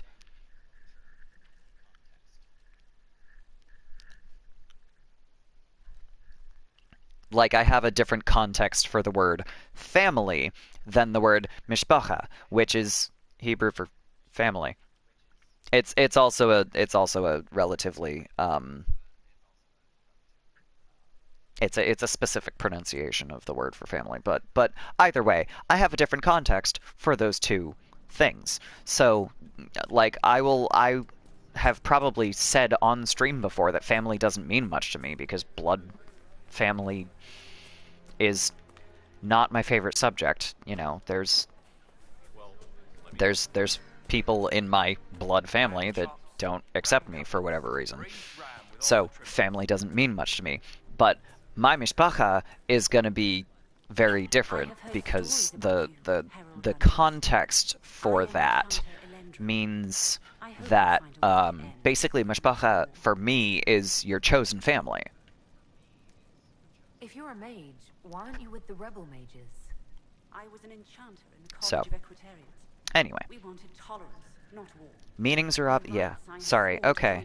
I just, for some reason, my computer just gave me another notification for the last message that you sent. I don't know why. I will keep to myself and harm none. I believe this is your phylactery. I found it on the body of a dead Templar named Matrin. Ah, I suspected he died when he did not join me or send word. Make her curse the fools who She looks so tired. Look at her face. and the fools who now fight it. Thank you. Matrin was important to me. Here, for your trouble. Thank you. I'd like to know more about you and Matrin. Ah, Templars and mages. Natural enemies, they always say. As though you can keep healthy men and women close to each other for years without anyone getting ideas. Fair. We were friends for many years, and lovers for many more. And now he is gone because of this war. Are you all by haven't joined yourself? the rebels or the refugees. Are you on your own? Yes. We've never used pupil before in school. Yeah, that one's kind of an old-fashioned word for student. That's not really. That's not something that gets used an awful lot. I will endanger no more. Like it's not so old-fashioned that someone would not know what it means, but it's old-fashioned enough that we don't usually use it. How is the Inquisition any better? Why did it take 7 years to learn? It was the same thing as student. Because it's not something that you usually say. The Inquisition is our chance to restore order, Enchanter. Without it, we'll be no better than apostates. It's not something that you would necessarily hear. Like, if you learn one word for something, a lot of the time, if it's not your first language, you won't necessarily learn all of the synonyms that you could learn. So you'll know one word for it, but not necessarily another.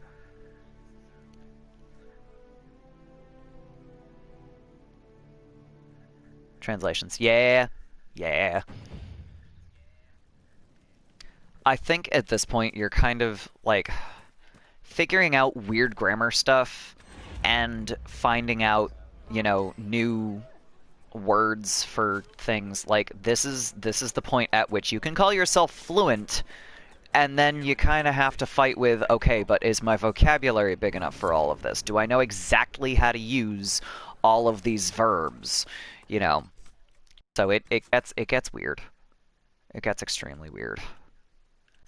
That's Blackwall. I don't want to do that right now. So I'm gonna zip back up here, and we're gonna go talk to Dennett. Words you don't say but write. Yeah, like pupil. I don't really want Vivienne in my party, but she's only gonna be here for like 2 seconds, cause Dennett. So what I'm gonna do, it is 2:30 here. I'm kind of hungry. I would like to go eat lunch. So I'm gonna finish up with Horsemaster Dennett here, because I have been live for 4.5 hours. So.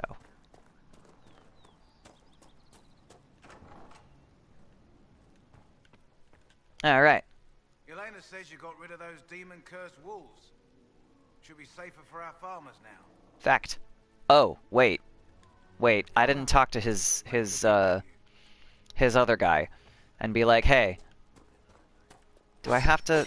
No, I'm thinking Breath of the Wild controls. Why did I do that? Do I have to... I have to go back and talk to Cullen about the watchtowers before I talk to him, don't I? Yeah, I fucking do. That's so stupid. Alright, I lied. We're going back to Haven first, apparently. Every time I bring up Cambridge Dictionary in the next tab while translating something. No, friend. That is, like, that is normal and important that you have a resource like that if you don't understand something. Like, do you know how often English speakers, native English speakers, have to look something up in the dictionary? Like, I was watching another streamer. They were playing a Phoenix Wright game, which I'm not into Phoenix Wright, but we ended up. I like the streamer, so I ended up on their channel. So they were playing a Streamix. They were playing a Streamix Wright game. Sure. Wow. Okay. I need more coffee. They were streaming a Phoenix Wright game, and one of the characters was talking about something called a transferal, and they were pronouncing it that way, and it is spelled that way. It's not the word transferal with 2 R's. It is transferal with 1 R.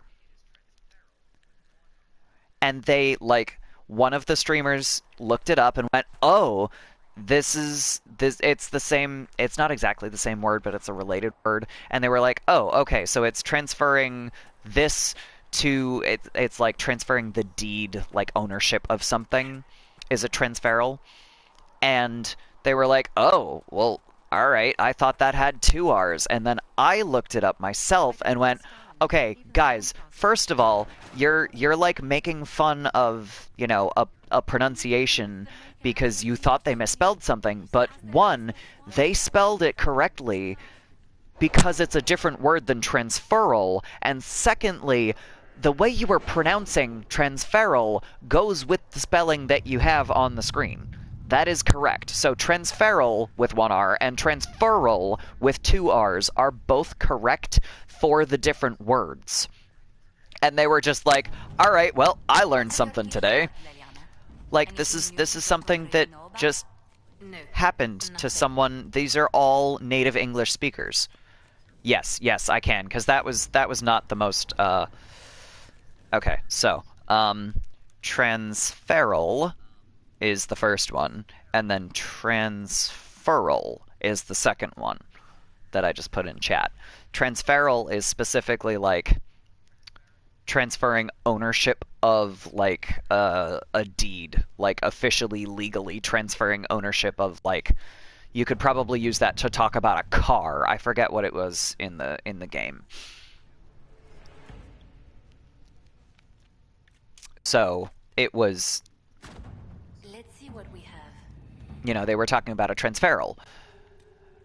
Whereas a transferal does not have to be ownership. It does not have to be, you know, like, I can just transfer something and call it a transferal. I can, like, transfer money. That's a transferal. I can, you know, like, whatever you're transferring. It's a multi-purpose word. Whereas transferal is specifically a legal document, transfer of ownership. You've got something like that in your language. Yeah, that was the best example I could think of, because, like, there were a whole bunch of English speakers in chat, and, like, again, you know, native English speakers, me, the streamers, and we were all like, I've never heard this word before. What do you mean? And again, it's 2 different things, and none of us knew it. So, you know, that happens a lot. Not just with people that, you know, are using their second language and are using it really, really well. Because a lot of the questions that you have are things that I only know because I speak English as my first language, and it is, you know, I am surrounded by English speakers almost all the time, so I hear stuff that you wouldn't necessarily get out of a book. Okay, I'm not going to slaughter your language by trying to pronounce those words.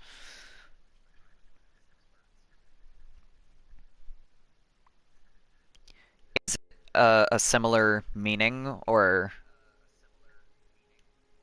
not the same at all? Okay.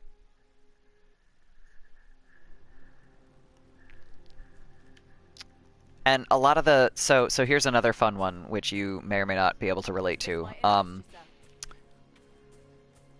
If you put the emphasis on certain words that are spelled exactly the same way in a different syllable, if you put the emphasis on a different syllable.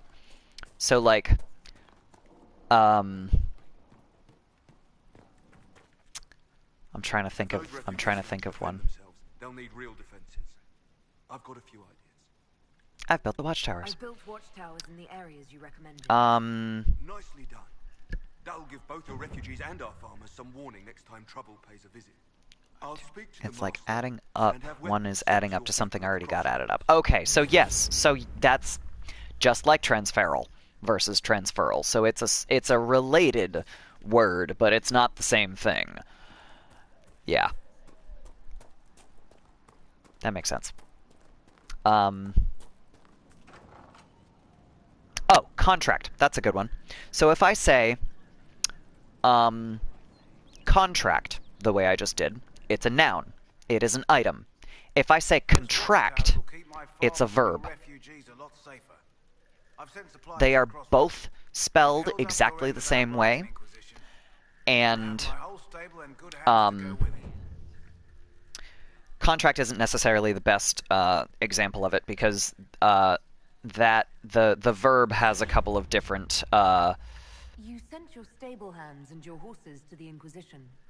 What about The verb has a couple of different meanings, so like if I say, you know, I have contracted a disease, it means I've come down with something, or I can say, you know, I had, I've contracted with this person so that he can, you know, like, fix up my house or whatever.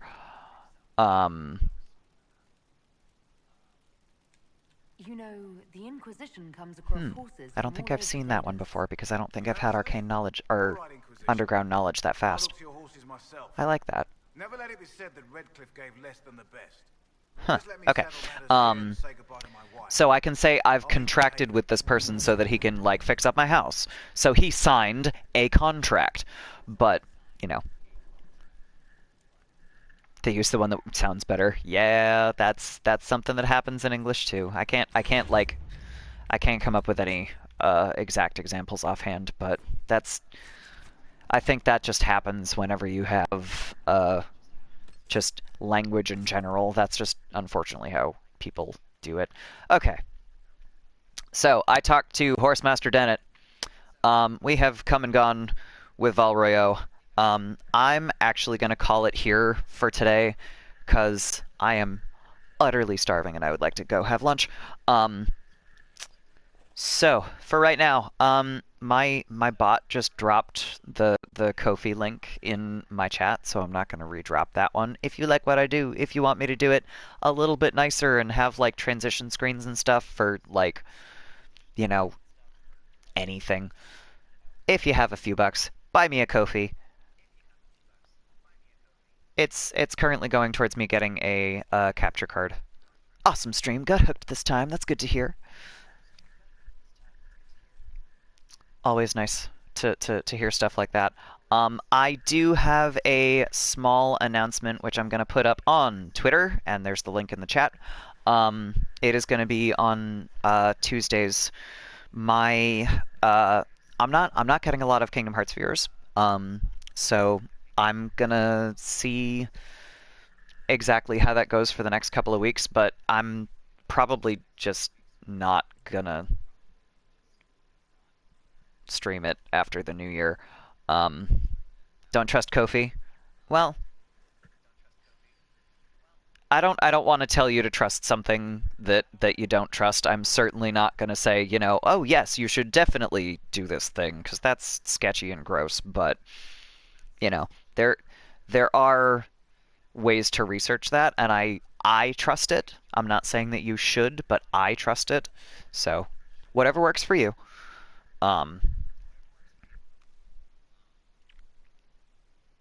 So going forwards, I'm going to give Kingdom Hearts another couple of weeks. I don't even know if I'm going to finish it at this point because it's, like I said, I'm not getting an awful lot of viewers on Tuesdays. So I may not finish it on stream. I will see how the next few weeks goes. The other thing that I wanted to say, I do have a college class that will slightly conflict with my Tuesdays. So I won't be home until like 11:30 or noon. So depending on exactly what I have going on, I could either throw up a short stream around noon, or I may just not stream on Tuesdays, coming like end of January timeframe, at which point I would be usually I would probably try to do like Monday, Wednesday, Friday at that point. But we'll see when that comes closer. More importantly, coming up soon, I will probably be finishing up my Kingdom Hearts streams, whether I'm done with the game or not, just because I'm not getting an awful lot of people. And if I'm not getting viewers, there's kind of no point in me doing Kingdom Hearts. So I may end up doing a like a blind run through of Origins, meaning, sorry, not Dragon Age Origins. I'm playing Dragon Age and I just say Origins. I may end up doing a semi-blind run through of Assassin's Creed Origins. Wanted to see if I could donate one coffee, but one coffee is $3, one coffee there, but $3 is 16 for my currency, and that's 8. Wow, that's... Hey, no. You know what, MH? Nobody here is obligated to throw me money. I appreciate the thought, but and I don't want to pressure people. It is not like I certainly don't want to say, "Yeah, give me money." Like that's your money. If you find it valuable to throw me a few bucks, awesome. If you don't do it. You know, I am streaming like it's like tips. If you got bad service, you don't leave a huge tip, you know? So alright, I mentioned my Twitter. I am also going to drop a link to my Discord. I am not always on the internet, but when I am on the internet, I am always on Discord. So we can always chat between streams about games, about not games, about life stuff.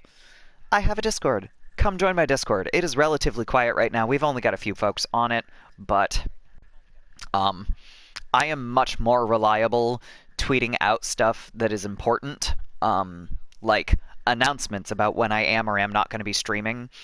I am always going to put that on Twitter. I don't always remember to put it on Discord, but I'm trying really hard to get my my stream-related tweets onto Discord. Anyway, with that, let me see if anybody is on right now that I want to raid. Is anybody that I follow streaming right now? Oh, hey. There is somebody that I follow streaming. Fedrin is on, and